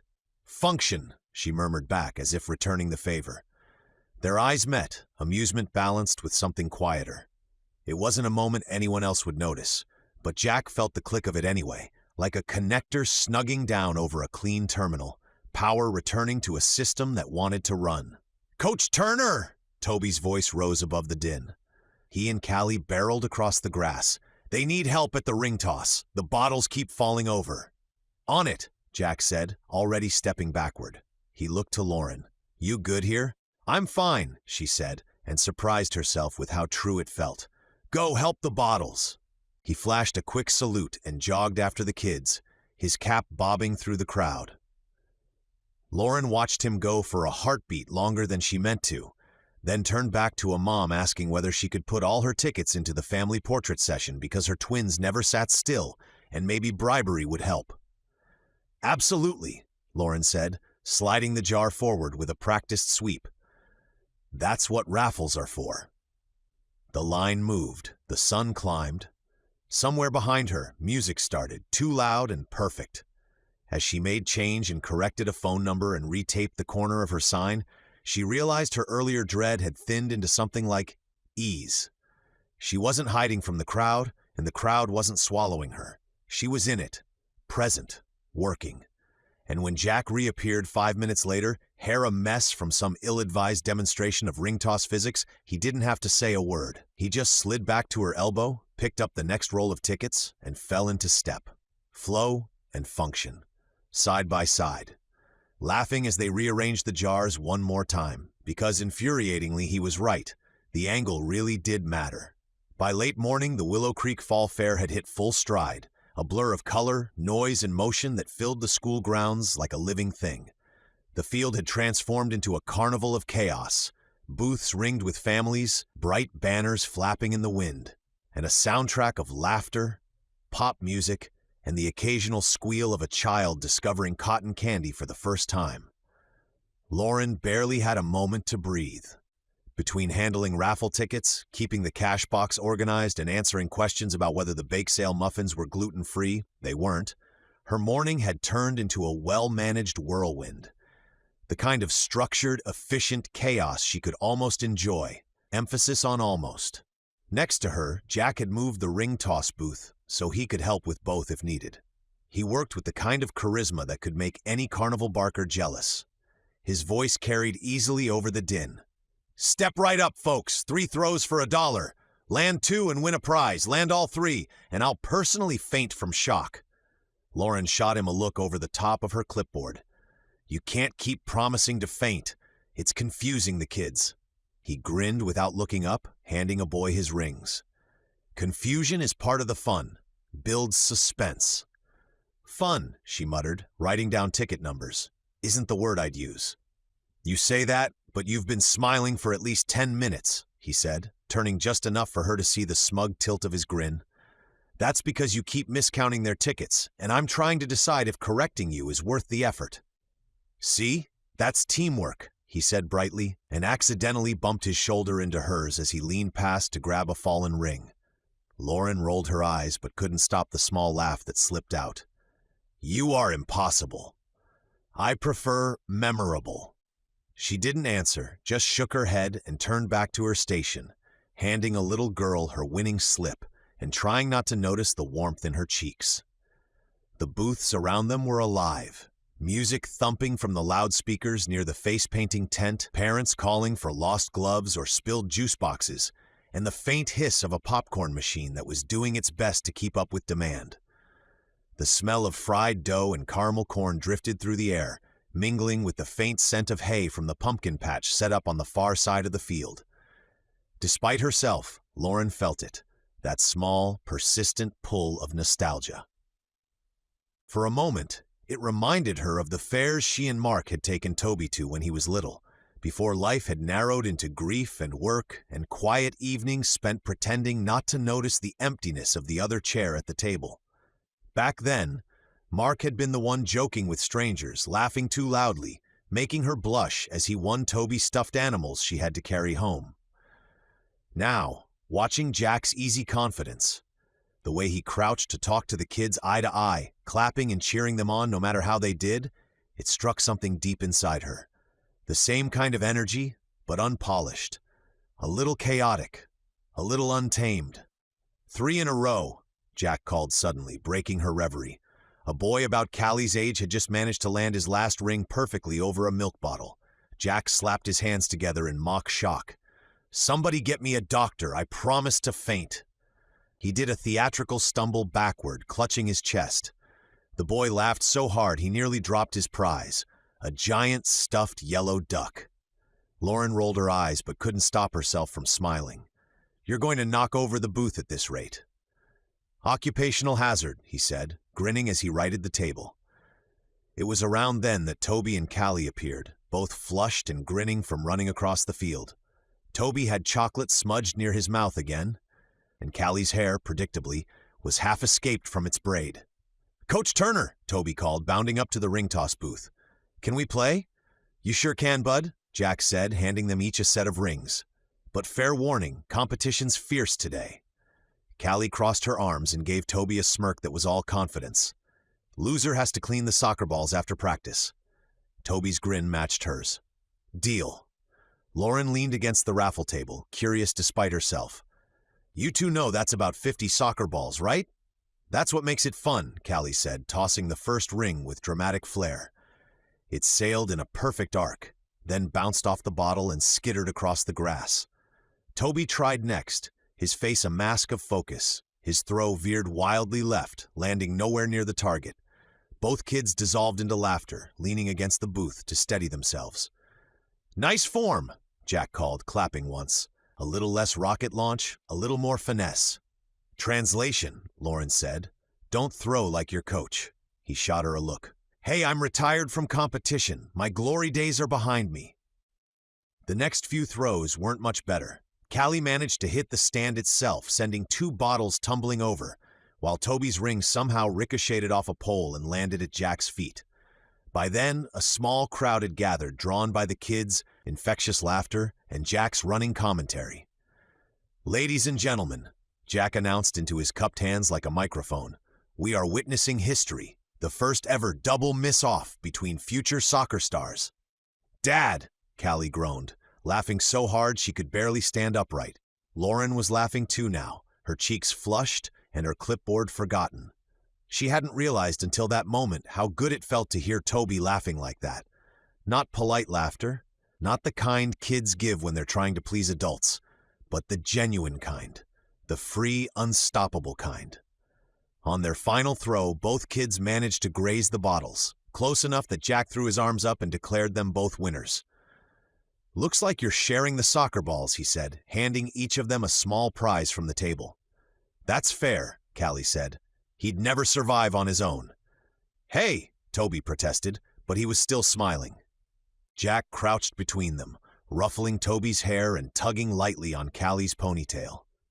"You two make a good team. Try not to destroy anything on your way to the snack tent." "We'll try," they chorused before darting off through the crowd. As they disappeared into the sea of families, the noise of the fair swelled around them again. Laughter, chatter, music, and the occasional bark from the petting zoo area. Lauren looked after the kids, still smiling, her heart unexpectedly full. Jack leaned against the post beside her, his voice softer now. "They're good together, huh?" She nodded. "Yeah, they really are." There was a quiet moment between them, not awkward but reflective. Watching their kids from a distance, the sight of them weaving through the crowd like two halves of the same unstoppable force, Lauren felt something she hadn't in a long time: calm. "Sometimes I think they've got it figured out better than we do," Jack said. Lauren glanced at him, the corner of her mouth tugging upward. "I think you might be right." For a fleeting second, neither of them felt like the single parents navigating loss and exhaustion that they were. They were just two adults standing shoulder to shoulder, watching two kids laugh in the sunlight. The fair bustled on around them, bells ringing, booths calling, music changing tracks, but the noise faded into something quieter. For that brief, golden stretch of morning, they weren't two people surviving separate lives. They were something simpler, something whole. By mid-afternoon, the fair had reached its noisy, sugar-fueled peak. The air pulsed with overlapping sounds: laughter, music, chatter, the rhythmic thud of beanbags hitting plywood targets, the scent of caramel apples and kettle corn mixed with damp grass and hot plastic. It was the kind of day that made small-town life feel like something larger, stitched together by shared noise and sticky fingers. Lauren had finally found her rhythm. The raffle table was running like clockwork, her system of arrows and labeled bins working exactly as planned. Parents stopped by, dropped tickets, offered smiles, and moved along. She even caught herself humming under her breath to the tinny pop music coming from the loudspeaker.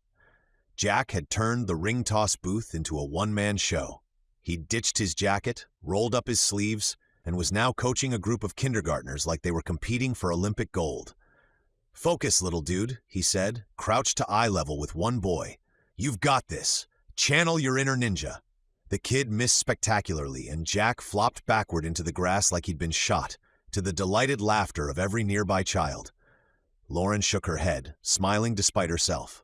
It was chaos, unstructured, ridiculous, and she had to admit, fun. Then the light shifted. At first, she thought she imagined it, the way the colors seemed to drain slightly from the day. But when she glanced up, her stomach dropped. A bank of dark gray clouds had gathered on the horizon, stretching wider by the minute. The kind of clouds that didn't hint at rain so much as promised it. "Great," she muttered, tightening her scarf. Jack must have noticed her frown because he called, cupping his hands around his mouth. "What's wrong, boss? Your raffle ticket's not aerodynamic enough?" She jabbed a finger toward the sky. "Weather's turning." He followed her gesture and whistled low. "Huh, guess the forecast lied again?" Lauren was already shifting into crisis mode. We need to pack things up before it hits." "Aw, come on," he said, grinning as the wind started to pick up. "A little drizzle never hurt anyone." A napkin shot past his head like a startled bird, followed by 3 paper flyers and a rogue balloon that narrowly missed his shoulder. Lauren raised an eyebrow. "You were saying?" Jack turned, watching as a stack of plates tumbled off a nearby bake sale table. "Okay, maybe you have a point." The air grew restless, thick with that electric scent that came before rain. Children squealed as gusts whipped through the fairgrounds, sending plastic bags tumbling across the grass. A few tents shuddered against the wind, their poles rattling in protest. Lauren was already moving, her clipboard tucked under one arm as she started corralling supplies into bins. "If you help me fold instead of making jokes, we might actually get out of here before." The rest of her sentence vanished in the wind. A sudden gust hit like a wave, ripping through the tents. The raffle canopy lurched violently, one side snapping free. Before Lauren could react, the whole structure lifted, the fabric flapping like a giant sail. Jack lunged without hesitation. He caught one of the loose poles mid-flight, anchoring it with both hands. The effort made the muscles in his arms stand out, his boots skidding a few inches before he dug in and forced the frame back down. "A little help, boss," he called, grinning even as his hair whipped across his forehead. Lauren grabbed the other side, her scarf snapping like a flag. Together they forced the legs down, the canvas straining and thrashing between them. For a moment, it was like wrestling a dragon. Wind roaring, people shouting, the world reduced to the sound of aluminum creaking and breathless laughter. "Let go!" Lauren shouted. "It's going to tear!" "Not on my watch!" Jack yelled back, right before the canopy ripped clean down the middle with a sharp snap. They both stumbled backward, clutching the useless frame as the first drops of rain began to fall. It started as a sprinkle, a polite warning, then turned into a deluge. Within seconds, the field was chaos. Parents shouted to their kids, vendors scrambled to cover tables, and the crowd surged toward the gym doors as thunder rolled in the distance. Jack dropped the broken tent pole and grabbed his jacket, tossing it over Lauren's head just as a cold sheet of rain came down. "Come on," he shouted, grabbing her hand before she could protest. They sprinted across the grass, weaving through the stampede of umbrellas and running children. The ground squelched beneath their shoes, and by the time they reached the gym doors, both were soaked to the bone. Lauren pushed wet hair out of her face, gasping between laughter and disbelief. "You think this is funny?" Jack leaned against the wall, dripping water, his grin absolutely unapologetic. "A little," he said, catching his breath. "You look like you just lost a water balloon fight." She glared at him, half-heartedly.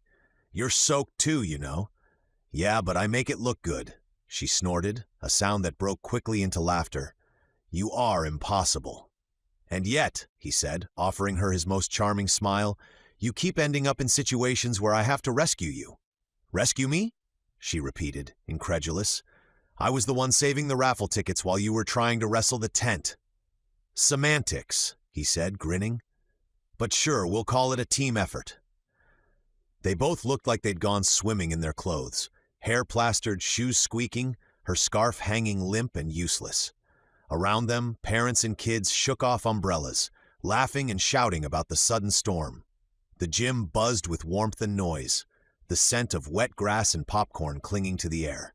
For a brief moment, Lauren forgot to care about her appearance, or her schedule, or the fact that her car probably smelled like damp canvas now. She was too busy laughing, really laughing, in a way she hadn't in years. When the laughter finally died down, Jack glanced sideways at her, his voice softer now. "You okay?" She nodded, still catching her breath. "Yeah, just wet, and possibly traumatized by your storm-handling skills," he chuckled. "Hey, I got the tent. Sort of." "Half of it," she corrected. "Half is better than none." She met his eyes then, the teasing fading into something quieter. The world outside still poured rain, hammering against the gym's roof, but inside it felt strangely still, as if the noise had pulled away, leaving just them and the feeling of shared adrenaline. "Thanks," she said finally. "For what?" "For the jacket. And the, heroics." Jack smiled faintly. "Anytime, Lauren." It wasn't the words that made her heart stutter, it was the tone. Simple, genuine. No teasing, no smug grin, just a warmth that reached her before she could put up her usual walls. The storm outside roared louder, rattling the gym windows. Jack pushed off the wall and ran a hand through his dripping hair. "Well," he said, breaking the spell with a crooked grin, "at least the fair won't need to water the pumpkins." Lauren groaned. "If that's your way of saying we're stuck here until it stops, you could have just said so." He shrugged, didn't want to ruin the mood. She rolled her eyes, smiling despite herself. "You never stop, do you? Not when I've got an audience." They both laughed again, the sound blending into the chatter of the others sheltering inside. Outside, thunder rumbled, long and distant, while inside, under the glow of gym lights and the faint smell of damp paper tickets, something had shifted. Lauren couldn't name it exactly, but as Jack shook water from his sleeves and looked at her with that perpetual grin, she realized she didn't want to. Whatever it was, it felt like the beginning of something. Messy, unpredictable, and absolutely real. The gym had turned into a kind of beautiful chaos, a noisy, improvised shelter where the storm outside might as well have been on another planet. The echo of sneakers squeaking against the polished floor, mixed with laughter and the hollow thudding of a basketball someone had found and decided to dribble endlessly near the bleachers. The PTA had set up emergency snack tables near the entrance, volunteers distributing paper cups of lemonade to a growing line of damp, smiling kids. Lauren found herself seated on a wooden bench against the far wall, the smell of rain and popcorn hanging heavy in the air. Her once neat scarf was now a damp knot in her lap, and a few strands of hair had escaped the messy bun she'd tied in the rush to get inside. She glanced around the crowded gym, taking in the patchwork of dripping umbrellas and wrinkled fall decor that had survived the downpour. Jack appeared beside her a few minutes later, holding a crumpled paper bag in one hand. "Peace offering," he said, plopping down next to her and shaking out a few pieces of kettle corn into his palm. "It was abandoned on the refreshment table. Tragic waste, really." Lauren arched an eyebrow. "You're eating someone else's snack?" "Hey, finders keepers," he said, tossing one into his mouth. "Besides, it's fair food. It's all communal. That's like a rule." She sighed, but she was smiling. "You have an excuse for everything, don't you?" "Only the good stuff," he said, extending the bag toward her. She hesitated, then reached in and grabbed a handful. The popcorn was still slightly warm, sweet and buttery, and the taste was oddly comforting. They sat like that for a while, side by side, passing the bag back and forth, watching the crowd around them settle into a rhythm of resigned enjoyment. Parents gathered near the makeshift coffee station, laughing at their collective misfortune. Kids ran wild across the gym floor, their wet sneakers leaving faint streaks on the varnished wood. Someone had found the sound system, and now faint pop music pulsed softly through the overhead speakers. Not loud enough to compete with the noise, just enough to fill the space between conversations. Jack leaned back, draping one arm across the back of the bench, eyes following the kids as they darted through the maze of tables and benches. "You ever think we're just winging it?" he asked after a long pause. Lauren turned her head, a small frown tugging at her lips. "What do you mean?" He gestured vaguely, not just toward the kids, but the whole room. "All of this. Parenting. Life. Pretending we know what we're doing." Lauren's smile was faint. "Constantly," she said. "I just prefer to wing it with a plan." Jack laughed, the sound low and warm. "You realize that makes no sense, right?" "It makes perfect sense," she said, wiping a bit of popcorn salt off her fingers. "You just don't understand my process." "Your process is color-coded spreadsheets and contingency plans," he teased. "I've seen the way you organize snack duty." "It works," she said firmly. He grinned. "You mean it stresses everyone else out so much they can't argue?" She shot him a look, but her lips were twitching. "You're lucky this bench is public property, or I'd make you move." Jack smiled at that, not his usual smirk, but something softer, more thoughtful. The noise around them seemed to fade a little, leaving only the rhythmic patter of rain against the gym's high windows. For the first time since the storm started, there wasn't anything for either of them to fix or manage. No tents to fold, no raffle tickets to count, no crisis to solve. Just the strange, accidental peace of waiting out the rain. Lauren leaned back slightly, her shoulders easing. "You know," she said, her voice quieter now, "I used to hate this kind of thing. Storms? He asked. Crowds, she corrected. Noise, chaos. I used to hate all of it. It made me feel like I'd lost control. She paused, her fingers brushing the damp edge of her scarf. But maybe that's the point. You're not supposed to control everything. Sometimes you just stand in the rain and let it be what it is. Jack watched her for a moment. The calm in her voice, the weariness behind her eyes, the quiet strength that came with both. Sounds like you're still working on the plan, he said. She smiled faintly. And you sound like someone who never had one. Touché, he said with a laugh. They both turned their attention back to the kids. Toby and Callie were sitting cross-legged on the floor with a group of friends, eating cookies and drawing faces on napkins with marker pens. Every so often, Callie would bump Toby's shoulder, and he'd bump her back, laughing. For a while, neither of them spoke. The storm outside drummed steadily against the roof, a white noise that made the gym feel like a cocoon. People had begun to settle in, coats draped over chairs, shoes off in corners, the smell of damp wool and cocoa replacing the earlier scent of caramel and fried dough. Lauren tilted her head back, watching a droplet of rain slide lazily down the tall window pane. You know what's funny? She murmured. What's that? I spent years convincing myself I could handle everything alone, she said. And today, when my tent tried to take flight, I didn't even think twice about needing help. You just grabbed it. Jack smiled, his voice gentle. Yeah, well, it's kind of my thing. I fix stuff. She turned to look at him, her tone lighter now. Cars, tents, emotionally frazzled single moms? He laughed quietly. Hey, don't flatter me. I'm still working on keeping my coffee in the right cup. That earned him another smile, the kind that reached her eyes this time. The conversation drifted after that, comfortable and unhurried. They talked about the fair, about Callie's upcoming tournament, about Toby's sudden obsession with football. It wasn't deep, not the kind of conversation that unraveled lives, but it was easy, and that was enough. Eventually the storm began to ease. The rain softened to a whisper, the thunder retreating to the horizon. The noise of the gym started to shift again. Parents gathering things, kids whining about leaving, the faint shuffle of wet shoes against the floor. Lauren looked toward the doors, where light was beginning to break through the clouds. Looks like it's clearing up, she said. Jack stood, stretching. Guess that's our cue. He offered her a hand to stand, and she took it, her fingers brushing against his just long enough for something unspoken to pass between them. Not electricity exactly, but recognition. A quiet understanding of two people who had been weathering storms long before this one. As they stepped out onto the damp pavement, the sky hung heavy and silver, drops still glistening on the grass. Toby and Callie ran ahead, their laughter echoing off the wet sidewalks. Jack glanced sideways at her, that familiar grin tugging at his mouth. You know, he said, you don't do too bad when things don't go according to plan. Lauren smirked, tightening her scarf. Don't get used to it. He chuckled, shaking his head. I wouldn't dream of it. By the time the storm faded, the world outside the gym looked like it had been washed clean.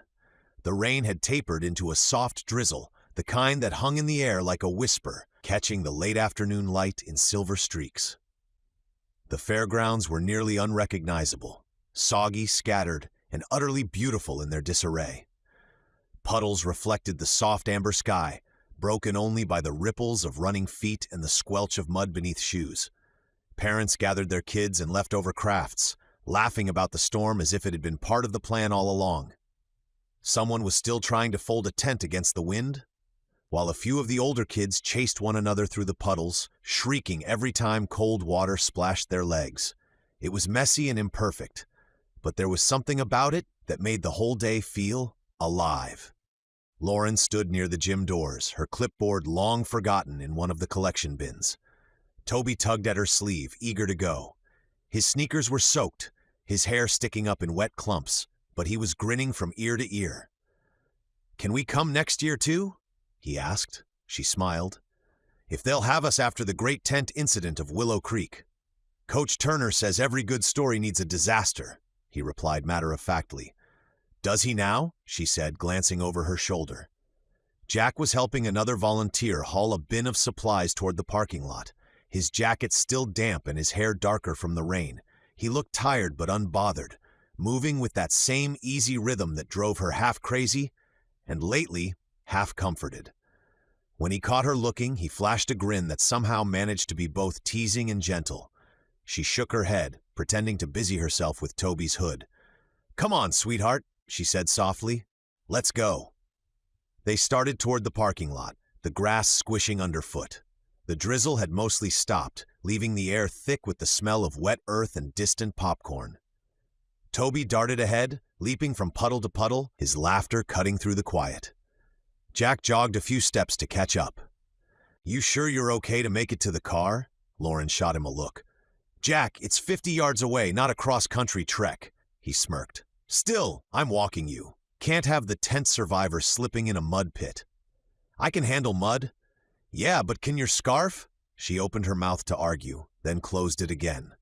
It wasn't worth it. Not when he was looking at her like that, all calm confidence and the faintest trace of amusement tugging at the corner of his mouth. So she let him. The three of them walked together across the drenched grass, Jack in the middle, Lauren hugging her damp coat tighter around her, and Toby darting ahead to splash in every puddle that dared exist within 10 feet. The last bit of sunlight had begun to break through the clouds, painting everything gold. Jack called after Toby, his voice carrying easily. "Hey, careful! Those puddles bite!" Toby laughed and jumped harder. "They don't!" Lauren watched her son spin in circles, rainwater flying from his shoes, and smiled despite herself. "He's fine," she said quietly. "Let him have fun." Jack nodded, following her gaze. "He's a good kid." "Yeah," she said softly. "He really is." They reached the parking lot, where cars gleamed wet and shining under the low evening light. Water dripped from mirrors, collecting in shallow rivers along the curb. Lauren unlocked her car with a chirp, and Toby immediately climbed in, still humming to himself. Jack lingered beside her door, hands shoved in his pockets, his usual confidence tempered by something quieter. "Thanks for walking us," she said finally. "I didn't need an escort, but thanks anyway." He shrugged, that easy smile never far from surfacing. "I know you didn't, but you looked like you might appreciate one." She tilted her head. "Do I really look that helpless?" "No," he said, his tone softening. "You look like someone who's been doing a really hard job for a long time and makes it look easier than it is."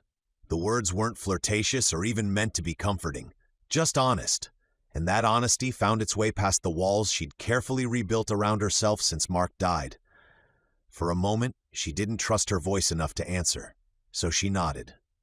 "Thanks," she said finally, her voice quiet. Something warm flickered in her chest.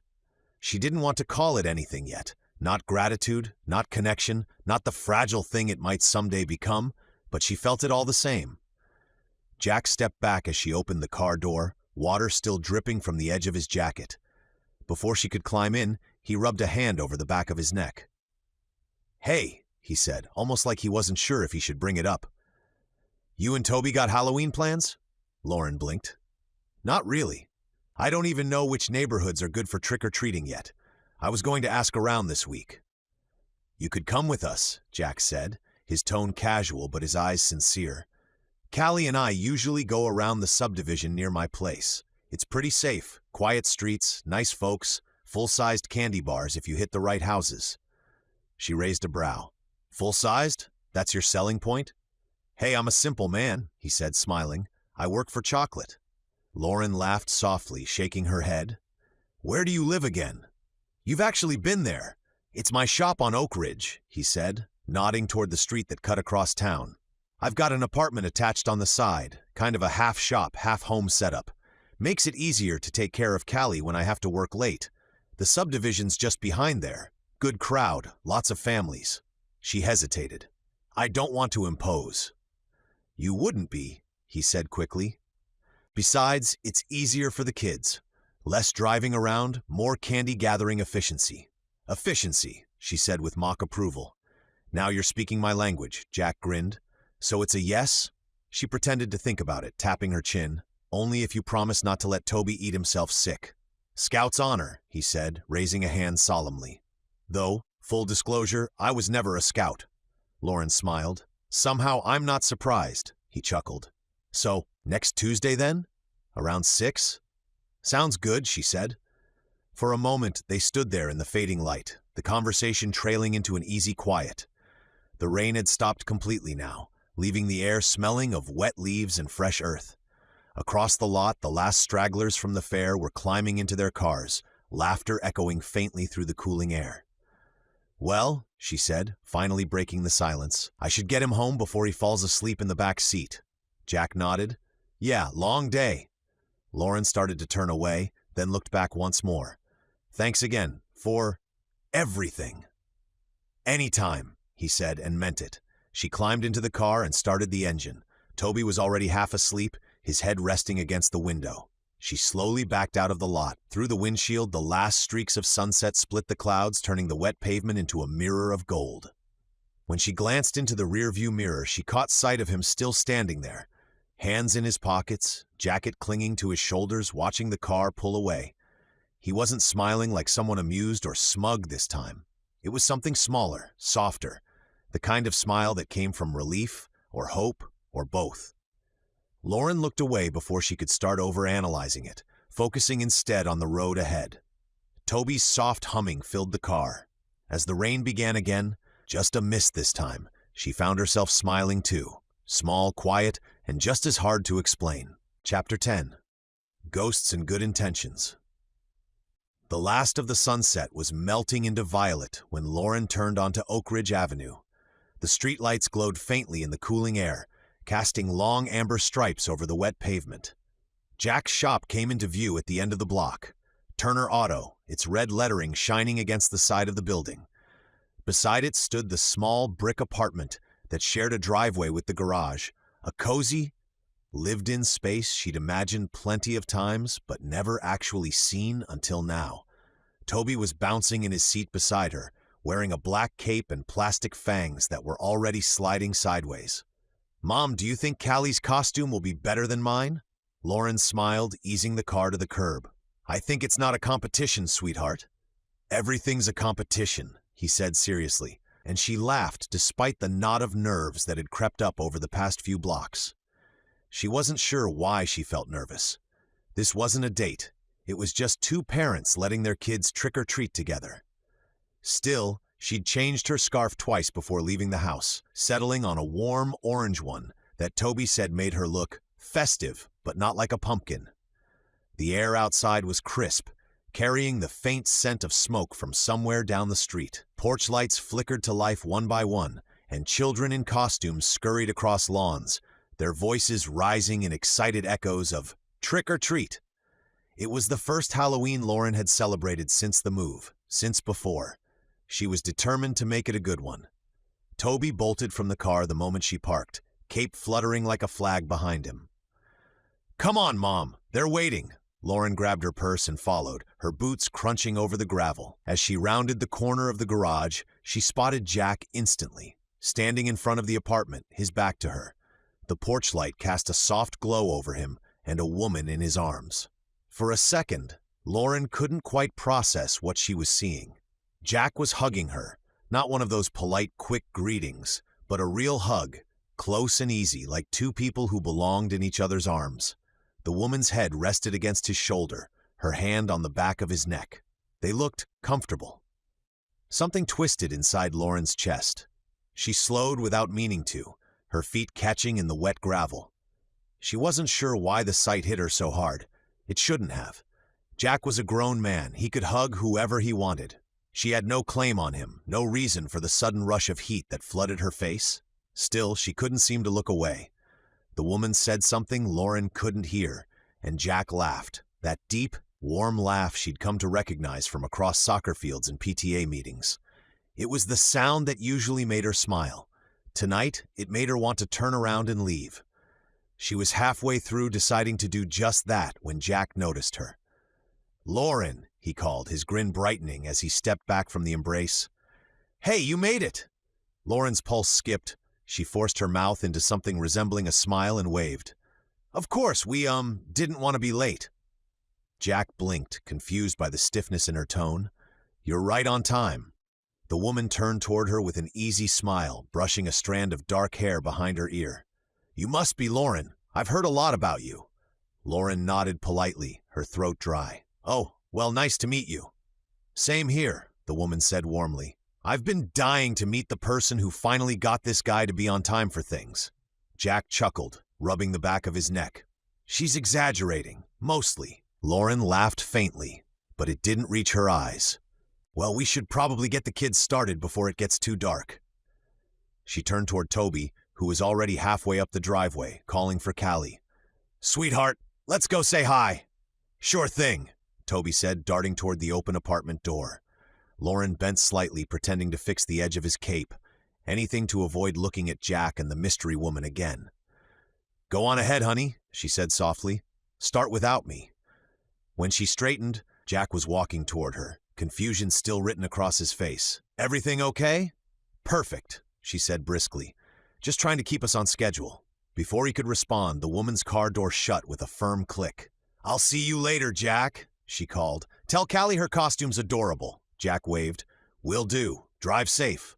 Lauren kept her gaze trained on Toby and Callie, who were now comparing candy buckets like two tiny CEOs preparing for a merger. The woman backed out of the driveway, headlights sweeping across the wet pavement.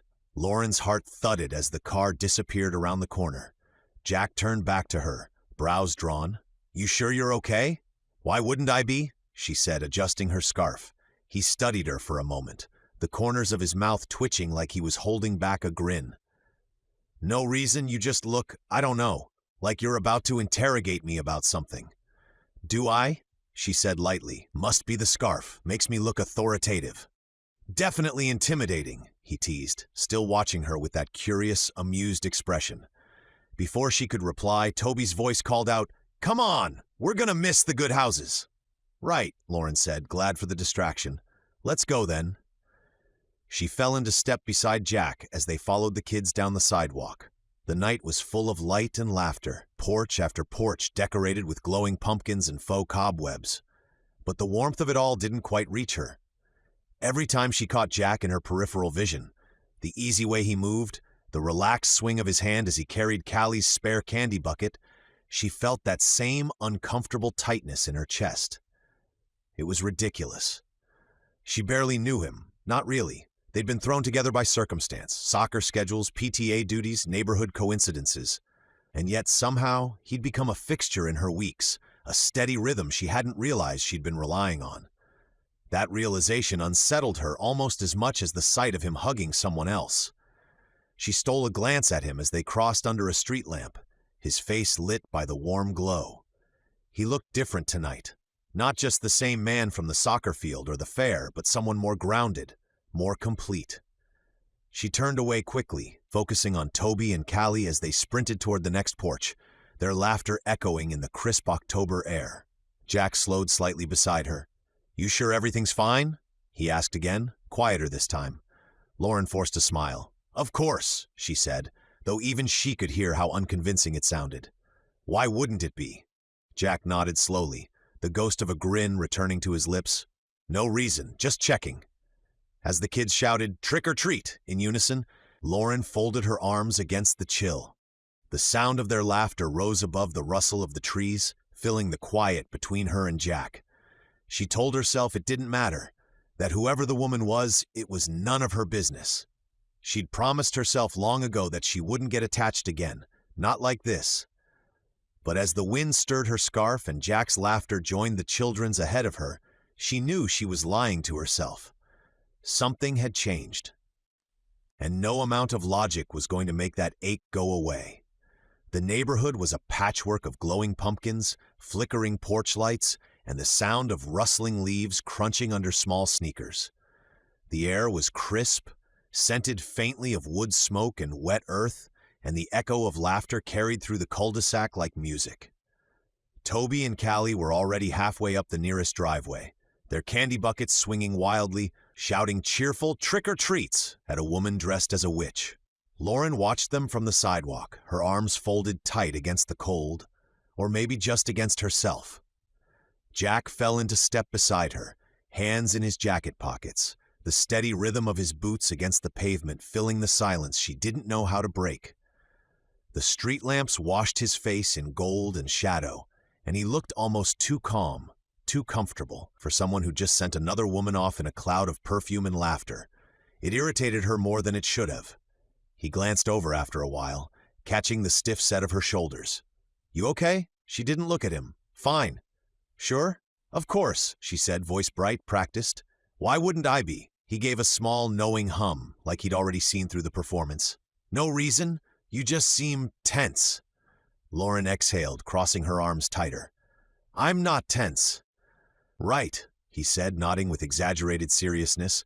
"Totally relaxed. You're practically radiating Zen energy right now." She shot him a glare that made him laugh. They walked another half block in uneasy quiet. The kids darted from one house to the next, Callie adjusting her tiara while Toby checked his bucket with growing pride. It should have been a perfect evening. Lighthearted, simple. But the weight in Lauren's chest made it feel off balance, and she hated how much space that one moment outside his shop was still taking up in her head. Finally, she couldn't stand it anymore.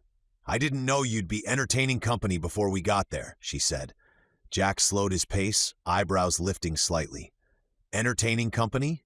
"You know," she said, waving a hand vaguely as if it wasn't a big deal. "Your guest." He blinked once, then twice, and suddenly his mouth twitched, not in offense, but amusement. "Wait, you mean Megan?" Lauren frowned, still not looking at him. "If that's her name." Jack chuckled under his breath, shaking his head. "You thought—" He stopped himself, biting his lip like he wasn't sure whether to laugh or apologize. "Lauren, that was my sister." That got her attention. "Your sister?" "Older sister," he said, smiling now. "Megan Turner. She lives out in Cincinnati. She came by to see Callie's costume and stock my fridge because she thinks I'm incapable of buying healthy food. She's not wrong." "Oh," the word came out smaller than she meant it to. "Yeah," he said, grin widening. "Why, what'd you think?" She hesitated, cheeks warming even in the cool air. "Nothing. I didn't think anything." "Uh-huh. Really?" she insisted. "Right," he said, clearly unconvinced, because that didn't sound at all like a jealous nothing. "I was not jealous," she said, a little too quickly. Jack gave a low laugh, tipping his head toward her. "Sure. You just turned into an ice sculpture because you love autumn so much." She swatted his arm, half embarrassed, half laughing. "You're impossible." "And you're a terrible liar," he said, still grinning. Lauren rolled her eyes, but she was smiling now, reluctantly, quietly. "I just thought it didn't matter who she was." "Didn't it?" he teased. She ignored that, keeping her gaze fixed on the next row of porches where the kids were waving their buckets. "Your sister seems nice." "She is. Overly chatty, nosy, and has made it her life's mission to find me a decent woman," in her words. "So, you know, brace yourself for an awkward holiday card." Lauren chuckled softly. "Good to know." They paused at the end of the street, waiting while Toby and Callie raced each other across a yard littered with fake tombstones and plastic ghosts. The wind shifted, cool against Lauren's cheeks, and she exhaled a genuine laugh. Jack glanced sideways, hands still in his pockets. "You're really not going to admit you were jealous, huh?" She shook her head. "Nope," he grinned. "Even though you were so jealous you forgot how to blink?" She shot him a sharp look, but her lips betrayed her with a small, amused curve. "You're enjoying this way too much." "Can you blame me?" he said, his voice softening into something almost gentle. "I didn't know you cared what I do before 6 o'clock." "I don't," she said quickly, though her heart didn't quite believe it. He waited, patient. "I just didn't expect." She trailed off, struggling to find words that didn't sound foolish. "I don't know. It surprised me." Jack's smile faded into something calmer, more thoughtful. "Fair enough." They fell silent again, this time not uncomfortably. The quiet stretched between them, lightened by the rhythm of the kids' laughter ahead and the rustle of dry leaves tumbling across the sidewalk. Lauren stole a glance at him, her embarrassment slowly giving way to reluctant amusement. He looked smug, just enough to be irritating, but there was warmth behind it too. "So," she said finally, breaking the quiet. "Older sister, huh? She seems close to you." Jack nodded. "Yeah, she kind of had to be. After Callie's mom left, Megan came down every few weeks just to make sure I didn't burn the house down. Still feels I need the supervision, apparently." Lauren's steps slowed slightly. "That was nice of her," he smiled. "Yeah, she's bossy, but she means well. That hug you saw? She was telling me to stop working weekends. Said I was going to turn into my own grease-stained ghost. Lauren laughed, the sound lighter now. Well, she's not wrong. Jack feigned offense. You too? I thought you were on my side. I was, she said, bumping her shoulder lightly against his. Until you accused me of jealousy. He grinned. Oh, we're back to that again, huh? I don't recall we ever left it. Jack chuckled, shaking his head. You're something else, you know that? I'll take that as a compliment. It was, he said softly. The words hung there for a second, gentle, unintentional.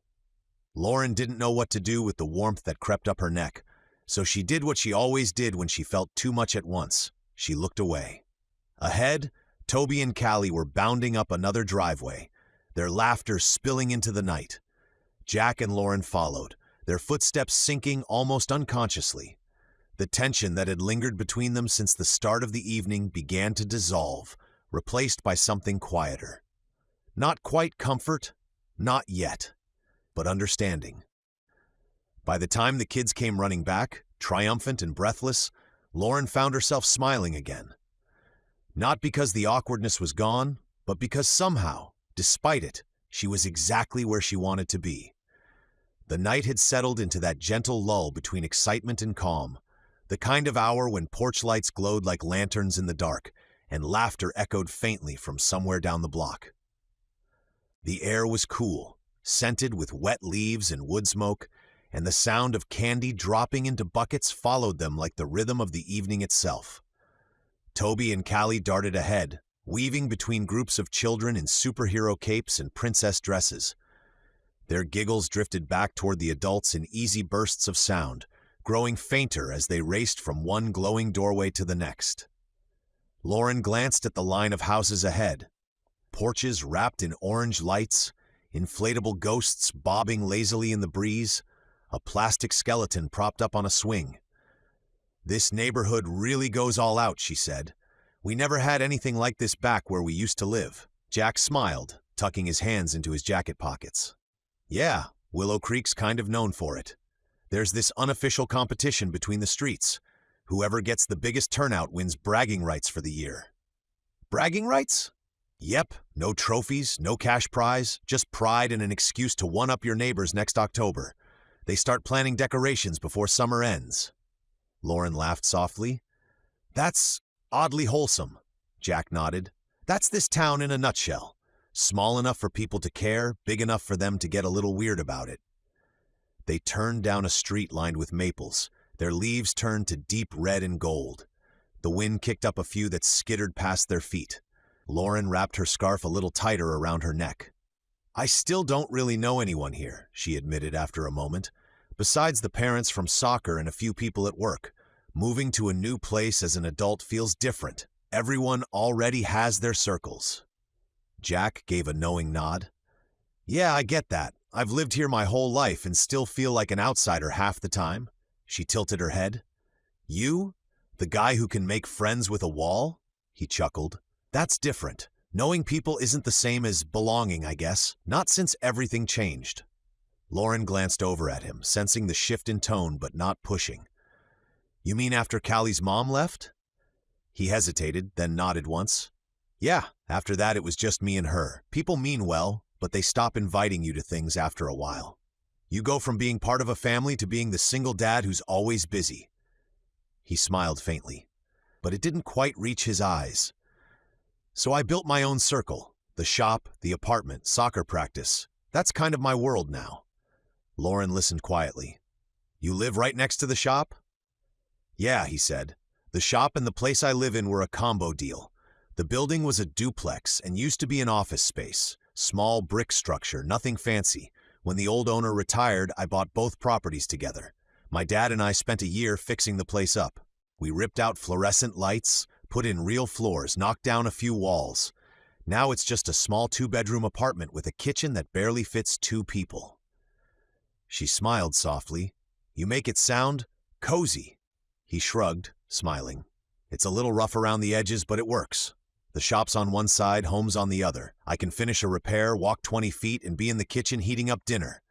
Some days, it feels like everything I need fits on that little patch of concrete. Lauren looked over, genuinely curious now. That's actually impressive. Most people would have walked away from something like that. It sounds like a lot of work. He grinned. It was. My dad did most of the electrical. I just handed him tools and tried not to electrocute myself. The first night we stayed there after it was done, Callie was still a baby. I remember sitting on the floor with her, surrounded by boxes, thinking, well, this is home now. It wasn't much, but it was ours. Something in his voice softened the air between them. Not pity, not pride, just quiet gratitude. Sounds like you made it into something good, she said. He nodded, kicking a leaf with the toe of his boot. You work with what you've got. She smiled softly. You should be proud. You built Callie a home. He shrugged. It's loud, smells like motor oil half the time, and the walls shake when I'm using the compressor. But yeah, we like it. I can finish a job at midnight if I need to. Plus, Callie's room has this little window that looks straight out over the street. She calls it her watchtower. Lauren laughed quietly. Let me guess, so she can spy on the neighborhood? Exactly. She keeps tabs on who decorates first for Halloween. She's the unofficial judge of the block. Sounds like her dad. Jack raised an eyebrow. Are you calling me judgmental? Observant, she corrected, smiling. He smirked. Nice save. They reached the end of the street, stopping for a moment as the kids crossed to the next row of houses. Toby's cape caught the wind, fluttering behind him like a small shadow. Lauren watched him run ahead with Callie, his laughter carrying through the air, and felt a warmth in her chest that surprised her, the simple kind that came from watching someone you love have a good night. Jack followed her gaze. He's a good kid, he said. You've done a great job with him. She looked down, touched, but caught off guard. Thank you. I've tried. You can tell, he said, his tone gentle. He's kind, confident. That's all you. Lauren didn't know how to respond to that. Compliments about her parenting always hit differently. They made her want to cry and deflect at the same time. He's been through a lot, she said quietly. We both have. Jack nodded, the understanding in his expression deeper than words. Yeah, I figured. For a few moments, they walked without speaking, the night wrapping around them in soft, familiar sounds. Kids laughing, leaves scraping across driveways, the distant bark of a dog. Can I tell you something weird? Jack said after a while. Sure. I like fixing things, he said. Cars, machines, anything that's busted. But I think what I really like is that moment when something starts running again, when the noise changes and you just know it's working. She glanced over, intrigued. That's not weird, he smiled. It is a little. Most people don't get emotional about alternators. Lauren shook her head. No, I get it. There's something satisfying about putting things back together, especially when you've had to watch something fall apart. He gave a soft laugh. Yeah, exactly that. They walked on in quiet reflection, their footsteps in sync again. The houses ahead were starting to dim their porch lights one by one, but the glow from the street lamps painted everything in that warm, fading gold that only autumn seems to have. Lauren glanced at Jack, the way his shoulders moved easily under his jacket, the calm confidence in his stride. She'd always thought of him as the type who just coasted through life, someone who could laugh off anything. But tonight, under the quiet light and crunch of leaves, she saw him differently. He wasn't careless. He was surviving, rebuilding, holding everything together not because it was easy, but because there wasn't another option. The realization settled over her like a quiet truth she hadn't noticed before. When he looked over and caught her watching him, she smiled, small, genuine, without the usual guarded edge. You really love this town, don't you? Jack's mouth curved into that familiar half-smile. Yeah, it's not perfect, but it's mine. Feels like home. Lauren nodded, her voice soft. It sounds like you made it that way. He shrugged, glancing down the street at the kids who were now inspecting their candy hauls under a porch light. Like I said, you work with what you've got. The simplicity of it made her chest tighten. Work with what you've got. She'd been doing that for over 2 years. Patching, managing, keeping everything upright. But somewhere along the way it had stopped feeling like living and started feeling like maintenance. Jack, somehow, had found a way to do both. They reached the next house, where Toby and Callie were waving them over impatiently. Jack smiled. Guess we're being summoned. By royalty, she said, nodding toward Callie's glittering tiara. Jack grinned. Always. As they walked toward the porch, the two kids beaming up at them, Lauren realized something she hadn't expected. For the first time in a long while, being around another adult didn't feel like an obligation or a balancing act. It just felt right. The night had deepened, the street lamps humming softly as they buzzed to life against the dark sky. The kids had slowed their sprinting to a contented shuffle, their buckets full and their laughter fading into quieter giggles. Most of the neighborhood houses were still glowing orange and gold, though a few porch lights had begun to flicker out. Lauren and Jack walked a little behind, their pace unhurried, their voices low enough to be swallowed by the crisp autumn air. There was something about the calm that made it easier to speak, as if the dark had its own kind of permission. "You really did all of this on your own," Lauren said finally, her tone soft but steady. "The shop, raising Callie, the apartment, all of it." Jack shrugged, a small smile tugging at his mouth. "Yeah, I guess so." "You guess?" He kicked at a stray acorn, sending it skittering across the sidewalk. "I don't really think about it like that. It's just what had to be done." Lauren waited, sensing there was more, and after a few beats, he went on. "When Callie was born," he said, his voice quieter now, "I thought everything was fine. We came home from the hospital, exhausted but happy. I remember standing in the kitchen holding her while the baby monitor still blinked on the counter, like I was already doing something wrong." He gave a low, almost self-deprecating laugh, but there was no humor in it. Later that same day, her mom packed a bag and said she couldn't do it. She was young, overwhelmed. I was too, I guess. I just didn't have the option to leave. Lauren slowed. "How old was Callie?" He nodded once. 3 days? Her breath caught slightly. 3 days? He sighed. 3 days. The words hung there, stark and heavy in the cool night air. Somewhere nearby, a group of kids squealed at a haunted house setup, the sounds strangely distant, like a different world entirely. "I remember thinking she'd come back," Jack continued. "Every night for weeks I'd keep a light on, just in case. I'd hold Callie in the rocker and she'd cry for hours and I'd whisper, 'She's coming back, kiddo, I promise.'" He swallowed, the faintest hint of a tremor in his voice. "Eventually I stopped saying it. Eventually I realized I had to stop waiting." Lauren didn't speak right away. She couldn't.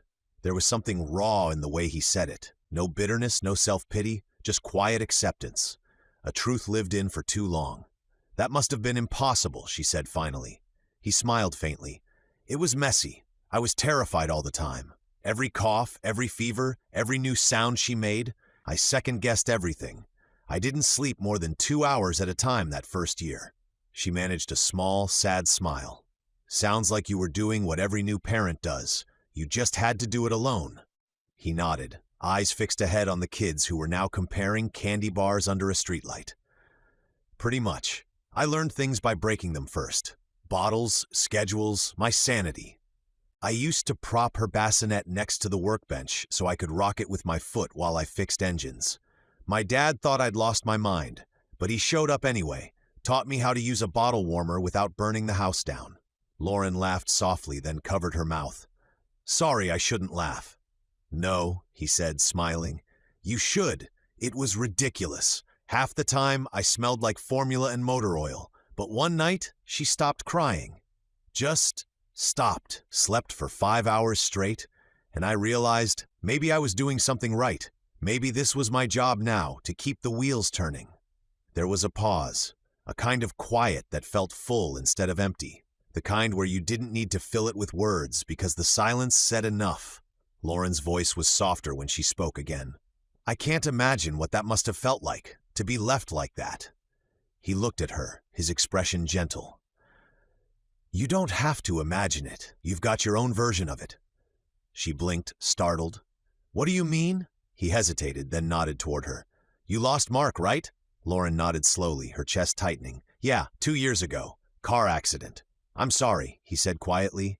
"Me too." The words hung there, simple but heavy with shared understanding. After a moment, she added, "I think I tried to control everything after that. Like if I just managed every detail perfectly, I could keep anything bad from happening again. But grief doesn't care about lists or calendars." Jack nodded, his gaze steady on the street ahead. "No, it doesn't. You can't plan your way out of something like that. Tell that to the part of me that still color codes her shopping list." she said softly, and he laughed, the sound warm and real in the cool night. I think that's what I like about you, he said, almost without realizing it. You don't just survive, you organize survival. Lauren laughed quietly, shaking her head. That might be the strangest compliment I've ever gotten. It's still a compliment. She smiled, tucking a loose strand of hair behind her ear. Thank you, I think. They walked in silence for a while, the sound of leaves crunching beneath their shoes filling the space between them. Ahead, the kids ran up another driveway, the glow of their costumes catching the light like sparks. Jack's voice was thoughtful when he spoke again. You know, people think being alone gets easier over time. It doesn't. You just get used to pretending it is. He paused for a breath. I don't date much, tried a few times, but, he shrugged, it never worked. Either I moved too slow or they didn't like every decision I made had to keep Callie's needs a priority. It's not that I was trying to scare anyone off. I just couldn't risk it. I didn't want her to get attached to someone who'd leave. Lauren felt a lump form in her throat. That's not being slow, Jack. That's being careful. He glanced at her, a small, grateful smile flickering across his face. Yeah, maybe. They reached the corner where the street curved back toward the main road, and the faint sound of children's laughter echoed down the hill. Lauren shoved her hands into her coat pockets, feeling the weight of everything unspoken pressing lightly against her chest. I get it, she said quietly. I haven't dated since Mark. It's not that I don't want to. I just don't know how to fit someone into a life that's already full of Toby. Anyone who came along would have to understand he comes first. Exactly, Jack said. You get it. She looked up at him, and for a moment their eyes met. Not searching, not uncertain, just steady. The noise of the night seemed to fade, the world narrowing to the rhythm of their steps, the faint whisper of wind through the trees, the glow of distant porch lights reflecting in their eyes. Two people, walking through their ghosts, not together yet but no longer alone. And for Lauren, it was enough to feel seen. For Jack, it was enough to finally say the things he'd been carrying for years. By the time they looped back toward Jack's block, the night had quieted.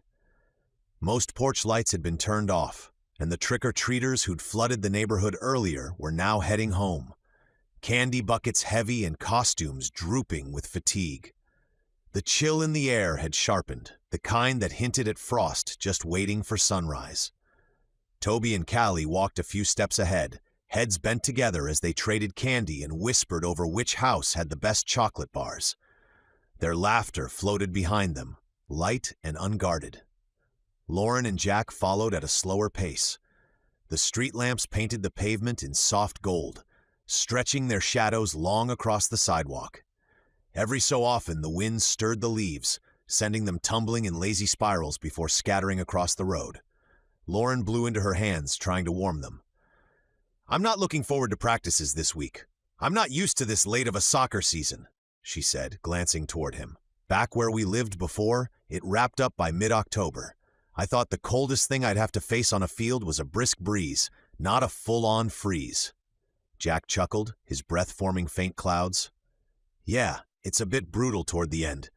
Half the kids show up wearing 3 layers, and you spend more time keeping them from slipping on slick grass than actually coaching. Sounds thrilling? Hey, I didn't say I liked it, he said with a grin. I just deal with it. Personally, I'm a spring season guy.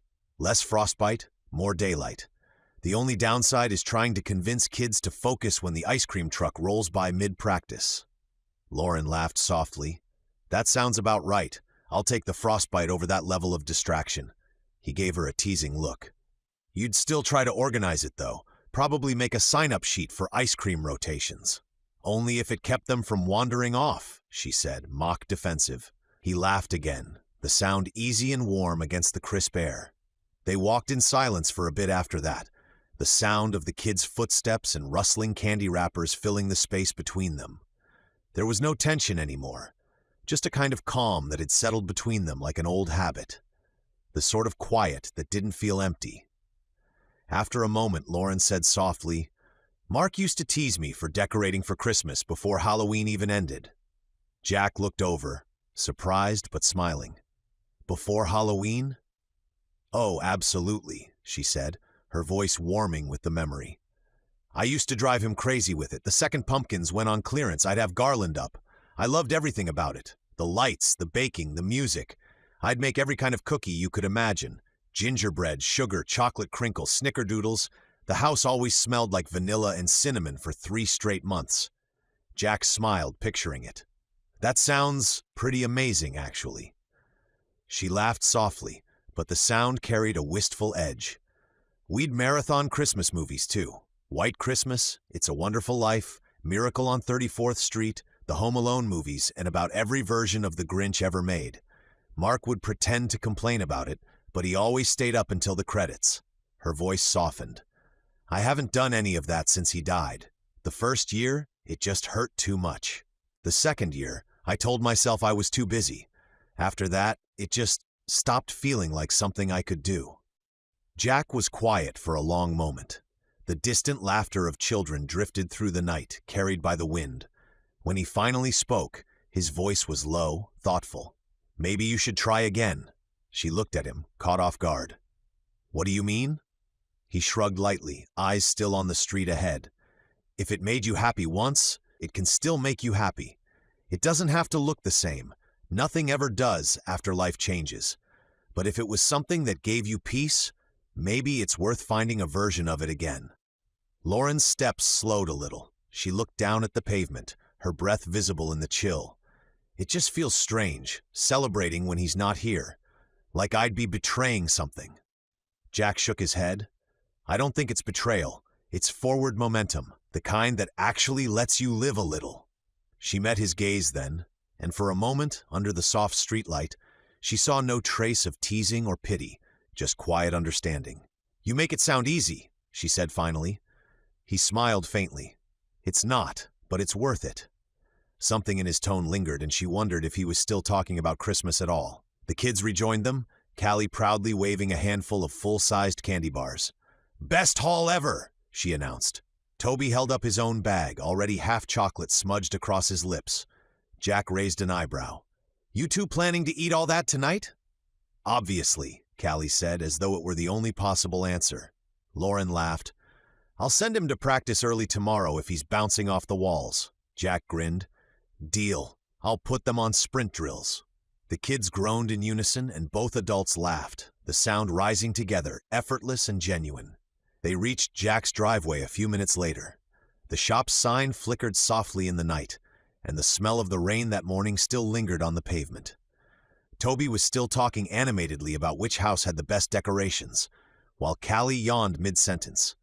Lauren turned to Jack. "Thanks for letting us join you tonight. I think Toby really needed it. I did too, honestly." Jack smiled, his hands shoved into his jacket pockets. "Anytime. It was a good night." It was. For a moment, neither of them moved. The kids were too busy counting candy to notice the quiet pause between the adults, the kind that felt like something unspoken was hovering, just beyond words. Then Jack nodded toward the car. "Drive safe, all right?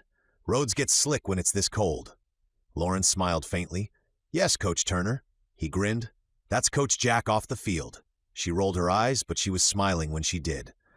Once Toby was buckled in, she started the car and glanced in the rearview mirror. Jack stood under the streetlight, hands in his pockets, watching them go. His face was unreadable, but there was something gentle in the way he smiled after them, something that didn't feel quite like goodbye. As the car turned the corner, the reflection of his silhouette lingered for a moment in her mirror before fading away. Lauren exhaled softly, her chest light in a way it hadn't been in years. Maybe, she thought, happiness didn't have to be perfect to be real. Maybe it could start small, like a conversation in the cold or a promise to bake cookies again. Chapter 11. Whispers and Walls. The morning at Willow Creek Elementary was like most others. The usual blend of chatter, zipping backpacks, and the faint smell of coffee and crayons that seemed to cling to the halls. Parents clustered near the front entrance, trading weekend updates and sighing over the Monday rush. The air buzzed with the soft, familiar routine. Ordinary, harmless, and at first glance, kind. Toby trailed behind his mom, one arm hooked through his backpack strap while she signed a form at the front office. He wasn't paying much attention until he heard his name. Toby's mom, someone said, laughing lightly. You know, Coach Turner and her? I swear they've been joined at the hip lately. The words cut through the noise of the hallway, sharp enough to make him look up. 3 moms stood near the bulletin board, coffee cups in hand. He recognized them. One from soccer practice, another from his classmate's birthday party. They weren't whispering exactly, just talking in that lowered, conspiratorial tone adults used when they thought kids weren't listening. I saw them together at the fall fair, one woman said, smiling. They were practically running the place side by side. He even gave her his jacket when it started raining. Tell me that's not adorable. Oh, it's adorable. All right, another replied. And their kids, Toby and Callie, inseparable. You can tell they'll end up like siblings once those two finally make it official. The first woman chuckled, taking a sip of coffee. Honestly, good for them. Both single, both nice people. It's about time someone in this town gets a happy ending. Laughter rippled through the group. Soft, easy, harmless. Except to Toby. He froze mid-step, his stomach tightening. The sound of his mom's pen scratching across paper faded beneath the rush of blood in his ears. Siblings, happy ending. The words tangled together like thorns. He tried to brush it off, tried to convince himself they didn't mean anything by it. Adults always talk too much. But as he turned toward his classroom, another voice drifted over from down the hall, this time from a dad handing in cupcakes to the office aide. Coach Turner and that realtor lady. What's her name again? Brooks? Yeah, they're good together. My wife said she saw them at the coffee shop a few weeks ago. Looked pretty cozy. Toby's throat tightened. His fingers fumbled with his backpack zipper, pretending to adjust it so no one would see his face. By the time Lauren finished at the front desk and ruffled his hair, "Have a good day, sweetheart, okay?" He could barely look at her. He forced a smile and nodded, but his chest felt heavy. When she walked back toward the parking lot, he lingered a moment in the hall, watching her leave through the glass doors. His mom, smiling at the secretary, waving at another parent. The same calm, steady person who made his world make sense. The idea of someone calling her part of a new family that didn't include his dad made his stomach twist. He slipped into class quietly, but the whispers seemed to follow him. At his desk, he pulled out his notebook and started doodling to distract himself. He drew a stick figure of himself holding a soccer ball, then another of his mom standing beside him. Beside her, he added his dad, or at least how he remembered him, tall with messy hair and a crooked smile. Then, hesitating, he drew a fourth figure, Callie, with a ponytail. He stared at the drawing. Something about it looked wrong. A lump rose in his throat, one he didn't quite understand. When Mrs. Kendall started the morning announcements, Toby barely heard her. His mind was miles away, looping through the voices in the hall, each one echoing louder in his head. Siblings? Good together. Happy ending. He didn't know why it made him so mad. Jack was nice. Callie was his friend. But the thought of his mom being with someone else, of people assuming she belonged with someone else, made something inside him ache. He tapped his pencil against the desk, jaw clenched. Mrs. Kendall moved around the room, passing out worksheets, and Toby caught snippets of classmates talking near the window. Callie's in my group for science, a boy said. She said her dad and Toby's mom hang out a lot. Maybe they're getting married. Toby's pencil snapped in half between his fingers. The sound was small, but it felt like thunder in his chest. He quickly dropped the broken pieces into his desk before anyone noticed and kept his head down, pretending to read. But he couldn't focus. The words on the page blurred together. By lunch, his appetite was gone. He picked at his sandwich, watching Callie across the cafeteria. She was laughing with another girl from their class, her candy bracelet jingling against her wrist. Toby didn't hate her. He couldn't.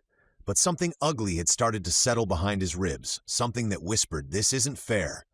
When she waved at him, he managed a weak smile, but it didn't reach his eyes.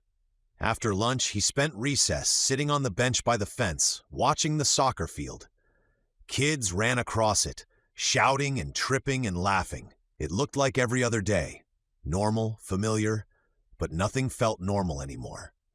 He thought about the way his mom had said his dad's name the night before, quiet but fond, when she'd told a story about Christmas. He thought about how her voice had changed, softer, sadder, when she said she hadn't put up decorations since he died. That was their life, their house, their story. And now everyone thought she was starting a new one. By the time the final bell rang, Toby's chest felt tight enough to crack. He shoved his papers into his backpack and hurried out before anyone could talk to him. The end-of-day pickup line crawled forward in the usual tangle of minivans and SUVs. Lauren drummed her fingers on the steering wheel, humming along to the faint music from the radio as she watched kids spill out from the school doors in a blur of backpacks and chatter. When she spotted Toby, she smiled and waved through the windshield. He didn't wave back. Instead, he trudged toward the car, shoulders slumped, the strap of his backpack dragging low on one arm. He climbed in without a word, buckled up, and turned toward the window. Lauren frowned, glancing at him. "Hey, sweetheart," she said gently. "Rough day?" "Fine." Just one word. Short, clipped, and completely unlike him. She tried again as she pulled into traffic. "We finished the new listings at work today. My boss said, 'Cool.'" Lauren's fingers tightened slightly on the steering wheel. Toby was usually full of questions. "Which house was your favorite? Did anyone buy one yet? Did you get snacks at the office again?" But today, his silence filled the car like static. She waited until they hit a red light before glancing over. His forehead was pressed against the glass, watching the trees blur past. "Everything okay at school?" "Yeah." "Did something happen with Callie?" He didn't answer right away. Then, sharper than she expected, he muttered, "You wouldn't understand." The words landed like a slap, not because of what he said, but how he said it. The tone, that quiet, angry edge she hadn't heard in his voice before. Lauren's heart skipped. Mark had said those same words once, after a fight about something small, something meaningless, before everything fell apart. That same clipped frustration, that same distance wrapped in hurt. Her throat tightened. "Sweetheart, I can't help if you don't talk to me." "I don't want help," he said, still staring out the window. The rest of the drive was silent, except for the sound of tires on pavement and the soft hum of the heater. Lauren's mind spun in anxious circles. Maybe something happened at school, bullying, a bad grade, something with Callie? He'd been fine that morning. What changed in just a few hours? When they pulled into the driveway, Toby unbuckled before she could even shut off the engine. He grabbed his backpack, muttered something she couldn't catch, and bolted for the front door. "Toby?" He didn't stop. The door slammed hard enough to make a picture frame in the hallway fall off the wall. Lauren closed her eyes and exhaled, counting silently, 1, 2, 3, before following him inside. The house was quiet except for the muffled thump of footsteps upstairs.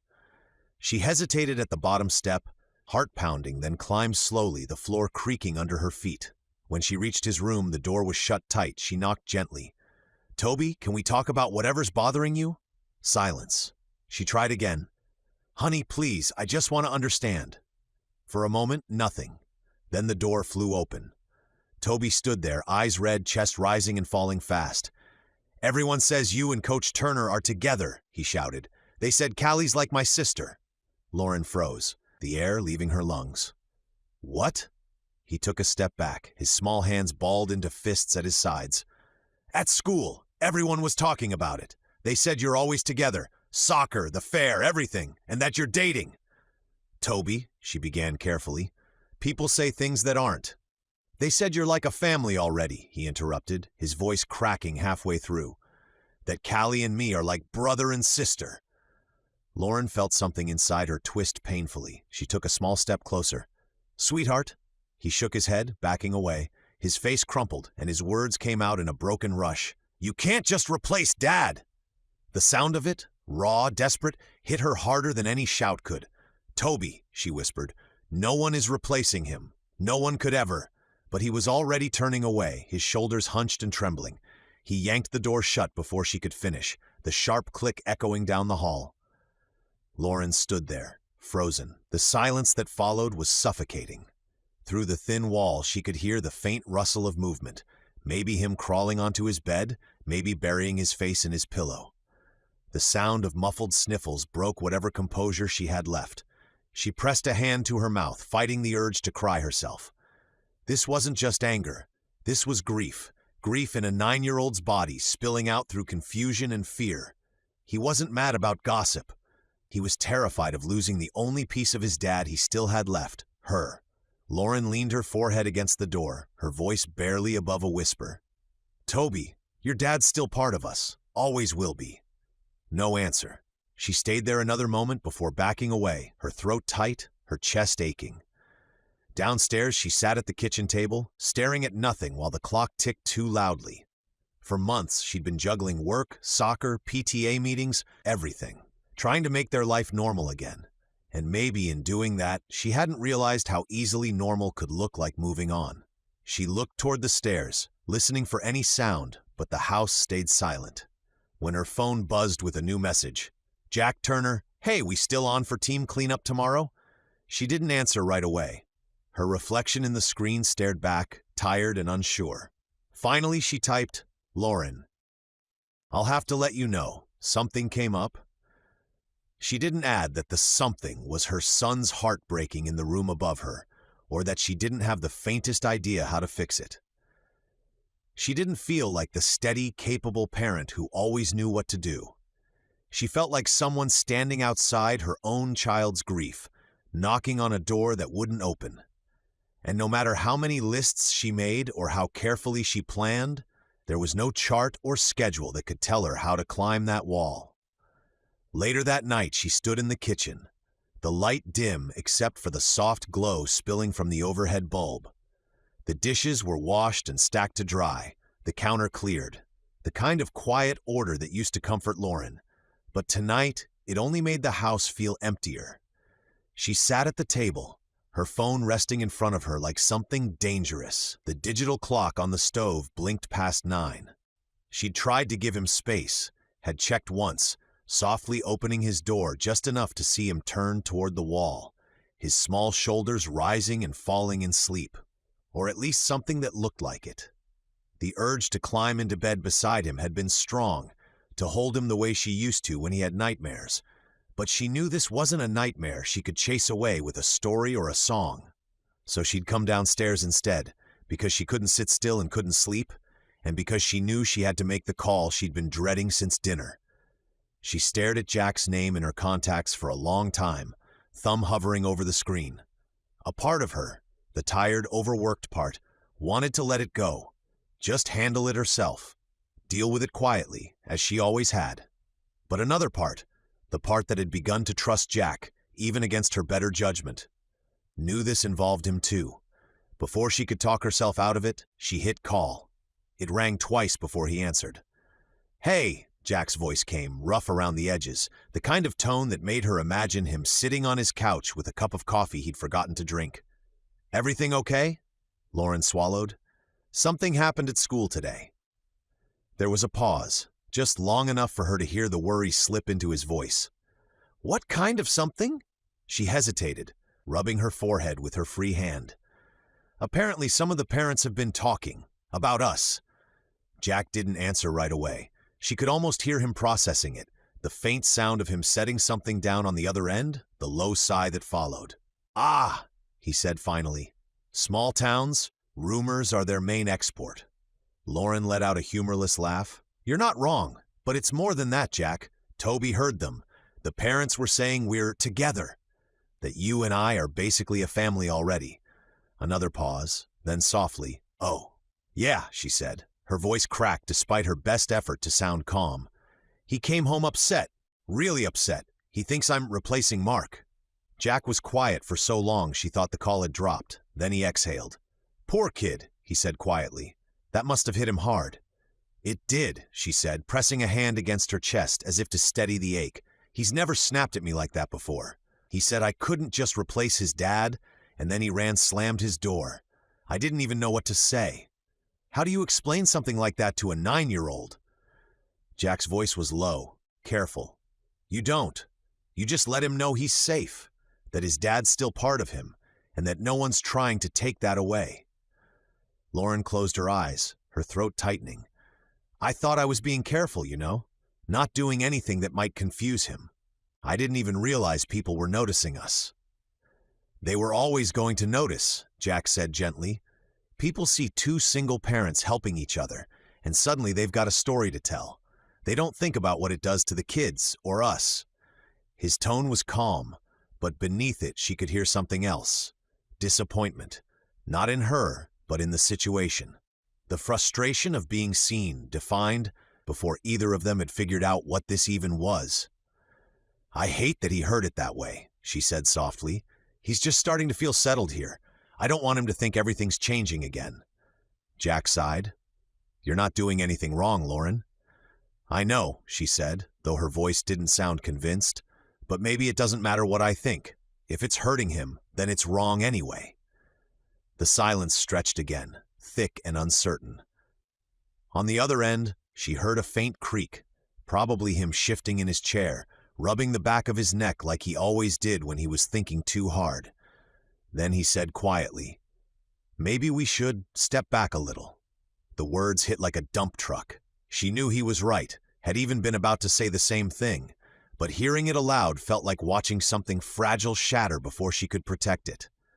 "Yeah," she said after a long pause, "I was thinking the same thing." Neither of them spoke for a while after that. The silence wasn't angry or cold, just heavy, like the stillness after rain when everything feels too quiet, too fragile to touch. Finally, Jack broke it. "For what it's worth, I get it," he said. "I've been through something like this with Callie. When she was little, she used to ask why I wasn't married yet, why we didn't have a family like the other kids at school. I told her we already did. It just looked different, but that didn't stop people from talking." Lauren's chest ached. "It never does it?" "No," he said, "but that doesn't mean what we have, the way we help each other, isn't good. It just means we have to protect the kids first." She nodded, even though he couldn't see it. "You're right." Jack's voice softened. "Hey, if it helps, I'll talk to Callie if it comes up. Make sure she doesn't bring anything up with Toby that makes him feel worse. Otherwise, I won't share any details. Thank you." Another long pause. She could hear the faint sounds of his shop in the background, maybe the heater kicking on, maybe just the quiet buzz of an old fluorescent light. "Lauren?" "Yeah?" "I'm sorry this happened," he said. "I really am." She closed her eyes, the words cutting through her in a way she hadn't expected. "Me too." For a moment she thought about telling him the truth, that she didn't want to step back, that the thought of putting distance between them made her chest ache, that she'd started to look forward to their small moments. Coffee after practice, the way he could make her laugh without trying, the quiet comfort that came from just knowing she had someone she could count on. But she didn't. Instead, she said softly, "Good night, Jack. Good night, Lauren." When the call ended, the silence in the kitchen was deafening. She set the phone down and sat there for a long time, staring at the dark window above the sink. Her reflection looked tired, older somehow, someone who had learned too many times that love and loss often lived side by side. Upstairs, Toby shifted in his bed, turning over in his sleep. Lauren whispered into the stillness, "I'm trying, sweetheart. I really am." The clock on the wall ticked past 10. And though she didn't know what tomorrow would bring, or whether the quiet understanding between her and Jack could survive the space they were about to put between them, she knew one thing for certain. Stepping back had felt more like losing something she wasn't ready to let go of. The air on the soccer field carried the faint bite of late autumn, cool, crisp, and heavy with the scent of cut grass and damp earth. The low sun stretched long shadows across the chalk lines, and the sound of whistles and cleats filled the air. Lauren stood near the fence with her arms crossed, her scarf drawn tight around her neck. From across the field, she could see Jack tossing cones into place, his easy grin noticeably absent. Their usual rhythm, his teasing, her eye rolls, the quiet banter that had somehow become part of every practice was gone. He didn't look her way. Not once. She'd shown up late on purpose, timing her arrival just as practice began, hoping it would spare them both the awkward small talk. But even standing this far apart, she could feel the gap between them like a cold draft through an open door. The kids, perceptive in ways adults often wished they weren't, noticed almost immediately. "Dad?" Callie asked between sprints. "Why's Miss Brooks standing way over there?" Jack adjusted a training cone, buying himself a moment. "She's just giving you all more space to play." Callie frowned, unconvinced. "But she always helps with the water breaks." Jack forced a smile. "She's got a lot going on." Let's focus on our footwork, kiddo. He gave the whistle a sharp blow, sending the players scattering, but Callie lingered a beat longer before jogging off, her expression thoughtful. Across the field, Toby was quiet too. Usually, he was all energy, shouting to teammates, cracking jokes with Callie, trying to copy Jack's drills perfectly. But today, he kept his eyes down, his kicks sharp and focused, every movement deliberate. When the ball skidded too far off to the side, Jack jogged after it and handed it back with a quiet, "Nice form, Toby." "Thanks," Toby mumbled, barely meeting his eyes before turning away. Jack watched him go, a faint ache settling in his chest. The kid's guard was up. He recognized it instantly because it looked too much like his own. By the time practice ended, the air had cooled even more. Parents called out to their kids, waving jackets and snack bags while Jack packed up the gear. Lauren waited until most of the crowd had thinned before walking onto the field to collect Toby. "Good practice," she said quietly, keeping her eyes on her son. "Yeah," Jack replied, not looking up from the bag he was cinching closed. "Kids did great." She nodded, hesitated, then turned back toward the parking lot. Toby followed without a word, his shoes crunching against the gravel path. Jack straightened slowly, watching them go. For a brief moment, he almost called out, some instinct pulling at him to say something, anything that would bridge the invisible chasm stretching between them. But the words caught in his throat. He told himself this was right. They'd agreed. Space would help Toby. It was the responsible choice, the adult thing to do. But as her car door shut and the sound of her engine faded down the road, he couldn't shake the hollow feeling settling in his chest. The next few days followed the same pattern.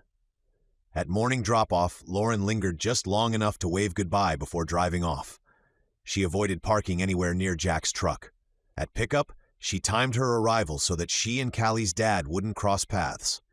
Even the text messages that once passed easily between them, quick jokes, small updates about the kids, had stopped completely.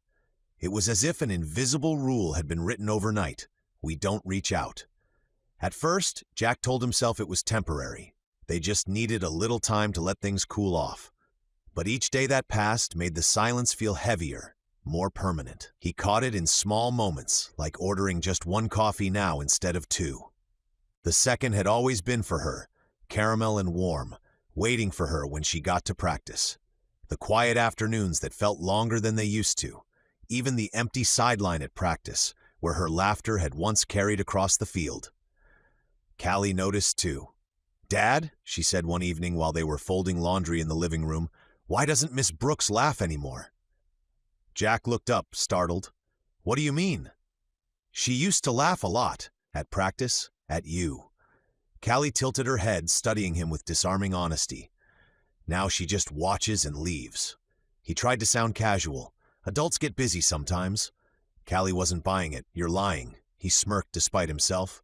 "I'm simplifying." Callie folded her arms. "Well, I don't like it."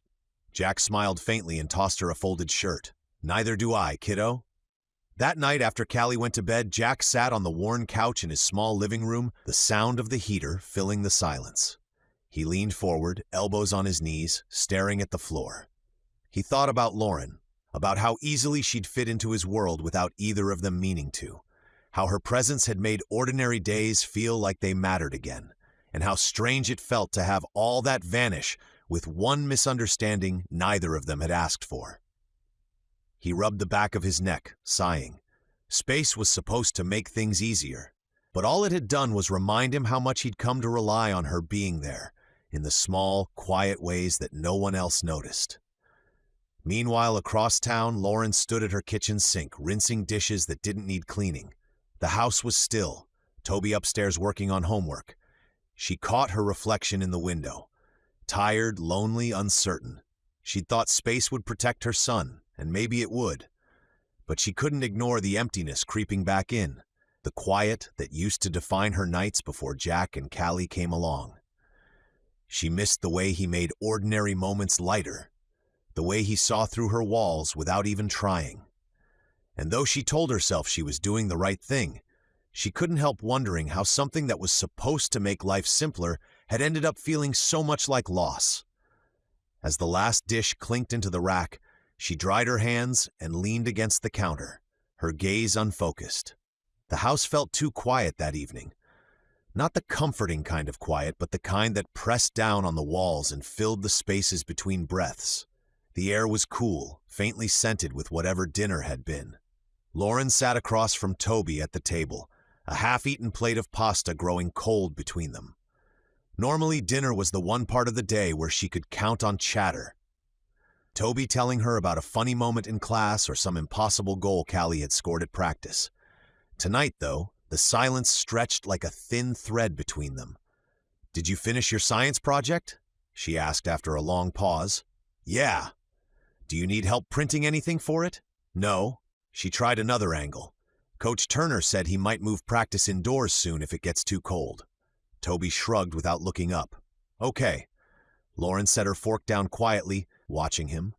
His shoulders were hunched forward, his head bowed over his plate, the tips of his hair brushing his forehead. Every response felt like a door gently closing in her face. She wanted to push, to ask what he was really thinking, to make him talk. But something in his posture stopped her. She recognized that quiet too well. It was the same silence that had filled her own chest after Mark died, the kind that wasn't really anger or sadness, but a dull, heavy confusion that never seemed to lift. After a few more bites, Toby mumbled, "Can I be done?" She nodded, even though his plate was still half full. "Go ahead, sweetheart." He stood up, scraping his chair back gently, and carried his dish to the sink. She watched him rinse it, her rule, one she'd been proud of teaching him, and then head upstairs without another word. Lauren stayed seated, her elbows on the table, staring at the empty chair across from her. For months, she'd worked so hard to rebuild a routine, dinners at the same time, bedtime stories, weekends planned around soccer. Structure was supposed to make things stable. But now, even the structure felt fragile. It held its shape, but there was no warmth inside it.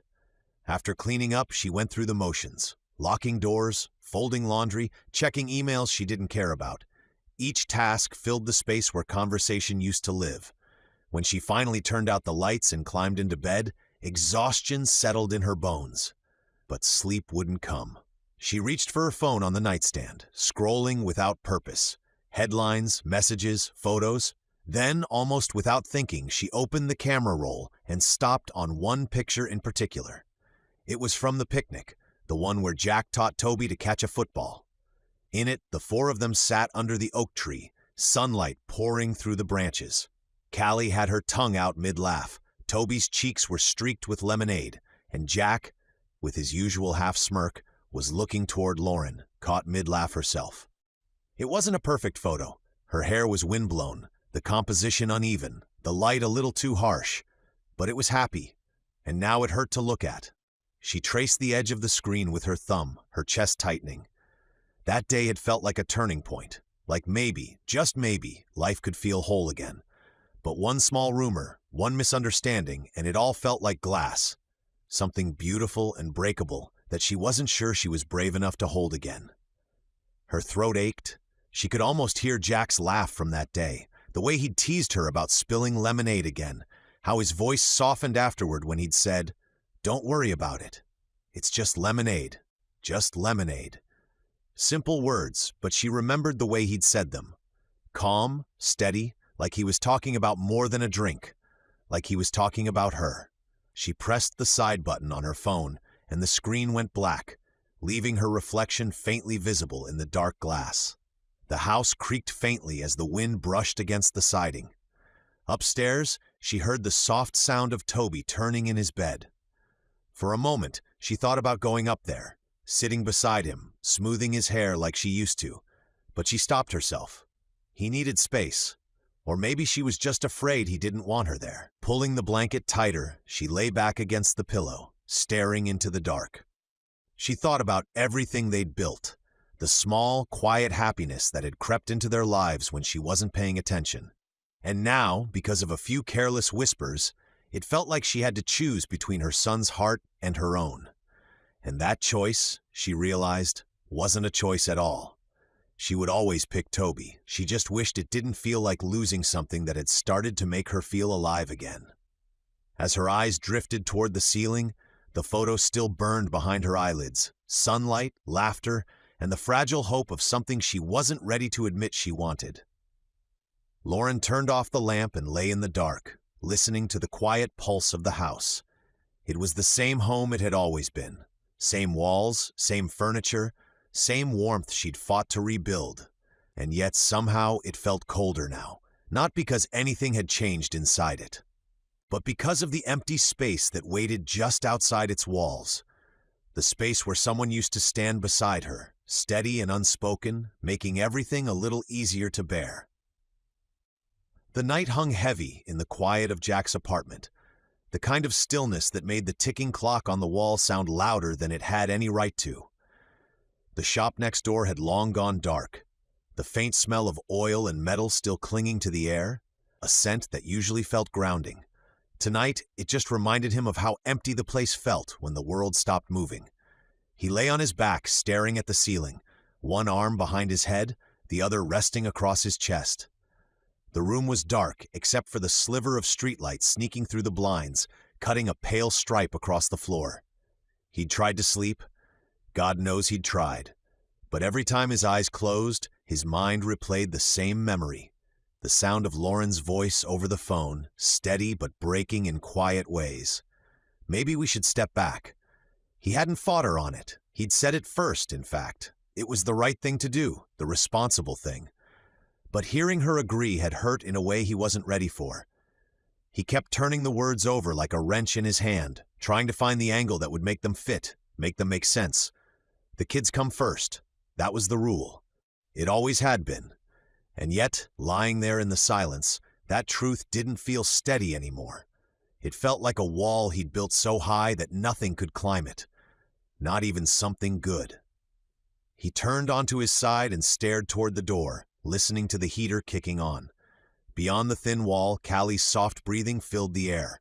It was a comfort, that sound, proof that he'd done something right in his life, no matter how messy everything else got. He was halfway through counting the seconds between her breaths when he heard the quiet shuffle of bare feet in the hall. The door creaked open, and a small figure appeared. Tangled hair, fuzzy pajamas, one sock missing. "Dad?" He sat up immediately. "Hey, kiddo, everything okay?" Callie rubbed her eyes and padded toward him. Couldn't sleep. She climbed onto the bed without waiting for an invitation, the mattress dipping under her small weight. Jack smiled faintly, lifting the blanket so she could crawl under. "Bad dream?"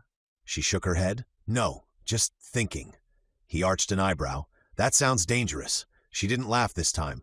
Instead, she looked up at him with that unfiltered seriousness that only kids could manage. "Are we still going to hang out with Toby and his mom?" He hesitated, trying to keep his voice even. "Not for a little while." Her brow furrowed. "Did we do something wrong?" Jack's throat tightened.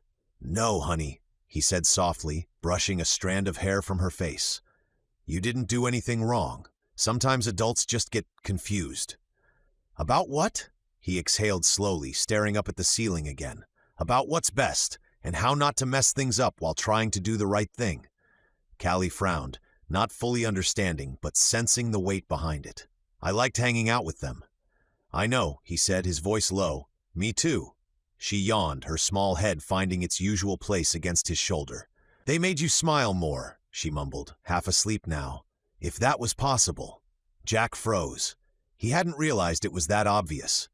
He wanted to tell her that smiling had been easy around them, around Lauren especially.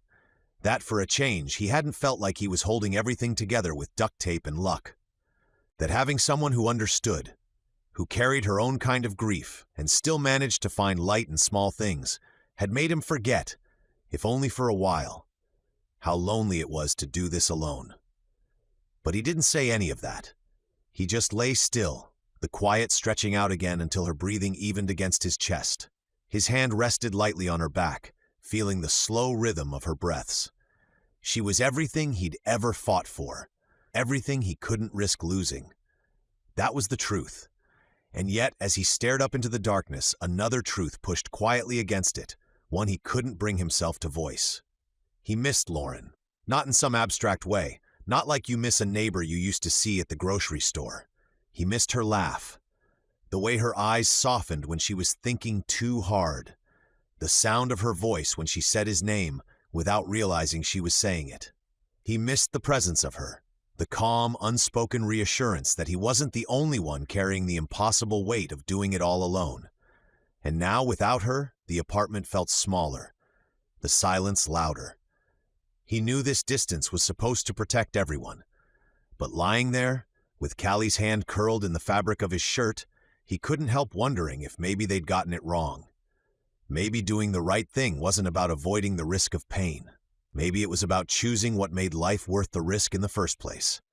He brushed a hand through his daughter's hair and closed his eyes, though sleep still refused to come.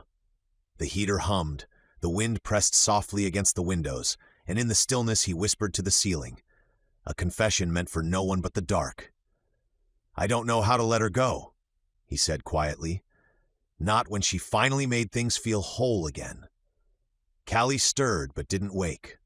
Jack stayed still, staring into the dark until the room blurred around the edges, his thoughts a slow ache that refused to fade. When doing the right thing started to feel like losing something you never meant to want, that's when he realized he might already be in deeper than he'd planned. Chapter 12. Flashbacks and Panic. The morning broke clear and cool, the sun just high enough to turn the frost on the grass into a shimmer of silver. Lauren stood at the kitchen counter pouring orange juice, while Toby sat at the table, already dressed in his soccer uniform. His cleats rested on the floor beside him, laces knotted tight. "You know practice isn't for another 3 hours, right?" she said, hiding her smile behind her coffee mug. Toby shrugged, his spoon clinking softly in his cereal bowl. "I just wanted to be ready." "Ready?" she teased. "For practice or for something else?" He looked up quickly, startled by the question, then tried to play it off with a shrug.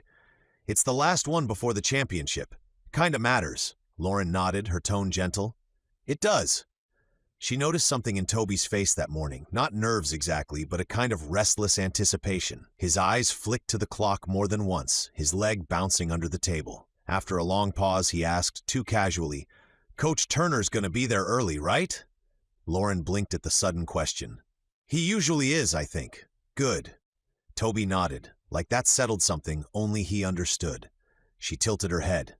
"Why?" He hesitated, stirring the last bit of cereal around his bowl, just wondering. Then, before she could press, he added, "Maybe you should stay this time, instead of waiting in the car." Her eyebrows rose. "You want me to watch practice?" Toby gave a small shrug, his ears turning pink. "It's the last one before the big game. It'd be nice if you were there." The way he said it, trying so hard to sound casual but failing, made her chest tighten. "Of course," she said softly. "We'll go early." He smiled, and she saw the tension in his shoulders ease.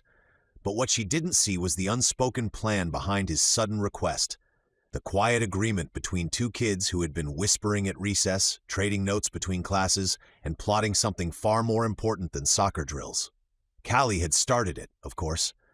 "They're both miserable," she'd told Toby earlier that week, sitting beside him on the swings. "You can tell, right?" He'd kicked at the dirt, uncertain.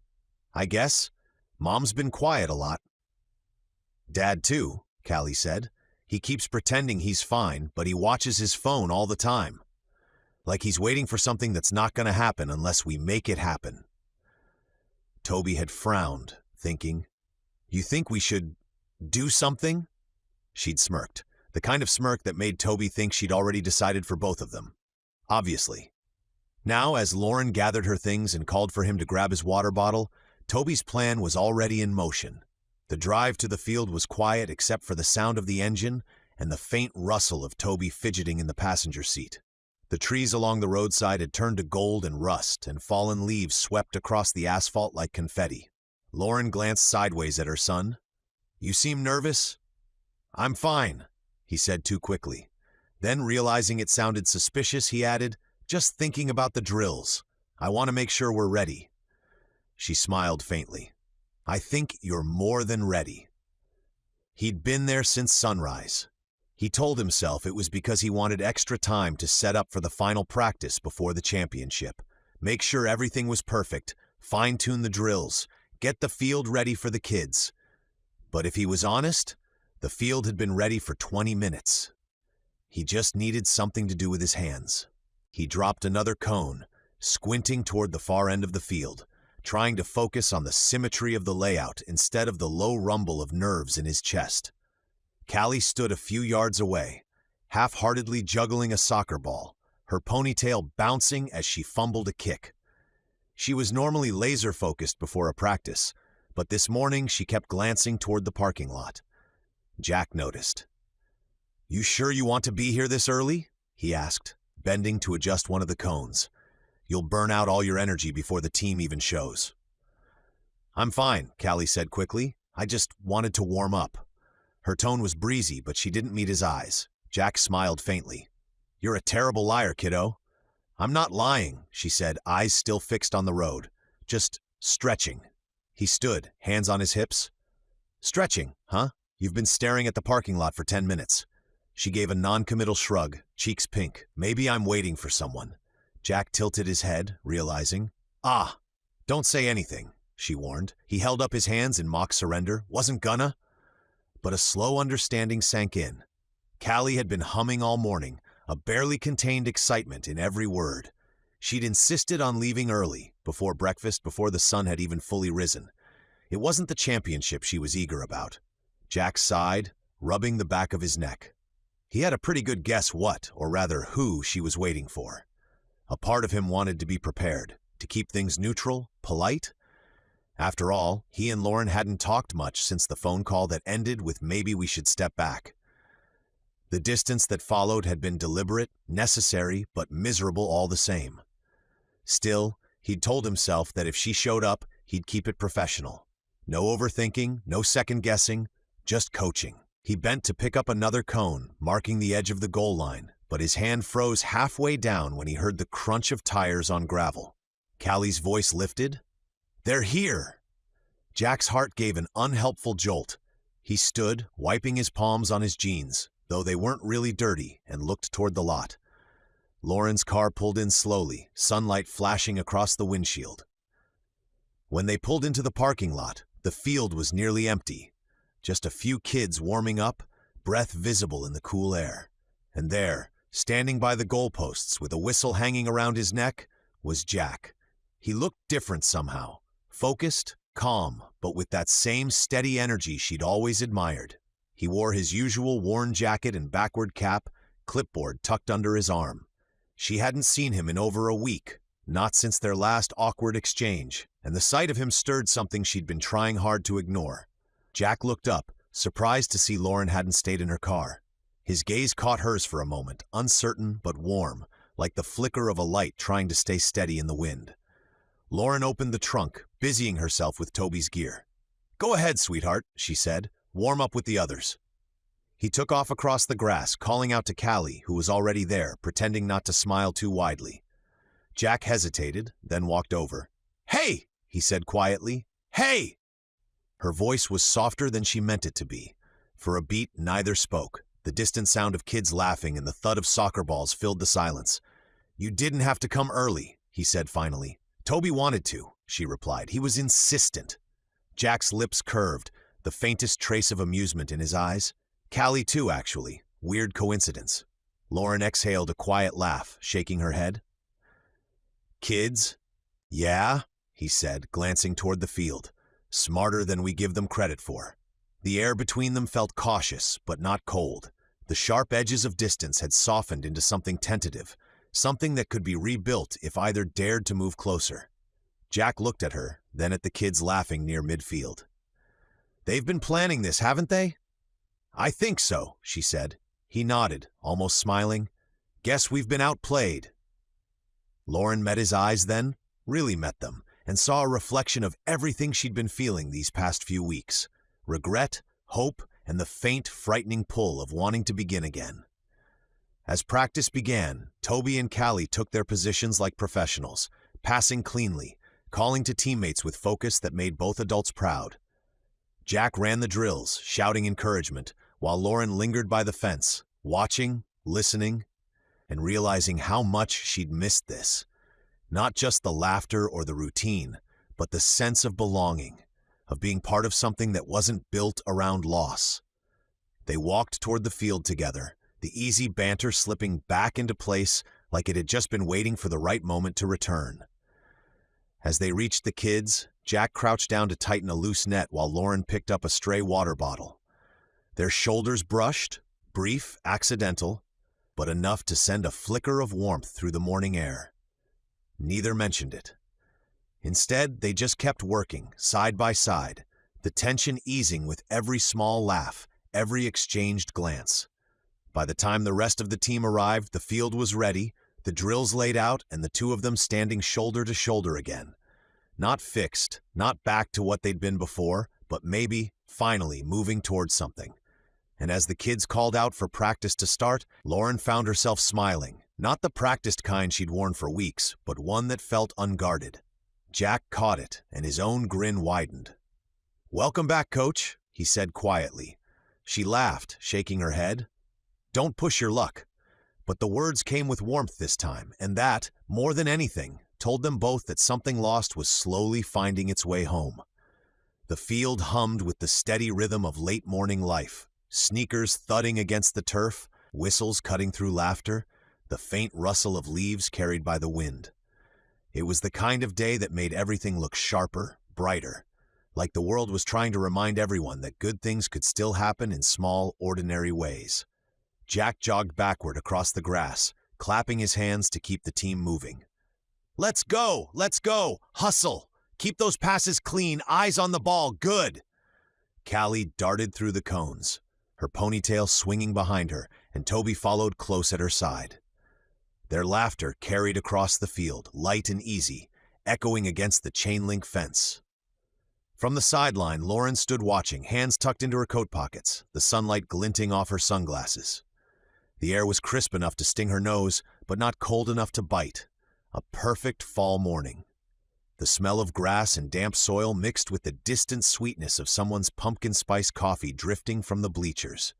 She hadn't realized how much she'd missed this, not just watching Toby play, but the rhythm of it all. The way Jack's voice rose above the chaos, the sound of kids cheering when someone scored during drills, the thud of a well-hit pass.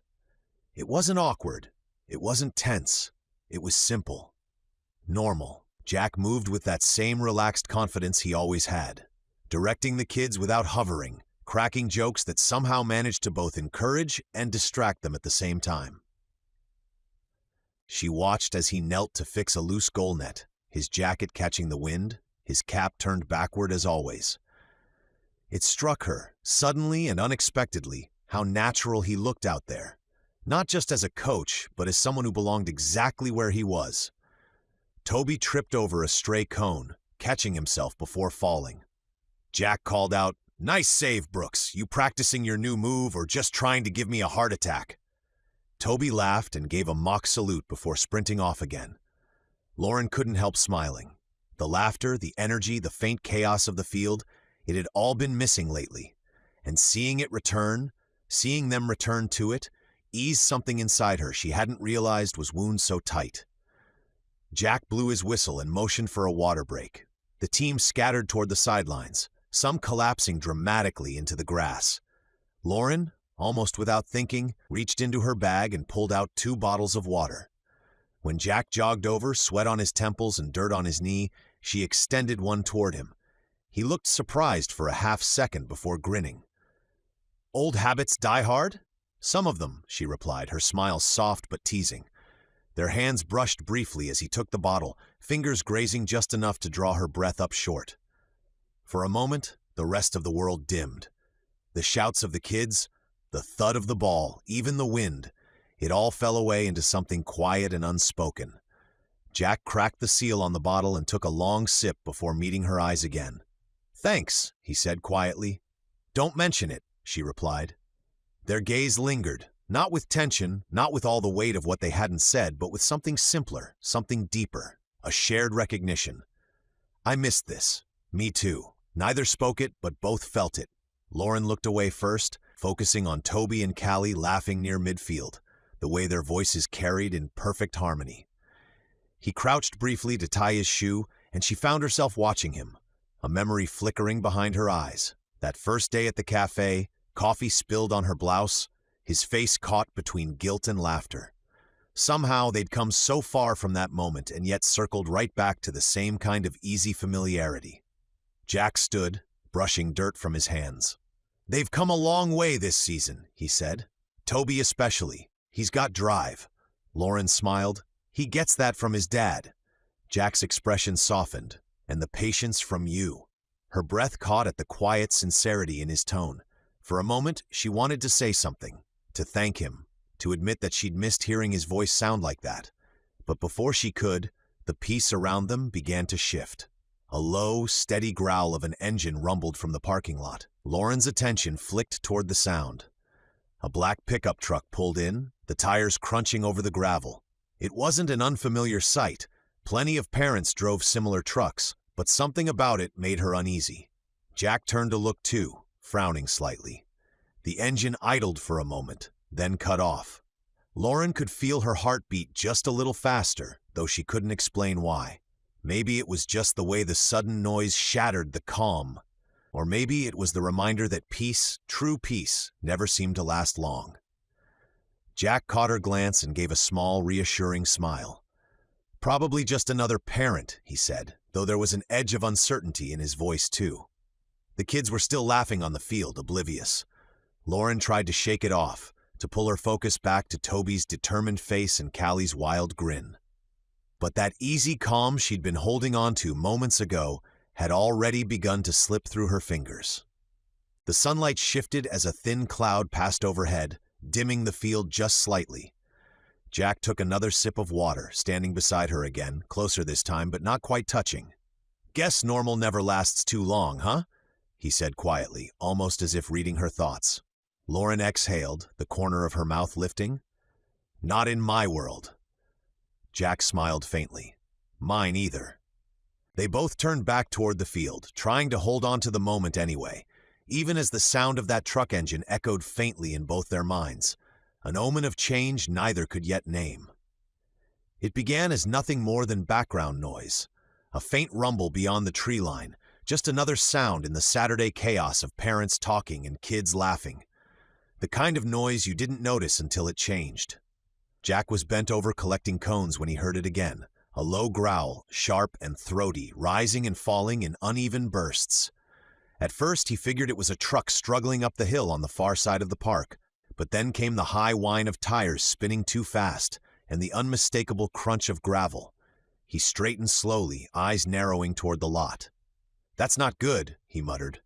Lauren, standing a few yards away, followed his gaze. "What is it?" "Not sure." He took a few steps toward the fence, scanning the rows of parked cars. Then he saw it. Two vehicles near the far corner of the lot, circling each other like predators. One was a silver sedan, the other a dark blue pickup, both engines roaring loud enough to drown out the chatter on the field. The sound hit wrong, dangerous, reckless. "Hey!" Jack's voice cut across the field, sharp and commanding. "Hey, get those kids back!" Parents turned, confused. Conversations stopped mid-laugh. Even the whistle of the wind seemed to fade. Lauren's heart lurched. She spotted the spinning tires, the gravel spraying in wild arcs. "Oh my God," she breathed, already moving. "Toby! Callie! Off the field! Now!" But not everyone reacted fast enough. Toby, halfway through a passing drill, froze at the noise. He looked toward the lot, eyes wide. The cars were sliding around, engines snarling like monsters in a cage. One of the drivers revved louder, tires spitting stones that skittered across the pavement. "Hey!" Toby shouted, voice small against the chaos. "You can't do that here." Lauren's heart stopped. "Toby, no!" He dropped his ball and ran, small legs pounding over the grass toward the fence line, pure instinct overriding sense. Jack didn't think. He just moved. "Toby!" His shout cracked through the air. He was already sprinting, lungs burning, legs tearing across the field faster than he'd run in years. For a split second, everything slowed. The roar of the engines, the flash of sunlight glinting off a windshield, the distant shrieks of startled parents. Lauren's scream tore through the stillness. The blue pickup fishtailed, losing traction on the loose gravel. The driver overcorrected, tires shrieking, a plume of dust exploding behind him. There was a loud pop, the sharp gut punch sound of a tire blowing out. The truck jerked violently sideways. Lauren's breath caught as the vehicle skidded across the lot, metal grinding, tires locking in panic. Her mind blanked except for one word: Toby. Jack's boots hit the gravel just as the truck spun toward the boy. It happened so fast that no one on the field could say exactly how. 1 second, the roar of the engine filled the air, wild, deafening, and the next, Jack was sprinting. He tore across the grass, cutting a straight line toward Toby, whose small figure froze in the middle of the chaos. "Toby!" Jack's shout broke through the confusion, sharp enough to slice through every other sound. Lauren barely had time to react. She started running too, but she was too far, her breath catching on her scream. "Toby, move!" The truck's tires shrieked against the gravel, smoke billowing out behind it. The driver tried to correct, jerking the wheel hard to the left, but momentum had already decided the outcome. Jack dove forward, his entire body twisting midair. His hands caught Toby around the shoulders, the force of the tackle sending the boy sprawling toward the curb. The sound that followed was one Lauren would never forget, a hollow, heavy thud that silenced everything. The field, the chatter, the laughter, all of it stopped. Even the air itself seemed to recoil. The truck skidded sideways, fishtailing until it slammed into a parked car with a metallic crack that echoed through the lot. The smell of burnt rubber and gasoline filled the air, sharp and nauseating. Lauren's scream tore out of her chest before she even realized she'd moved. "Jack!" Toby lay on the edge of the grass, scraped and wide-eyed, staring at the crumpled figure that had landed halfway in the gravel. "Coach!" His voice broke, a sound too raw for a child to make. Jack tried to push himself up, an instinctive, stubborn motion that immediately sent him collapsing again. One hand clutched his ribs, the other braced in the dirt. His face was gray, the kind of color that drained all at once. Lauren dropped to her knees beside him, heart hammering, breath coming in ragged bursts. "Jack, don't move, just stay still." He tried to laugh, but it came out as a strangled breath. "I'm fine," he managed, the words weak but defiant. "Just give me a second." "You're not fine." Her voice cracked as tears blurred her vision. "Oh my God, you—" He winced and shook his head, trying to catch his breath. "Toby, is he okay?" Lauren turned, scanning frantically. Toby was on his feet now, a streak of dirt down his cheek, his knees scraped but otherwise unhurt. He was shaking, though, his chest heaving as he clung to her arm. "I'm okay," Toby said, his voice small and breaking. "But Coach, you—" "Hey," Jack rasped, forcing a smile that barely held. "Don't cry, kid, I've had worse. You should have seen me the day I dropped an engine block on my foot." Toby let out a strangled sob that might have been a laugh if it weren't soaked in fear. Lauren pressed a trembling hand to Jack's shoulder. "Don't talk, please." Around them, parents had gathered, a blur of voices and movement. Someone was on the phone with 911, shouting cross streets and details. Another parent ran to flag down help from the main road. Lauren's hands wouldn't stop shaking. She couldn't pull her eyes away from the dust on his shirt, from the smear of blood at his temple. Then came the sound, faint at first, but growing clearer. Sirens, high and distant, coming closer. Her whole body went cold. The last time she'd heard sirens like that, she'd been standing with her hands clasped so tight they'd gone white. She could still hear the words echoing in her mind. "We did everything we could." She hadn't been able to breathe. Now she was right back there, the same helplessness, the same fear clawing up her throat. Jack shifted with a pained grunt, trying again to sit up. Lauren pressed her hand to his chest. "Stop, please." "I'm okay," he whispered, but his voice trembled, and when he tried to move, he winced so sharply it broke her heart.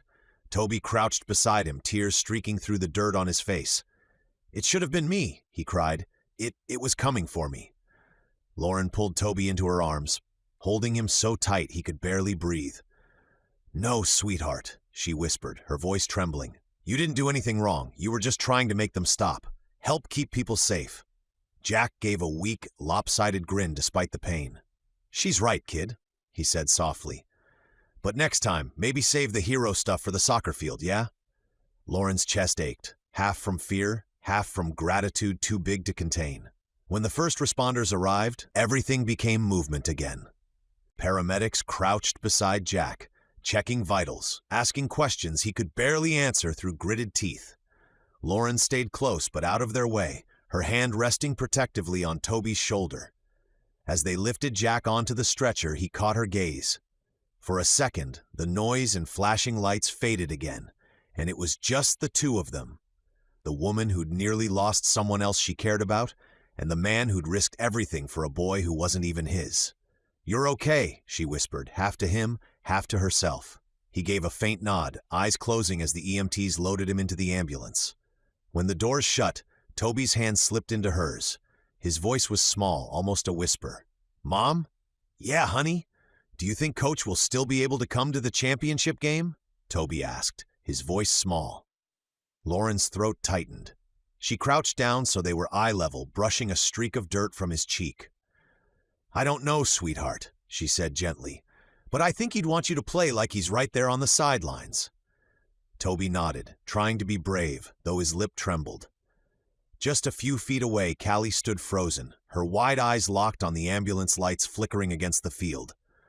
Lauren followed her gaze. Jack, pale and bandaged, was being lifted onto a stretcher. He caught sight of Callie and managed a weak grin. "Hey, it's okay, kiddo," he said, his voice rough but steady. "Takes more than a truck to take your old man down." Callie blinked hard, a shaky breath breaking through her shock as the paramedics closed the doors. As the sirens faded into the distance, Lauren stood on the edge of the field, the late afternoon chill settling in around her. Parents began to gather their children, their voices low with shock and sympathy, while Toby and Callie clung quietly to her sides. She barely noticed any of it. All she could think of was the way Jack had looked just before he jumped. No hesitation, no thought, just instinct. She tightened her arms around Toby and whispered again, as if saying it might make it true, "He's going to be okay." The hospital smell hit Lauren like a physical blow, antiseptic, bleach, and memory. She hadn't expected that part. Not the smell, not the way it wrapped around her and pulled her backward through time. For a second, she couldn't breathe. It was the same air she'd inhaled the night everything ended, the same sterile cold that carried the words, "There was nothing we could do." Now, she was sitting in another plastic chair, under another too bright light, listening to the same distant hum of machinery and clipped voices down the hall. But this time, Toby was curled up against her side, his small hand clenched around hers. His head rested on her shoulder, trembling every few seconds, like he was afraid if he stopped shaking, he'd start crying again.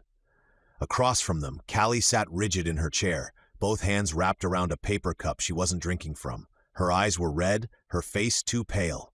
Every so often, she'd whisper something, to herself, to God, to no one at all. "He's gonna be okay," she said softly, almost rhythmically. "He's gonna be okay."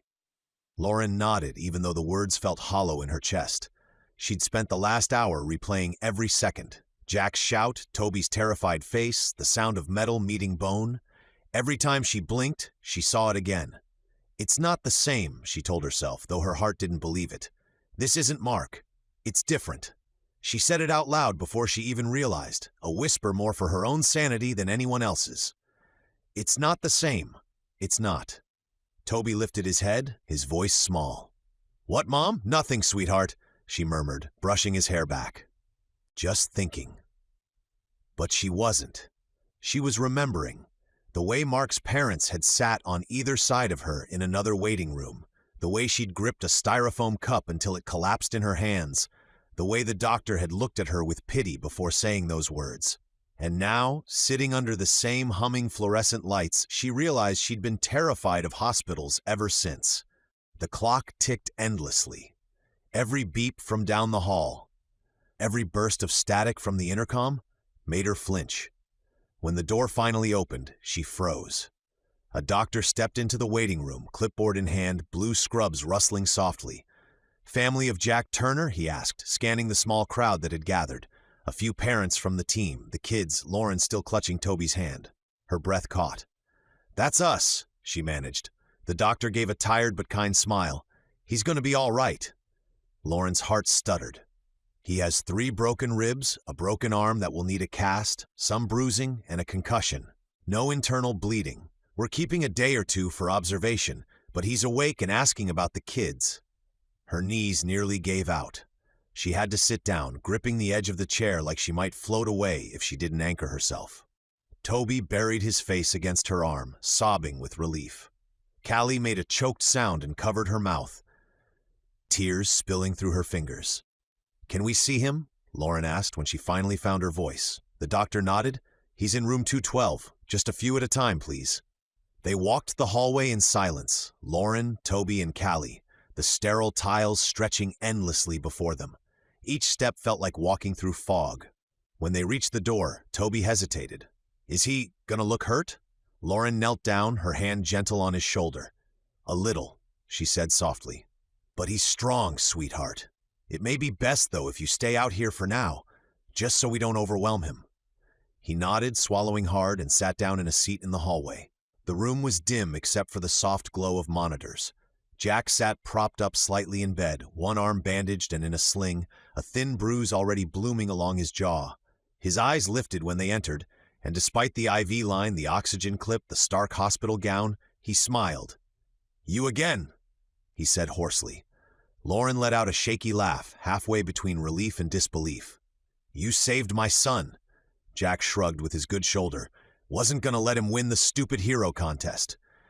That did it. The tension in her chest cracked, and she let out a wet laugh she couldn't stop. "You're impossible." "Yeah," he murmured, his smile faint but real, "but you're welcome." Callie stood at the foot of the bed, tears still shining on her cheeks. "You scared me," she said softly. Jack gave her a tired smile. "Yeah, I scared me too." For a long moment, no one spoke. The monitors beeped steadily, the rain outside tapping softly against the window. Lauren stepped closer, resting her hand gently on the edge of the bed. "You shouldn't have to keep saving people, you know." He looked at her, really looked at her, and said quietly, "I do when there is something worth saving."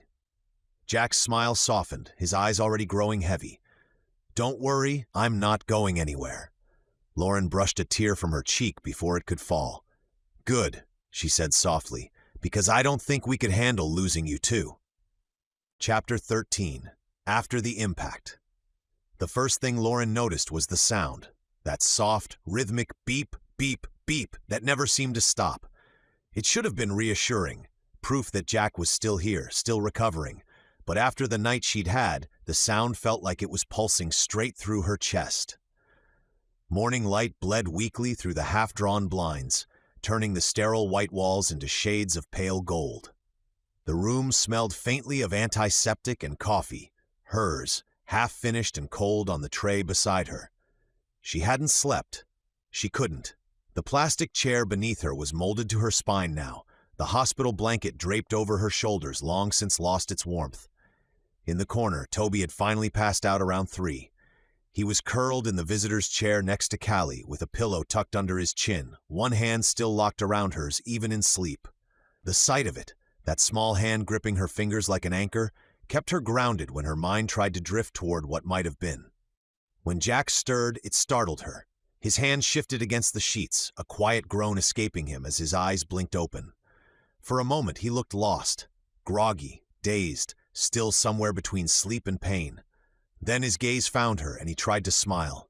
"Hey," he rasped, voice rough from sleep and dryness. She leaned forward immediately. "Hey, don't move too much." He gave a low chuckle that turned into a wince. "You didn't have to stay, you know." She exhaled a shaky laugh. "You nearly got yourself killed? You think I was going to just go home and get some rest?" "Yeah," he murmured, closing his eyes briefly. "That sounds like the smarter option." "I think I'll be the judge of what is smart. Smart isn't exactly your specialty." That earned her the faintest smirk. "You might be right." When he tried to shift, a pained breath slipped out before he could hide it. His hand went to his ribs, fingers pressing gently. "Remind me," he muttered, "never to play hero again." Lauren's throat tightened. "You weren't playing one Jack. You are one." He turned his head slightly toward her, eyes still heavy but focused now. For a long moment, neither of them spoke. She could hear the steady rhythm of the monitors, the faint shuffle of nurses' shoes outside the door, and the quiet rhythm of Toby's breathing from the corner. When the door finally opened, it made her jump. A doctor, middle-aged, calm-faced, efficient, stepped in with a clipboard and a faint smile. "Morning, Mr. Turner," he said, checking the monitors. "How's the pain?" Jack blinked, then shrugged lightly. "It's there." The doctor chuckled softly, flipping through his chart. "I'd be more concerned if it wasn't. Good news is the swelling in that arm's gone down enough overnight. We'll want to get that bone set today so we can cast it and start you healing properly." Lauren frowned, looking at his wrapped arm. "Have to set it?" They didn't tell us that last night. The doctor nodded. Fracture along the radius.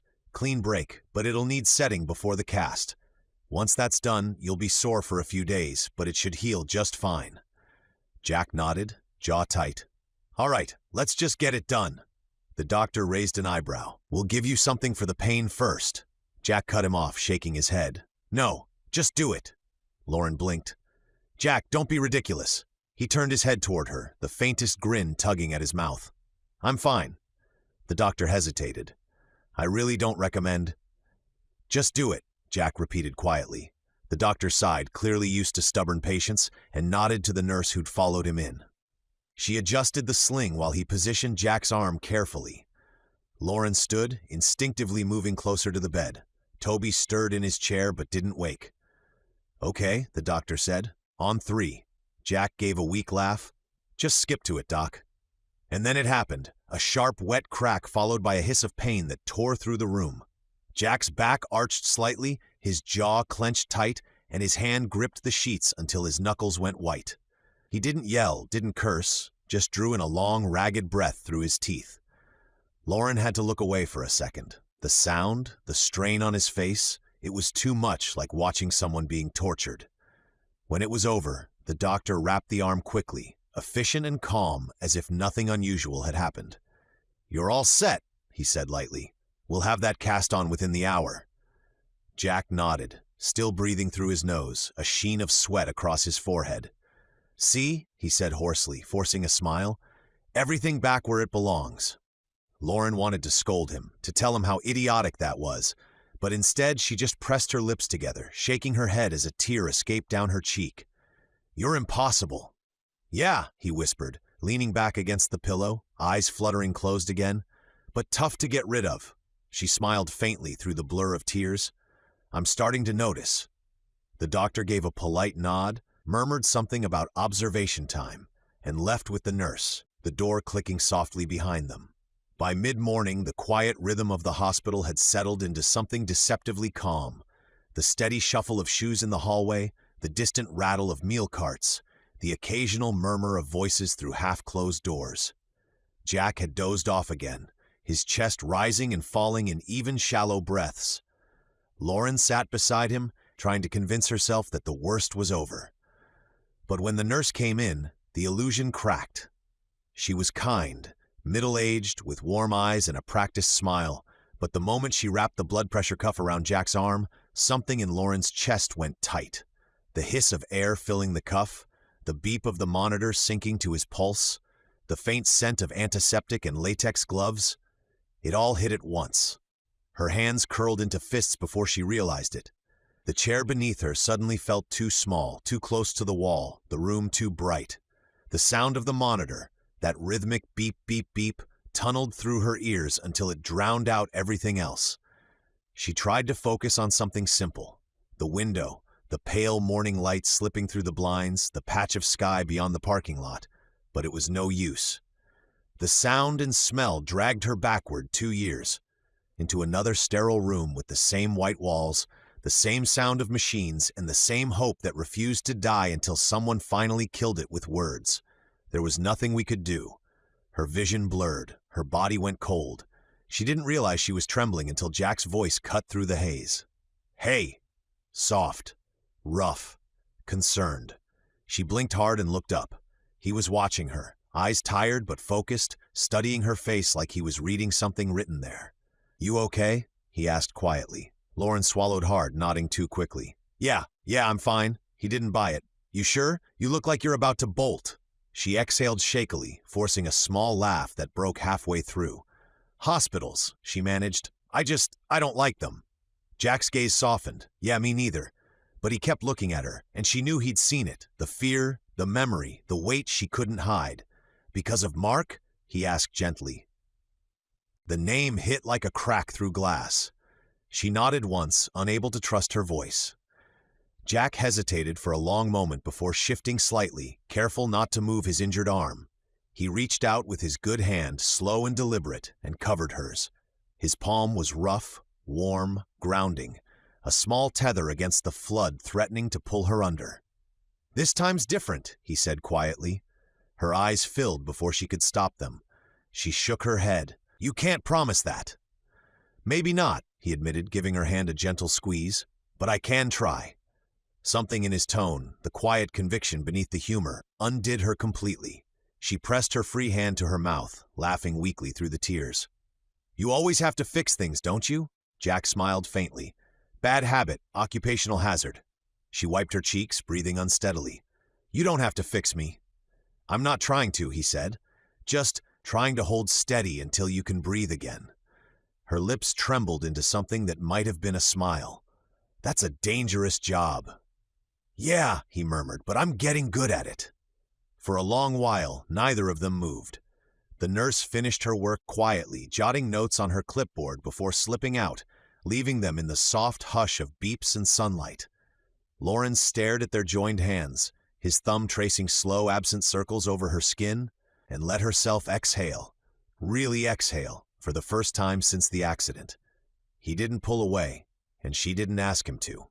When Toby woke, the morning light was already spilling across the tile floor, painting pale stripes over the edge of Jack's hospital bed. His hair was rumpled, his eyes heavy with the kind of exhaustion that only fear could cause. Lauren was sitting beside him, still holding the paper cup of now cold coffee she hadn't touched in hours. She dozed off in the chair for a bit, but every creak in the hallway had startled her back awake. When Toby stirred, she reached out and brushed his hair back gently. "Hey, sweetheart," she whispered. "You hungry?" He shook his head, rubbing at his eyes. "Can I see him?" Lauren hesitated, glancing toward the partially closed door of Jack's room. She wasn't sure if it was a good idea. The bruises, the bandages, the faint noise of monitors, it might scare him more than help. But before she could decide, a familiar voice rasped from inside, "Send him in." Jack's tone was tired but steady. Somehow he'd overheard through the half-open door. Lauren looked at Toby and nodded gently. "Okay," she said, "but just for a few minutes, all right?" Toby slipped off the chair, his sneakers squeaking softly on the linoleum. His small frame seemed even smaller as he stood at the threshold, one hand gripping the doorframe. Jack looked up and smiled when he saw him. A weak, crooked smile, but real all the same. "Hey there, champ," he said, voice rough. "Heard you've been keeping your mom company." Toby nodded but didn't move closer. His eyes darted to the IV in Jack's arm, the cast on his wrist, the faint purple bruise shadowing his jaw. He swallowed hard. "I'm sorry," he said suddenly, the words tumbling out in a rush. "It's my fault. You got hurt because of me." Jack's brows pulled together, and he tried to sit up a little straighter before the pain reminded him not to. "Hey," he said firmly, his voice cutting through the tremor in Toby's. "No, you didn't do anything wrong. You hear me?" Toby kept staring at the floor, his lip trembling. "But I ran toward the cars. If I'd just listened." Jack shook his head slowly. "You were scared. You saw something wrong and wanted to make it right. That's not a bad thing. It just wasn't safe." "But you could have died," Toby whispered. His voice cracked on the last word. Jack's expression softened. He nodded once. "Yeah," he admitted quietly. "I could have." He paused, glancing at Lauren by the doorway before turning back to Toby. "But if I hadn't done something, you might have. And that's what being a grown-up means sometimes. Doing the scary thing because someone else needs you to." The boy's eyes filled with tears, and he wiped at them furiously with his sleeve. "Mom said Dad was like that too." Jack's throat tightened. He hadn't expected that. For a moment, he didn't know what to say, didn't want to say the wrong thing, didn't want to trample on something sacred. He nodded slowly. "Sounds like your dad and I would have gotten along." Toby looked up, startled by the simplicity of it. Jack smiled faintly, and something in Toby's chest unknotted. "Really?" he asked. "Yeah," Jack said softly. "I think he'd have liked that someone was looking out for you. That's what dads want, for their kids to be okay." The boy's shoulders relaxed a little. "He was brave too," he said quietly. Jack's smile deepened, tired but genuine. "Then you got that from him." The words landed gently, not as a replacement, not as a comparison, but as a bridge. They didn't erase Mark, they honored him. Lauren stood in the doorway, her hand over her mouth, tears stinging her eyes. She'd been afraid that this moment would reopen every old wound, but instead it felt like healing, slow and unexpected. Toby stepped closer to the bed, hesitating only a moment before reaching out and taking Jack's uninjured hand. "Thank you," he whispered. Jack gave his fingers a light squeeze. "You don't have to thank me, buddy. Just promise me you'll keep your mom out of trouble." Toby gave a watery smile. "That's impossible." Jack laughed, a soft, careful sound that still managed to fill the room. "Yeah, I figured." Lauren let out a shaky breath that turned into a quiet laugh. "Hey, I heard that." Jack tilted his head toward her, his grin widening just enough to show a flicker of the old him. "Good, saves me from having to repeat it." By afternoon, the hospital room had softened from the sterile white blur of morning into something almost comfortable. The blinds were half open, letting sunlight spill in across the sheets, and the rhythmic sounds of machines had faded into a quiet background drone, no longer menacing, just steady, familiar. Lauren was standing by the small window, absently refilling Jack's water cup when the door opened with a knock that was more ceremonial than necessary. "Permission to enter?" came a familiar voice. Jack turned his head, already smiling. "Depends who it is." Callie poked her head around the door, her grin wide and uncontained. "Delivery for one very stubborn patient." She marched in holding a bouquet of mismatched flowers, some bent, some missing petals, and a folded sheet of paper colored so brightly it practically glowed. "Whoa," Jack said, raising his eyebrows. "Are those from our garden?" "Yep," Callie said proudly. "I picked the good ones before the frost got 'em." She handed over the bouquet, then unfolded the paper and presented it like a trophy. Lauren leaned forward to read it, her heart tugging as she took in the big, uneven letters, drawn in crayon and surrounded by little lightning bolts and stars. "Coach Turner equals tougher than cars." Jack stared at it for a moment, then laughed, an honest, unrestrained laugh that made him clutch his ribs halfway through. "Oh, that's going on the fridge," he said between breaths. Callie crossed her arms, smirking. "We don't even have magnets on the fridge." Jack winced a little, still laughing. "Then I'll buy some." From her spot near the window, Lauren chuckled quietly. "She's right, you know. You're stubborn." Jack tilted his head toward her, the grin never fading. "Takes one to know one." Toby, sitting at the foot of the bed, was already leaning over to inspect the drawing. "That's awesome," he said, eyes wide. "Did you do the car, too?" "Yep." Callie puffed up a little, proud. "It's supposed to be the one that hit Dad, but I made it all squished up, like totally wrecked." Lauren's heart stopped for a beat, that word Dad in Callie's mouth, a reminder that Callie almost lost her only parent. Jack just smiled softly and nodded. "You really got the spirit of it." The two kids giggled, huddled close, swapping stories about who had gotten better Halloween candy like it was some far-off memory, and how unfair it was that their parents had confiscated the good chocolate bars for safety. Lauren found herself smiling before she realized it. There was something about the sight, the kids side by side, the way Jack's tired eyes lit up just from watching them, that filled the space with warmth that didn't feel borrowed or fragile. It wasn't the sterile calm of a hospital. It was life. Real, messy, noisy life. Jack looked up at her, catching her expression. "You okay over there?" She nodded slowly, her voice soft. "Yeah, I think so." He smiled, that faint lopsided one that always seemed to mean more than the words that followed. "Good, you deserve a break from worrying." Lauren tried to scoff, but it came out as a sigh. "If I ever figure out how to do that, I'll let you know."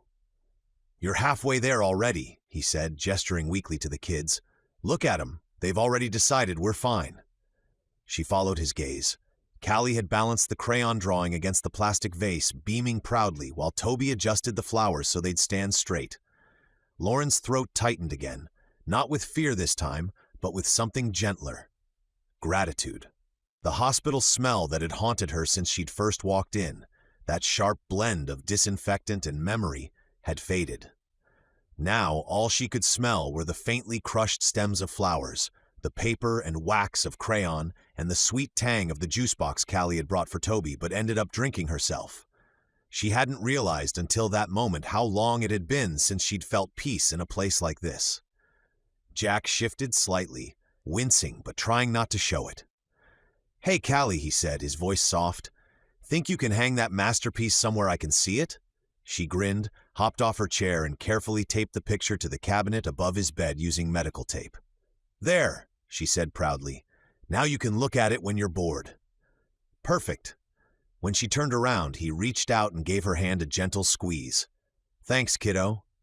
Lauren met his eyes again, and there was something unspoken there, something that felt like acknowledgement, like an invisible bridge between them. He had risked his life for her son.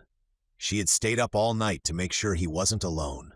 And now, in this small, sterile room, surrounded by flowers and children and laughter, something that had felt fragile was quietly growing roots. When Callie's aunt, Jack's sister Megan, stopped by to take the kids down to the cafeteria for snacks, the room finally went quiet again. The kind of quiet that feels almost too heavy after laughter leaves. Lauren stayed by the window, her hands wrapped around a paper cup that had gone cold long ago. Jack watched her from the bed, the noise of the machines filling the silence between them. It wasn't uncomfortable, just charged, like both of them knew there was something waiting to be said and neither wanted to start. Megan's voice echoed faintly from the hallway, followed by Callie's bright chatter and Toby's softer laugh. Then the sound faded, just the two of them now. Lauren turned, brushing a stray hair behind her ear. Her voice, when it came, was quiet but deliberate. "I'm sorry if we're crowding you," she said. "You probably want rest." Jack shook his head. "You're not. It's better than quiet. Quiet gets loud in places like this." She smiled faintly, then looked down at her cup again. Her fingers twisted the paper edge. "It's strange," she murmured. "I used to think hospitals were where people got better. Now all I can think of is what I lost in a place like this." Jack didn't interrupt. He just waited, eyes steady, his hand resting loosely on the blanket. "When Mark died," she said finally, her voice barely above a whisper, "I thought that was it. That my life was supposed to stay small, safe, predictable. I promised myself I'd never let anything or anyone take Toby's world apart again." She drew in a breath, slow and shaky. "But it's been 2 years, and I'm still scared every time he walks out the door. Every time I hear a siren or a car brakes too hard outside the house, it's like the world hasn't felt safe since that day." Jack's throat tightened. He didn't try to fill the space with words. He just let her talk, the truth unraveling in small, careful pieces. "I know it's not rational," she said, blinking fast, "but when I saw that car coming at him, when I saw you," her voice cracked, and she stopped, pressing a trembling hand to her chest. "All I could think was, not again. Not another car, not another hospital, not another person we care about." Jack's eyes softened. He took a slow breath and shifted, ignoring the ache in his ribs. "Fear like that doesn't just go away," he said quietly. "You just learn to walk beside it." Lauren met his gaze, her own eyes glassy but intent. "How do you do that?" He smiled faintly, the kind of tired smile that comes from knowing. "You get used to the idea that bad things don't mean it's all bad. That being scared doesn't mean you stop living. You just keep showing up, even when it hurts." She nodded, blinking hard. "That's the thing. I thought I was done showing up for anyone. And then you—" She stopped herself, looking away toward the window, the sunlight cutting across her face. "You make it look easier than it is. I think that is part of what draws me to you." Jack gave a quiet laugh. "That's just practice. Been pretending I've got it together since Callie was born." Lauren's voice softened. "You've done more than pretend." For a long moment, neither spoke. The air between them was still, the kind of stillness that holds everything you can't say out loud. Then Jack reached across the small gap between them, his hand finding hers where it rested on the edge of the bed. "But you didn't lose me," he said simply. The words were quiet, but they landed like something solid, something she could count on. Lauren's breath caught. She looked down at their joined hands, his rough, warm fingers against her cold, trembling ones. She didn't move, didn't pull away. Her voice came out small but sure. "I know." Her eyes lifted to his, shining in the thin afternoon light. The room was silent except for the sound of the monitor and the faint sounds of life outside the door. Nurses talking, carts rolling, the world going on. It wasn't a declaration of love. Not yet. It wasn't even an admission. It was something quieter, deeper. Two people who'd been living half-lives finally daring to acknowledge that maybe, just maybe, they didn't have to be alone in the dark anymore. By the time the nurse finally came in to shoo them out, the sky beyond the hospital windows had deepened into that bruised shade of blue that belongs only to twilight. The corridors were quieter now. The rush of daytime visitors long gone, and the soft noise of machines had settled into a steady, almost lulling rhythm. Jack had insisted they go home. "You both need real sleep," he'd said, managing a smile even as the pain in his ribs betrayed him. "Hospital chairs aren't built for marathon sitting." Lauren wanted to argue, but he'd squeezed her hand again, and that small, simple gesture disarmed her.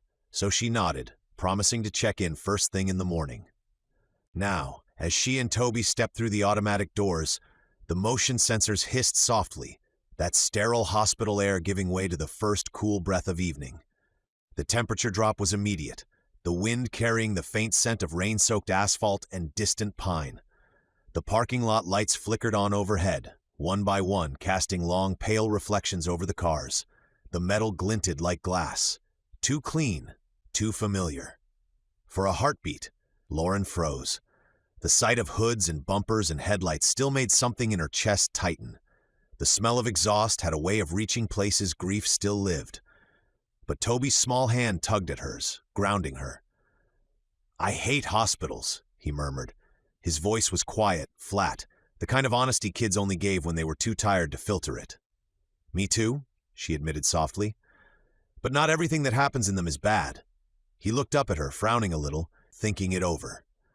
"Because Coach is going to be okay?" Lauren smiled, a fragile, trembling thing that still felt like progress. She crouched to his level, brushing a strand of hair off his forehead. "Yeah, sweetheart, because he's going to be okay."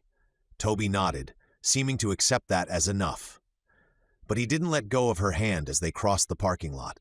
His sneakers scuffed quietly against the pavement, the rhythm in sync with her slower steps. The world around them hummed in small, ordinary sounds. The whir of a vending machine near the entrance, the distant slam of a car door, the faint chirp of insects gathering in the grass beyond the lights.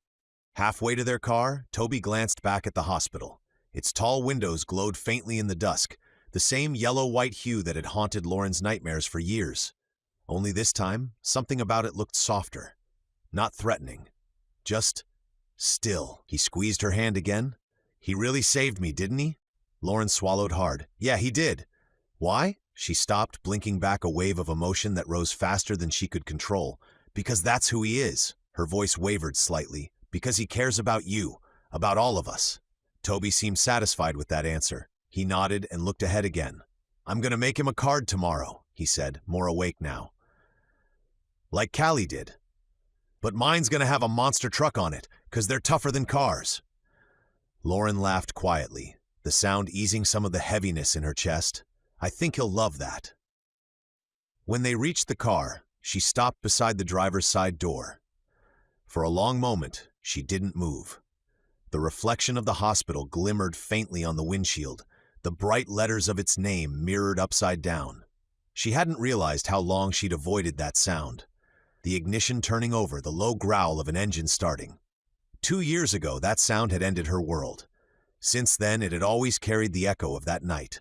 The phone call, the sirens, the headlights cutting through rain. But tonight felt different. She unlocked the door, settled into the driver's seat, and exhaled slowly, her hand hovering over the key. Toby buckled himself in quietly, watching her. "Mom? Yeah? You okay?" She looked over at him. Her little boy, safe and whole and staring at her with those wide, earnest eyes, and nodded. "Yeah, honey, I think I am." Then she turned the key. Chapter 14. Cracks and Connections. The November wind had turned sharp, the kind that slipped under collars and reminded you winter wasn't far behind. Lauren stood in the parking lot outside Turner Auto, her breath misting in front of her. The small repair shop sat at the edge of town, a brick building with faded red paint and a wide garage door that rattled whenever the wind hit it just right. Beside it was the apartment Jack called home. Lights glowing faintly behind the drawn blinds, a thin line of smoke rising from the chimney. She'd told herself she wasn't nervous about stopping by. It was just a simple visit, a friendly check-in, nothing more. But the truth sat heavy in her chest, pulsing every time she looked at the plate of cookies in her hands. Chocolate chip and peanut butter, Toby's favorites, made from the recipe Mark had once loved. "Just a quick visit," she muttered, tightening her grip on the plate. "Drop them off, say hi, and go." The bell above the garage door jingled softly as she stepped inside. Warm air hit her immediately, thick with the smell of motor oil, grease, and faint traces of coffee. The sound of a ratchet turning echoed from somewhere near the back, followed by Jack's low hum of an old country tune. He was bent over an engine, sleeves rolled up, grease smeared on his forearm. His cast, the one he was supposed to be wearing for another 2 weeks, was nowhere in sight. For a second, all she could do was stare. Relief flared first. He looked strong, steady, alive, but it was quickly swallowed by frustration. "You're supposed to be resting," she said, her voice cutting through the sound of the tools. Jack jumped slightly, then straightened, turning toward her with that crooked, unbothered grin that somehow managed to both charm and infuriate her at once. "I am resting," he said easily, wiping his hands on a rag. "Just standing up while doing it." "Standing up while working," her tone sharp.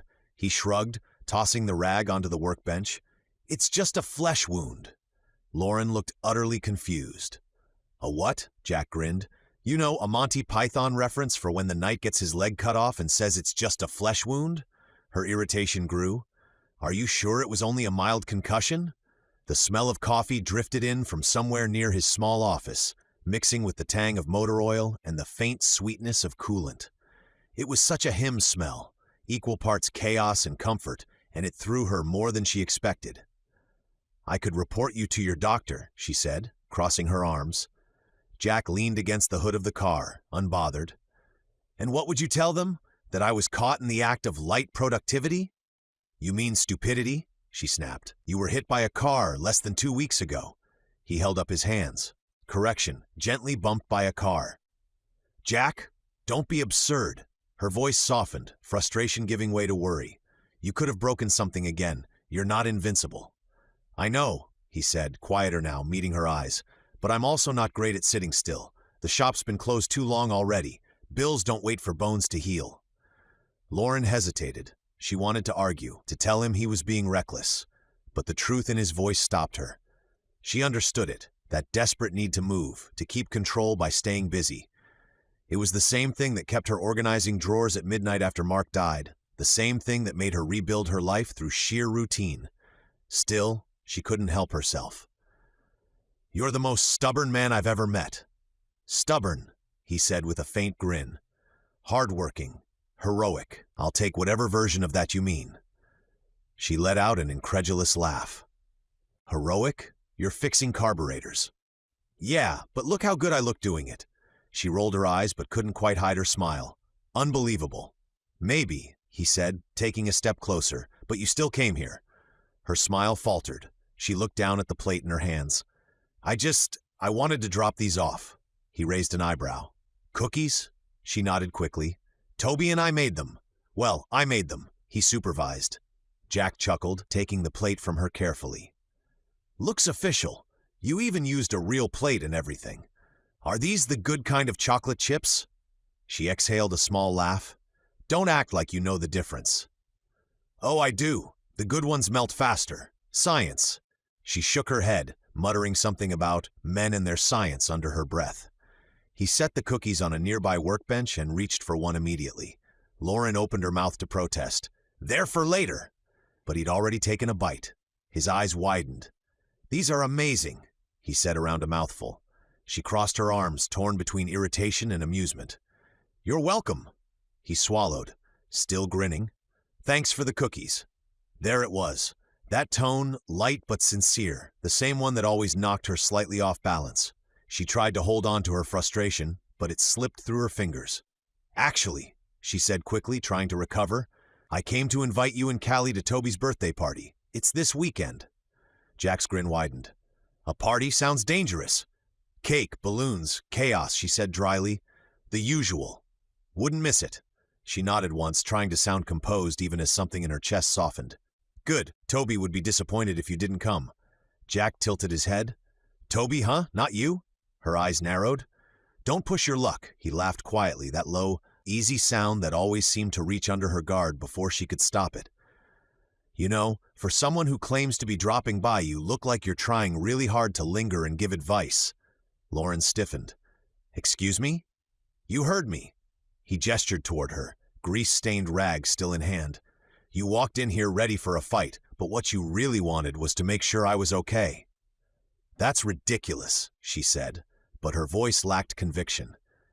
Jack smirked, clearly sensing victory. "Sure it is." Something in her snapped. Not anger, not quite. Just the flood of everything she didn't want to admit. "You're the most stubborn, hard-working fool I've ever met," she blurted out, cheeks flushed. He blinked, then smiled, soft, almost shy. "Fool, huh?" She turned before he could see her expression. "Don't flatter yourself. Just take it easy, okay?" He nodded, still grinning. "I'll try." "Try harder," she said over her shoulder, already walking toward the door. He called after her, voice full of laughter. "Thanks for the cookies. They're delicious." Without missing a beat, she pulled open the door, her own laughter mixing with irritation. "Thank you, I know," she shouted back. The slam of the door reverberated through the shop, the sound echoing off the metal walls and humming engine parts like the punchline to a joke no one quite knew how to follow, and Jack standing in the middle of it all, cookie in hand, shaking his head with a smile that wouldn't fade. For a few seconds, Jack just stood there, one hand still holding the half-eaten cookie, the other resting on the workbench. The silence that followed was thick enough to touch. Then, from somewhere near the open bay, a small voice broke through it. "Well," Toby said carefully, eyes wide, "that was something." Jack blinked, turning toward him. Both kids were standing just inside the doorway to the side room, watching him like they'd stumbled into a movie halfway through. Callie's ponytail was slightly crooked, her arms crossed with an expression halfway between amusement and confusion. Toby looked like he wasn't sure if he was supposed to laugh or apologize. Jack scratched the back of his neck, chuckling softly. "Yeah," he said, glancing at the door that was still vibrating slightly from Lauren's exit. "That was either the nicest mean thing or the meanest nice thing anyone's ever said to me." Callie tilted her head, squinting. "Which one?" Jack smirked. "I'll tell you when I figure it out." Toby frowned, thinking hard. "Do guys ever figure out girls?" Jack barked out a laugh, sharp and genuine. "That's a hard no, bud. Whole species mystery. You learn to just nod and hope you don't make it worse." Callie gave him an exaggerated glare. "Hey, girls aren't a mystery." Jack raised an eyebrow. "You sure about that? Because I'm standing in a room where one just dropped off cookies, insulted me, and stormed out in under 3 minutes." "That's not mysterious," Callie said smartly. "That's normal. Plus, guys are worse."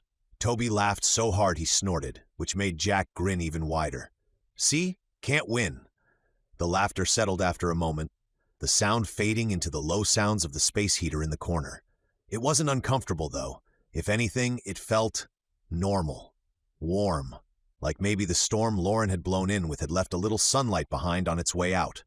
Jack leaned back against the workbench, taking another bite of his cookie. "Well, I'll say this much," he said through a mouthful. "She bakes like she argues. Aggressively good." Callie wrinkled her nose. "Gross. Don't say stuff like that." "What? Compliments?" "No, whatever that was." She made a face and wandered over to the toolbox, pretending to study the socket wrenches just to avoid eye contact. Toby grinned, clearly delighted that someone besides him found adults confusing. He kicked lightly at the concrete floor. "I think she was mad you weren't resting." "Yeah," Jack admitted. "Probably. She's not wrong." "Mom's never wrong," Toby said, with the confidence of someone who'd learned that the hard way. Jack smiled, glancing toward the window where Lauren's car had disappeared. "Yeah," he murmured. "I'm starting to figure that out." For a moment, the three of them just stood there, the sound of tools settling, the faint buzz of the fluorescent lights overhead, and the smell of warm chocolate in the air. Then Toby's brow furrowed suddenly, and he glanced toward the door. How long do you think before Mom realizes I'm not in the car?" Jack paused mid-bite, lowering the cookie slowly. "Wait. What?" "I came in to say hi to Callie when she was showing me her new cleats," Toby said, completely serious. "Then Mom started talking to you. Then she yelled at you. Then she left." Jack stared for half a beat before bursting out laughing. "Oh, that's perfect." Callie grinned. "You're dead." "Yeah," Jack said, wiping his hands on a rag. "You might wanna—" The door slammed open again. Lauren stood there in the doorway, hair wind-tossed, face flushed, and eyes blazing in a way that somehow managed to be both terrifying and deeply endearing. Toby Brooks, she snapped. Get in the car. Toby flinched, then grabbed his jacket like it was a lifeline. Bye, Coach Turner. Bye, Callie, he squeaked, scurrying past her before she could change her mind about letting him live. Now, she said, pointing toward the car like a general commanding retreat. Yes, ma'am, Toby muttered, vanishing through the door. Lauren hesitated for a split second, just long enough to glare at Jack again. And you, she said, try not to rebuild an entire engine before dinner, all right? Jack lifted both hands, grin wide. Wouldn't dream of it. Her expression softened for just a heartbeat, not enough to call it a smile, but enough to see it wanted to be one.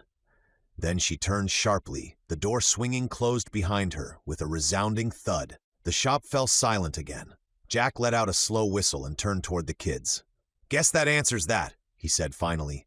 Callie was laughing so hard she could barely breathe. You're so in trouble. Me? She's the one who left without her kid. Doesn't matter, Callie said, still giggling. You're the grown-up. It's always your fault. Jack grinned, shaking his head. Story of my life, kiddo. He wandered back to the workbench, picking up another cookie, and took a bite, savoring it. Outside, the sound of Lauren's car starting drifted through the open bay door, that soft, steady hum he'd fixed himself not long ago, the same one she'd told him she wasn't afraid of anymore. Jack smiled faintly to himself, dusting his hands off. Worth it, he murmured. Callie looked up from her spot by the toolbox. What'd you say? He winked. I said these cookies are totally worth getting yelled at over. She snorted. You're hopeless. Maybe, Jack said, leaning against the counter with a smirk, but at least I've got cookies. And somewhere down the road, as Lauren's car turned the corner and disappeared into the fading light, she was muttering to herself in the driver's seat, half frustrated, half flustered, all heart. Neither one of them would admit it out loud yet. But that small, ridiculous moment in the shop, cookies, shouting, and all, was the closest thing to connection either of them had felt in a long, long time. By Saturday, the cold had given way to one of those crisp, clear afternoons that feel built for celebration. The parking lot of Thunder Alley was packed, the massive neon sign flashing above rows of parked cars, advertising go-karts, arcade games, and the best birthday pizza in town. Inside, the sound hit like a wave. Laughter, beeping machines, the crack of air hockey pucks, and the unmistakable clatter of dozens of sneakers squeaking over tile. The air smelled of melted cheese, frosting, and just enough grease to remind every parent in the room that the place was designed for kids, not grown-ups. Lauren stood near the long table decorated with bright blue and yellow streamers, watching Toby hold court among his friends. He wore a birthday hat that refused to stay straight and a grin that hadn't dimmed once all day. Callie was right beside him, cheering as he racked up tickets from the basketball toss machine, already plotting which prizes they'd cash in for later. Jack leaned against the nearby railing, his ribs still sore but healing. He wasn't in uniform or work clothes for once, just jeans and a flannel shirt that looked too nice for the grease and grit of the shop. He caught Lauren's eye, raising an imaginary glass toward her from across the room. She smiled back, something easy and genuine lighting her face. For the first time in what felt like months, she wasn't waiting for the next shoe to drop. Right now it was just cake, laughter, and the sound of her son being happy. Hey, birthday boy, Jack called as he walked over, ducking a rogue balloon that had escaped its string. You ready for presents or still trying to bankrupt this arcade? Toby grinned, waving a handful of tickets in triumph. I'm gonna win the giant stuffed shark, Jack whistled low. That's a tall order. Callie grinned at Toby. He's gonna do it. We've got a system. Lauren arched an eyebrow. A system? Callie nodded solemnly. He plays the games that need aim. I play the ones that need luck, Jack chuckled. So you're saying you handle everything not based on skill? Exactly, Callie said proudly, missing the joke entirely. The cake arrived soon after, a lopsided masterpiece of chocolate frosting and candy pieces spelling out Happy Birthday, Toby. Lauren leaned over to light the candles, her hair falling over her shoulder as she struck the match. The warm glow flickered across her face.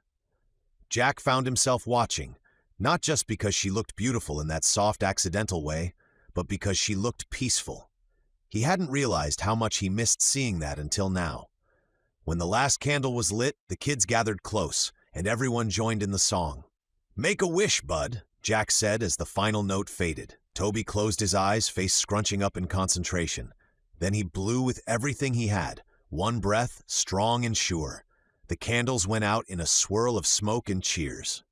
Lauren laughed, clapping with the others. "What'd you wish for?" Toby shook his head. "Can't say. It won't come true." Jack leaned in with a grin. "If it involves fewer vegetables, I'm afraid that one's doomed from the start." The group dissolved into laughter, and for a few minutes the world was just noise and joy and frosting on fingertips.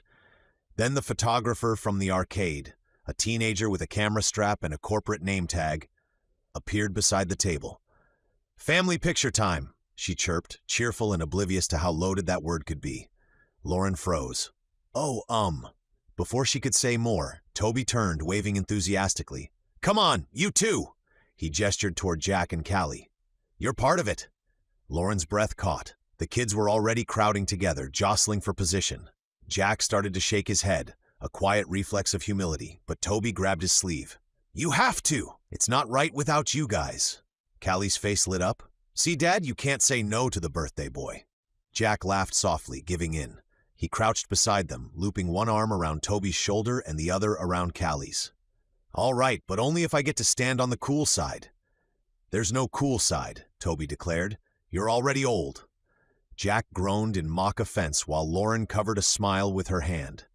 The sight of the three of them, Jack joking, Toby grinning, Callie leaning against him like it was the most natural thing in the world, did something to her chest she wasn't prepared for. When Toby looked up and said, "Come on, Mom," there was no teasing in it, just pure, unfiltered belonging.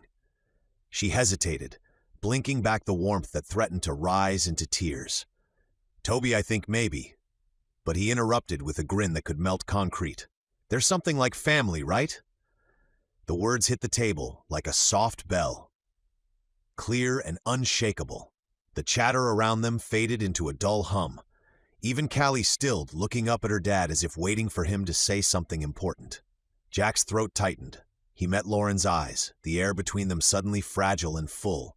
Slowly, he knelt beside the kids, the faintest smile tugging at his lips. "Yeah," he said quietly, "something like family." Lauren swallowed hard, her voice barely above a whisper. "Yeah." Her eyes shimmered as she added, "Something like family." The photographer, blissfully unaware of the undercurrent, chirped, "Say cheese!" The camera flashed, bright, loud, final, and just like that, the moment was caught forever. Toby mid-laugh, Callie leaning into Jack's shoulder, Lauren's smile soft and unguarded. The flash faded, but the warmth didn't. The chaos of the arcade had mellowed to a low hum. Most of the kids had migrated toward the prize counter, clutching long strings of tickets that trailed behind them like paper tails. The lights dimmed slightly as the evening crowd trickled in, and outside the wide glass windows the racetrack glowed under the neon haze, streaks of red and blue flashing over the wet pavement. Lauren leaned against the window, her reflection ghosting back at her between the flickering lights. Behind her, laughter and the rhythmic chime of games still filled the air, but for the first time all afternoon there was a pocket of quiet. Jack joined her a moment later, his gait still careful from his lingering soreness, though he tried to hide it with an easy stride. He held 2 paper cups of soda, one he wordlessly offered her. "Peace offering," he said. She took it with a faint smile. "What am I forgiving you for this time?" He shrugged, leaning his shoulder against the glass beside hers. "Probably something I haven't done yet." That earned a soft laugh. Proactive. "I'll give you that." They fell into silence for a while, watching the go-karts zip by below, small figures framed by neon light and the sound of engines whining. The glass vibrated faintly with every lap, a distant echo of life moving faster than either of them seemed ready for. "I missed hanging out with you," Lauren said finally, her voice barely audible over the muffled noise. Jack turned, surprised by the honesty of it. "Yeah?" she nodded, tracing her thumb along the rim of the cup. "I didn't realize how much until I didn't have it anymore. The talking, the teasing, the way everything felt easy." She let out a slow breath. "It hasn't been easy in a long time." He studied her for a moment, his smile gentle but a little sad. "Suggesting we take space was the dumbest idea I've ever had." She glanced sideways at him, her mouth twitching into something that almost looked like relief. "You said it, not me." He chuckled softly, his hand brushing his side instinctively where the ribs still ached. "You know, I think I've had enough near-death experiences for a while. Maybe I'll try just living." Lauren's gaze softened. "That sounds nice." Another quiet stretched between them, but this one didn't feel awkward. It was warm, filled with the pulse of things unspoken but understood. "I don't know what this thing is," she said after a moment, turning to face him more fully. "Whatever we have, I can't promise it'll ever be more than friendship." She paused, then added almost shyly, "Even if part of me wants it to be." Jack's expression shifted, a small, almost imperceptible change, like someone exhaling after holding their breath too long. His eyes held hers, steady, searching, as if he wanted to make sure he'd heard her right. Then he nodded slowly. "I get it? You do? Yeah?" He looked back toward the racetrack, his reflection overlapping hers in the window. "You've been through it. You're protecting yourself and Toby. You should." Her jaw tightened slightly, like she wanted to protest but couldn't. "It's not just that," she said quietly. I'm scared of feeling something good again. Every time I do, I start waiting for it to disappear." Jack let the words settle, unflinching. "You don't have to rush anything. I'm not going anywhere." She smiled faintly, eyes wet but calm. "You say that now?" "I mean it," he said. "I feel the same way. We don't have to name it or force it into something before it's ready. Let it become what it becomes." Lauren looked down at her cup, her fingers tightening around it. "You really are a lot smarter than you look," Jack grinned. "Don't tell Callie, it'll ruin my reputation." That pulled a soft laugh from her, a genuine one, the kind that started in her chest and eased the tension in her shoulders. Outside, the last few go-karts slowed, their engines fading to a hum. The neon lights flickered one last time before switching to their evening glow. The reflection in the window caught both of them standing side by side, two people who'd been through more than most, still learning how to exist in the space between grief and something new. When Toby's voice called across the arcade, "Mom! Coach Turner! Look what we got!" Lauren turned, smiling through the faint shimmer in her eyes. Jack pushed away from the glass, his grin returning. Duty calls. As they walked back toward the noise and the laughter, their shoulders brushed, light, unintentional, but enough to send a small current through the air. Neither of them said anything about it, for now was enough just to walk side by side again, letting whatever this was take shape at its own quiet, uncertain pace. The chaos of the day had softened into something quieter. The kids were still at the counter, bartering their mountain of tickets for a hodgepodge of prizes. "They're negotiating like diplomats," Jack murmured, watching Callie argue passionately with the attendant. "If she ever runs for office, I'm moving to another country." Lauren smiled, shaking her head. "You should be proud. She's completely in her element." Jack's gaze lingered on his daughter. Her hands animated, her grin unshakable. "Yeah," he said softly. "She was off there for a few weeks. I think we all were. Feels like I got her back." "Toby, too," Lauren added, following his line of sight. "He's been different lately, happier. I think having Callie as his best friend brought that out of him." Jack nodded. "They even each other out. She pushes him, he grounds her. Kind of like us, huh?" Lauren gave him a playful side glance. "I'm not sure I'd call what we do grounding. More like mutual chaos with structure." He laughed, the sound coming easily now. "I'll take that." For a moment they just stood there, the flicker of neon light crossing their faces, the muted noise of the arcade fading around them. Lauren studied him quietly, noticing how his laugh had changed. It was lighter now, not forced or self-protective, just easy. "You really want to be in our lives, don't you?" Lauren asked quietly, almost like the words slipped out before she could stop them. Jack didn't flinch. "I already am," he said, "and if you're asking how long I plan on sticking around, well, you'd have to run me over with a car to get rid of me." She shot him a sharp look. "Jack, that's not funny." His expression softened. "I know, I didn't mean it as a joke. I just meant I'm not going anywhere unless you tell me to." The simplicity of it made her chest ache in the best way. She smiled faintly, her voice softening. "Then maybe," she trailed off, catching his eyes, "maybe you should plan on being around for Christmas. Toby and I would like that." His eyebrows lifted slightly, a small flicker of surprise that quickly turned into warmth. "Christmas, huh?" he said, his voice light but touched with something deeper. "That's a pretty big invite." "Don't make it weird," she teased, nudging him gently with her shoulder. "I just meant—" He held up a hand, pretending to surrender. "Hey, I'm not arguing. I'm just saying that's nice to hear." "You're impossible," she said, though she was smiling now, an unguarded one that reached her eyes. He returned it easily. "And yet somehow you still show up at my shop with cookies. Don't ruin it. I wouldn't dare." Before he could answer, a voice cut through the moment, bright, loud, and distinctly 9 years old. "Wait, did you just say Christmas?" They both turned to see Toby standing a few feet away, clutching a foam sword and grinning like he'd just uncovered a state secret. "Yeah," Lauren said carefully. "Why? Are you okay with that?" Toby's eyes went wide with exaggerated glee. "You mean we're doing Christmas again? Like real Christmas? With lights and music and—" He waved his arms dramatically. "Like if Christmas and that crafting channel show you watch had a baby and that baby puked Christmas lights, white glitter, and Santa Claus statues all over the house?" Jack snorted so hard he nearly choked on his soda. "Toby!" Lauren gasped, trying not to laugh. "That's enough." "What?" he said defensively, sword still raised in mock triumph. "It's awesome. You all should see it. There's ribbons and cookies and lights everywhere. It's like living inside a snow globe." Callie ran up beside him, holding a stuffed penguin and grinning. "Wait, your house pukes glitter? I'm coming over for that." "Absolutely not," Lauren said, fighting a losing battle with her smile. Jack chuckled, leaning close enough to murmur, "So I take it your decorations are elaborate?" She rolled her eyes, cheeks flushed with both embarrassment and amusement. "You have no idea.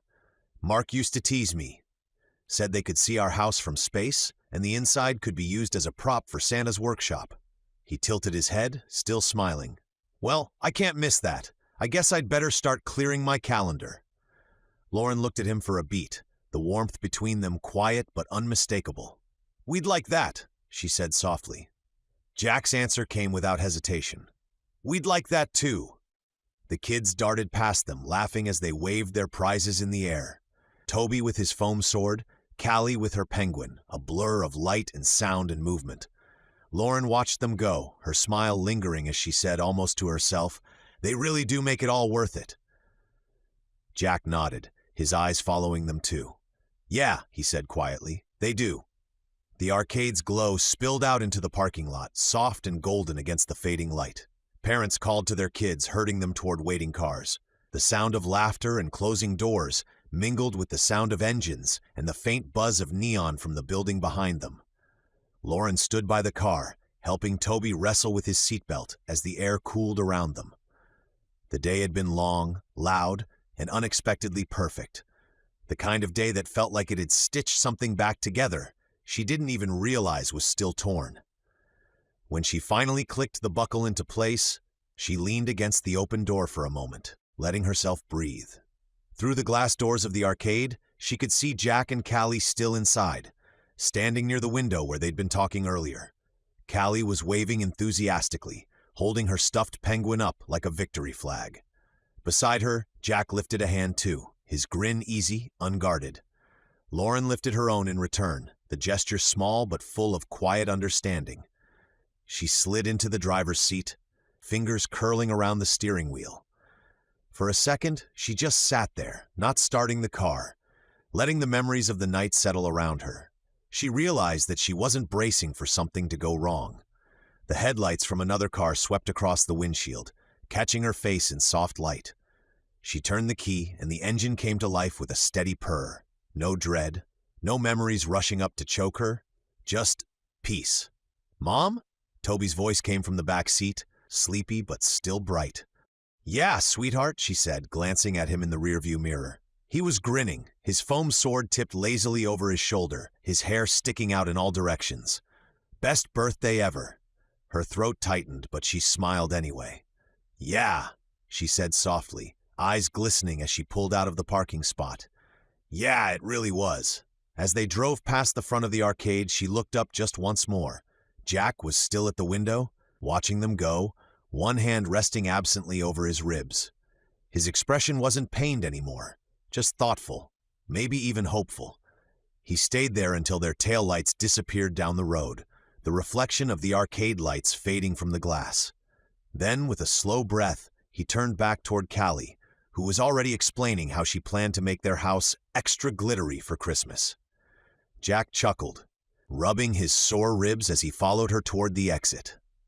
Chapter 15. Something Like Family. Snow drifted past the window in slow, gentle spirals, the kind that looked choreographed, like the world had finally decided to move at a kinder pace.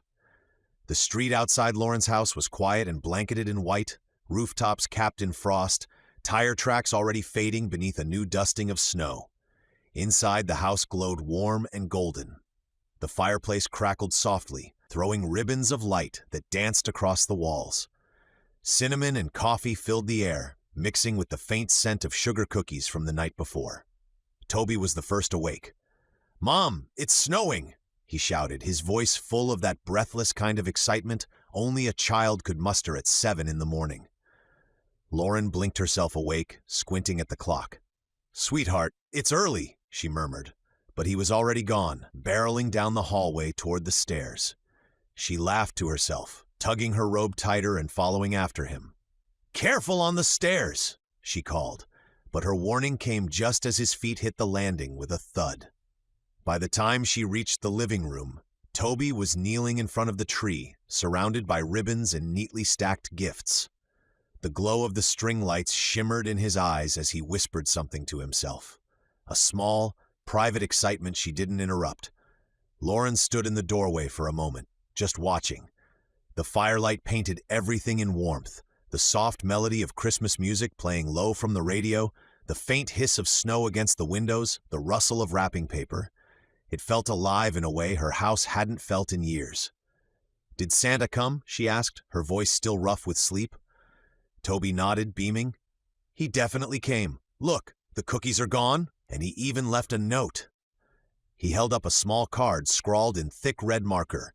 "Thanks for the cookies. You're on the nice list." Lauren smiled, brushing her hand through his hair. "Guess we made the cut this year." He grinned. "I told you the extra frosting would help." They both laughed, the sound easy, genuine, like the room itself was in on the joke. When Toby dove into his first present and began to gently shake it, Lauren turned toward the mantel. The photo there, the one she'd avoided for so long, caught her eye. Mark stood beside a much younger version of her, holding a baby Toby in his arms. His smile was wide and proud, the kind of look that had once made her feel like everything was possible. The firelight flickered across the glass, warming the edges of the frame. She stepped closer, fingers brushing lightly against it. "Merry Christmas, Mark," she whispered. Her voice caught for only a second before softening. "We're okay." It was the truth, fragile but real, the kind of truth that didn't erase the past but made space beside it. "Mom," Toby's voice snapped her back, bright and impatient. "Come on, you have to open yours." She turned to find him holding a lumpy, unevenly wrapped box with her name written across it in messy pencil. "You did this yourself?" He nodded proudly. "All by myself. No help. Okay, maybe some help." "From who?" she asked, teasing. He hesitated, grinning guiltily. "Callie, but I made the card?" Lauren smiled and peeled back the paper slowly, careful not to tear his effort. Inside was a small photo frame, wooden, slightly crooked, clearly hand-painted. The picture inside was from Toby's birthday at the arcade, the four of them standing together, Jack and Callie smiling beside them. Across the bottom, Toby had written in black marker, "Something Like Family." For a long moment, Lauren couldn't speak. She blinked against the sudden sting of tears. "Oh, sweetheart," she whispered, pulling him into a hug. "It's perfect." He hugged her back tightly, muffled against her shoulder. "Jack said family's not always who you're born with. Sometimes it's who you let in." Lauren closed her eyes. "He's a smart man." The room went quiet again, except for the sound of the fire and Toby's small, content sigh. The peace of it sank in deep, like warmth finally reaching a place that had been cold for far too long. When the knock came at the door, soft and hesitant, she knew before she turned who it was. Jack stood on the porch, bundled in his old work jacket and a scarf that looked suspiciously like Callie had made it. Snow dusted his shoulders, melting slowly into dark patches on the worn fabric. "Morning," he said with a sheepish grin. "Hope I'm not too early." Not if you brought coffee, she said, smiling despite herself. He lifted the thermos in his hand. Double caramel, your favorite. She stepped aside, letting him in. The air changed. Not dramatically, just enough. The smell of snow followed him in, sharp and clean against the warmth of cinnamon and firewood. Toby's face lit up. Coach! He darted across the room, nearly slipping on the rug. We already started, but there's cookies left. Now that's what I like to hear, Jack said, grinning as he ruffled Toby's hair. Callie appeared behind him, holding a small, lopsided gift bag. Merry Christmas, she said shyly, though her eyes sparkled with mischief. Lauren took it with a soft laugh. You didn't have to bring anything? Callie shrugged. Dad said the same thing. I didn't listen. They all laughed, a small, easy sound that filled the room like music. By mid-morning, Lauren's living room looked less like a Hallmark card and more like the aftermath of a snowstorm made entirely of wrapping paper. Bright scraps of red, gold, and silver covered the floor like festive confetti. The faint hiss of the fire, the scent of cinnamon rolls, and the steady laughter filled every corner of the house. Jack was sitting cross-legged by the tree, surrounded by gift boxes and an unreasonably large pile of tissue paper. Socks, he exclaimed, holding up a pair of plain gray ones like they were made of gold. Just what I always wanted. Toby and Callie burst into laughter, pelting him with balled-up paper. Hey, he said, feigning offense. These are top-of-the-line socks. Perfect compression ratio, expertly woven. Sure, Lauren teased, folding her arms. You sound like a man who's trying to convince himself. Jack pointed a finger at her. Don't knock the socks, Brooks. One day you'll understand. Oh, I understand, she said, fighting a grin. That you're impossible. He grinned back, that same crooked smile that always managed to disarm her no matter how hard she tried to stay annoyed. We all have a role to fill. Before she could answer, Toby let out a triumphant yell. Mom, he opened my gift! Jack held up a small, misshapen ceramic mug painted in uneven blue and green swirls. You made this? Toby nodded proudly. At school. It's for coffee. I tried to make it look like the ocean. Jack turned it in his hands, examining the brushstrokes as if it were fine art. It's perfect, he said sincerely. Might be too good for coffee. Maybe I'll just use it for something fancy, like holding my wrenches. Toby laughed. You can drink out of it. It's glazed and everything. Jack nodded solemnly. Then I'll drink out of it every morning. Promise. Lauren felt something twist in her chest. Not painfully, just deep. Toby's grin, the warmth in Jack's voice, the soft sound of Callie giggling beside the tree, it all blended into something she hadn't felt in so long, she almost didn't recognize it. Peace. Callie was showing Toby the ornament she'd made for her dad. A small metal gear tied with a red ribbon, stamped with the words, Best Mechanic Ever. Toby, in turn, showed her a glitter-covered photo ornament from years ago, a tiny picture of him sitting on Mark's shoulders, both of them laughing at the camera.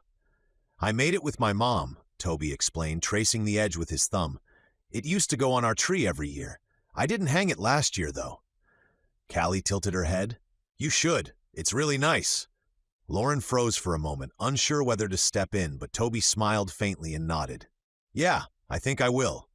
Jack caught the exchange, his eyes softening. When he looked up at Lauren, she saw the same quiet understanding she'd seen in the hospital, that gentle, wordless empathy that made her feel both seen and steady at once. He smiled at her. Not the teasing kind, not the grin he gave everyone else, but something small and sincere, the kind that said, I get it, and she smiled back. The chaos continued. More laughter, more paper, more coffee refills. Callie proudly helped Jack put on the scarf she'd crocheted. It's supposed to be that long, she insisted, and Toby tested every toy that made noise, often all at once. At one point, Jack leaned back against the couch, watching it all unfold, the kids arguing good-naturedly over cinnamon roll icing, Lauren trying to corral the mess, the faint sound of carols floating through the air. He could have sworn he'd seen this in dreams once. This kind of morning. Warm, unhurried, whole. Lauren caught him watching again and shook her head, laughing softly. You're awfully quiet, regretting the visit yet? He tilted his head, pretending to think. Let's see. Free food, good coffee, great company. He smiled. Not a chance. She rolled her eyes, but her voice softened. You really are impossible. Yeah, he said, eyes meeting hers, but you're getting used to it. The fire popped, snow fell steadily outside, and laughter echoed through the house, messy, human, alive. Between the noise and the warmth, Lauren caught another fleeting moment. Toby sitting cross-legged on the floor, Callie handing him a cinnamon roll, Jack leaning forward to rescue a cup of cocoa from tipping. It wasn't perfect, it wasn't polished. The storm of torn wrapping paper had finally settled into a colorful snowdrift across the carpet. The tree still glittered softly, its ornaments catching the warm flicker of the fire. Coffee mugs sat half empty on the table, and the smell of cinnamon and pine clung to the air. Lauren leaned back against the couch, one hand pressed absently over her heart as she watched the kids play a new board game on the rug. Jack sat beside her, his knee lightly brushing hers, though neither of them mentioned it. The chaos had mellowed into comfort, that quiet, glowing sort of peace that happens when a morning has already given you everything you didn't know you were missing. But then she noticed it, a single present still tucked under the tree, small, wrapped in silver paper with a red ribbon tied just slightly off-center. Her name was written across the tag in Jack's uneven handwriting. She blinked, sitting up a little straighter. "What's that?" Jack followed her gaze, pretending not to know. Must have been hiding. "Jack," she said slowly, "you already brought coffee, enough gifts to fill the back of your truck, and a new soccer net for Toby. You're not supposed to." "Just open it," he said gently, that grin of his softening into something quieter. Lauren hesitated, then reached for it. The paper was smooth beneath her fingertips, the edges folded neatly, not something Jack would have done on his own. "Callie helped, didn't she?" He chuckled. "She said it needed flair. I wasn't going to argue." She untied the ribbon carefully, almost reluctantly, and peeled back the silver paper. Inside was a small velvet box. When she opened it, the world seemed to still. A delicate silver bracelet rested inside, simple but beautiful. 3 small charms hung from the band, a tiny football, a miniature wrench, and a heart no bigger than her thumbnail. For a second, she couldn't speak. Her throat felt too tight, her fingers frozen against the velvet lining. Jack leaned forward, his voice low and steady. "The football's for Toby," he said, gesturing lightly. "The wrench is for Callie." He paused, meeting her eyes. "And the heart, that one's for you." The fire cracked softly in the silence that followed. Lauren swallowed hard, blinking against the tears that rose before she could stop them. "Jack," she whispered. "It's too much?" he asked, his voice still calm but a little uncertain now. She shook her head slowly. "It's perfect." The words came out barely audible, but he heard them. His mouth lifted into that slow, crooked smile she'd come to recognize, the one that wasn't about confidence or teasing, but something far gentler. "You're perfect," he said quietly. The air between them felt suspended, warm, steady, and fragile all at once. Her hand trembled slightly as she lifted the bracelet from its box. The silver caught the light, glinting like frost. When she tried to clasp it, her fingers fumbled, and Jack wordlessly reached over, taking it from her hands. His touch was careful, reverent even, as he fastened it around her wrist. "Looks good," he murmured. She turned her wrist, watching the charms catch the glow of the firelight. "It's beautiful," she said softly. "No one's given me jewelry in a long time." He didn't say anything for a moment, just sat there, the crackle of the fire filling the space between them. "You deserve nice things, Lauren. You just forget that sometimes." She laughed quietly, brushing at her eyes. "You don't make this easy, you know." "Wouldn't be me if I did." From across the room, Callie suddenly called out, "Dad, Toby's cheating again!" "I am not!" Toby shouted back. Jack chuckled, glancing over his shoulder. Guess peace was too much to hope for. Lauren smiled, still tracing the edge of the bracelet. "It's fine," she said softly. "It feels right." When he looked back at her, the light from the fire danced in his eyes. For a heartbeat, the world outside didn't exist. Just the warmth, the laughter, and the quiet truth that something deeper had taken root between them. After breakfast, the house was filled with the soft feeling of contentment. The faint crackle of the fire, the smell of cinnamon and cocoa still clinging to the air, and the sound of muffled laughter as Toby and Callie bundled into coats. "Stay where I can see you," Lauren called, as they burst out the door, sleds in hand. Their laughter echoed through the yard, a bright, untamed sound that wrapped around the quiet house like music. When the door finally clicked shut, the silence that followed felt full, Not empty, just waiting. Jack lingered near the fire, his hands tucked in the pockets of his worn flannel jacket. The flames flickered across his face, catching the faint smile that tugged at his mouth. Lauren was gathering empty coffee mugs when she noticed his stillness. "What?" she asked, smiling softly. "You look like a man about to confess something." He laughed once, low and nervous. "Maybe I am." She tilted her head, half teasing, half concerned. "Should I sit down for this?" He didn't answer right away. Instead, he reached into his coat pocket and pulled out a small velvet box, dark blue, edges a little worn, like something that had been carried for weeks while waiting for the right moment. Her heart stuttered. He turned it over in his hands, eyes fixed on it as though steadying himself. "You know," he said, his voice quiet, "I've been thinking about something Toby said a while back, that we're already something like family." Lauren froze. The words hung between them, soft and weighty all at once. When he finally looked up, his expression was open, not nervous, not joking, just completely honest. "He's right," Jack said simply. "We are, and I think maybe it's time we stop pretending this isn't real."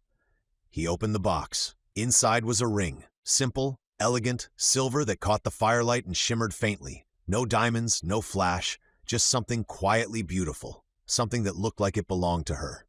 Lauren's breath caught. "Jack?" "I'm not getting down on one knee," he said quickly, his tone gentle but certain. "Because I want you to know, it's okay to say no, or to say you don't know, or to just hang on to it until you're ready." Her throat tightened, emotion pressing against her ribs. He took a slow breath, eyes never leaving hers. "I just want you to know that if that day ever comes, I want this to be official. Us. All of us." The words landed like a heartbeat. Steady, patient, unafraid. For a long moment, neither of them moved. The fire cracked. The snow outside brushed against the window in faint white whispers. Lauren felt the weight of everything she'd carried. Grief, fear, loneliness, all crowding her chest at once. She wanted to speak, but her voice was gone. And then another voice broke the silence. "She says yes," Toby announced from the doorway. Lauren turned sharply, startled. "Toby!" He stood there in his coat and boots, snow melting in his hair, Callie just behind him with a mischievous grin. Toby stepped forward, his voice small but certain. "He makes you happy, Mom. He makes all of us happy." He hesitated, then added softly, "Dad would want that too." For a second, Lauren couldn't breathe. Jack looked at Toby. This brave, earnest kid who'd lost so much and still found the courage to give something back. And his eyes softened. Lauren blinked fast, tears slipping free. She turned toward Jack, her smile trembling but full. "Yes," she whispered, voice thick with emotion. "Yes." Jack's breath left him in a quiet, disbelieving laugh. Then he stood, closing the space between them in 3 steady steps that seemed to erase every mile of distance she'd ever felt. His hand came up to her cheek. Warm, calloused, and impossibly gentle, grounding her even as her knees threatened to give. When their lips met, it wasn't sudden or desperate. It was soft, deliberate, the kind of kiss that carried every word they'd been too afraid to say. For a moment, Lauren's world tilted. The air seemed to vanish, replaced by the wild rush of blood in her ears. Years of holding herself together, the constant weight of fear, the sleepless nights, the ache of being both mother and widow and half a person, all broke loose at once. Every wall she'd built, every guarded breath, dissolved under the warmth of that kiss. She felt the sorrow she'd worn like armor fall away, piece by piece, until there was nothing left but the quiet thrum of her own heartbeat and the man who made her remember what living felt like. The heaviness that had lived in her chest for so long, the memories, the grief, the unspoken guilt, evaporated like mist in sunlight. For the first time in years, she wasn't carrying anything. She wasn't surviving. She was simply there, suspended in a moment that felt infinite. For the first time since Mark's death, she felt weightless, whole, alive, loved. Behind them came a chorus of small voices. "Gross!" Lauren laughed against Jack's lips, pulling back just enough to see Toby and Callie wrinkling their noses in unison. Jack chuckled, shaking his head. "Guess we should have seen that coming." "Definitely," she said, still laughing, wiping her eyes. Callie crossed her arms. "Are you two done being all mushy? Because there's still perfect sledding snow out here." Jack grinned. "You heard the boss." He turned back to Lauren, voice low and teasing. "You sure about that, yes?" She smiled, eyes shining, "More sure than anything in my life." As they stepped out into the cold, the air was filled once again with laughter, bright, echoing through the falling snow. Later that evening, the world outside the window glowed in quiet silver and white. Snow drifted down in thick, steady flakes, softening the street, the rooftops, the trees, transforming everything into something calm and untouched. The house was still, wrapped in the kind of silence that only followed a full day. Laughter, gifts, too much sugar, and the kind of joy that leaves behind peace. Jack came in from the kitchen carrying 2 mugs. The caramel sweet scent reached her before he even spoke. "Caramel coffee," he said with a grin, handing one to her. Lauren smiled as she took it, her fingers brushing his. "You remembered." He shrugged lightly. "Some things are worth remembering." She raised an eyebrow playfully, eyes glinting. "Just be careful not to spill this one on me." Jack laughed, the sound deep and warm. "You're never gonna let me live that down, are you?" "Not a chance," she said, taking a slow sip. "You stole my coffee and nearly scalded my hand. I figure that earns me at least a lifetime of teasing rights." He smirked. "I'd call it an even trade. I ruined your morning, and you ended up changing my life." That caught her off guard. The joking faded, replaced by something quieter, heavier, but in a good way. The truth of it lingered between them, warm as the firelight flickering across their faces. They sat together on the couch, close enough that her shoulder brushed his. The kids were asleep under a heap of blankets near the fire, their soft breathing blending with the slow pop of burning logs. Outside, snow pressed gently against the windows, blurring the world beyond into a wash of white and peace. Lauren watched the flakes fall for a long time, the warmth of the mug in her hands steadying her. "I forgot how nice it feels," she murmured. "What does?" "This," she said, turning slightly toward him. "Being happy without worrying it's going to disappear." Jack's gaze warmed, something knowing behind it. "Yeah," he murmured. "When you lose happiness, you learn real fast how fragile it is, and when you finally find it again, you hold on with everything you've got." She smiled faintly at that, because he was right. For so long, she'd lived as though joy was borrowed time. But sitting here now, wrapped in warmth and snowlight, it didn't feel temporary anymore. It felt like home. She glanced toward the kids, then back at him. "Thank you," she said softly. "For the ring?" he teased again, that familiar grin tugging at his lips. She shook her head. "Not just that. For all of it. For helping me remember what family feels like." Jack leaned closer, his voice low. "You didn't need me for that, Lauren. You just needed someone to remind you it was still possible." Her breath hitched, a quiet laugh caught halfway between tears and joy. "Maybe so," she whispered. The fire crackled, and the snow outside fell thicker, a slow, endless drift of white against the glass. Jack set his mug on the coffee table and took hers gently from her hands, placing it beside his. Then he turned to her, close enough that the firelight caught in his eyes. "No coffee this time," he murmured, a smile playing at the corner of his mouth. "Good," she said softly. "I'd rather you didn't spill this moment." He laughed under his breath, and then he kissed her. It was unhurried, steady, full of everything that had built between them. All the quiet understanding, the laughter, the loss, the long road that had led them here. There was no hesitation, no holding back, just warmth and the quiet certainty of something that finally felt whole. When they parted, Lauren leaned her forehead against his, her voice barely above a whisper. "Looks like we finally figured it out." Jack smiled, brushing his thumb along her jaw. "Yeah," he said, "not something like family anymore." She smiled through her tears, finishing the thought for him. Just family. Outside, the snow fell heavier, covering every scar, every old path, every trace of what came before, until the world looked brand new again. And inside, surrounded by the quiet warmth of firelight and love, they were exactly that, a family.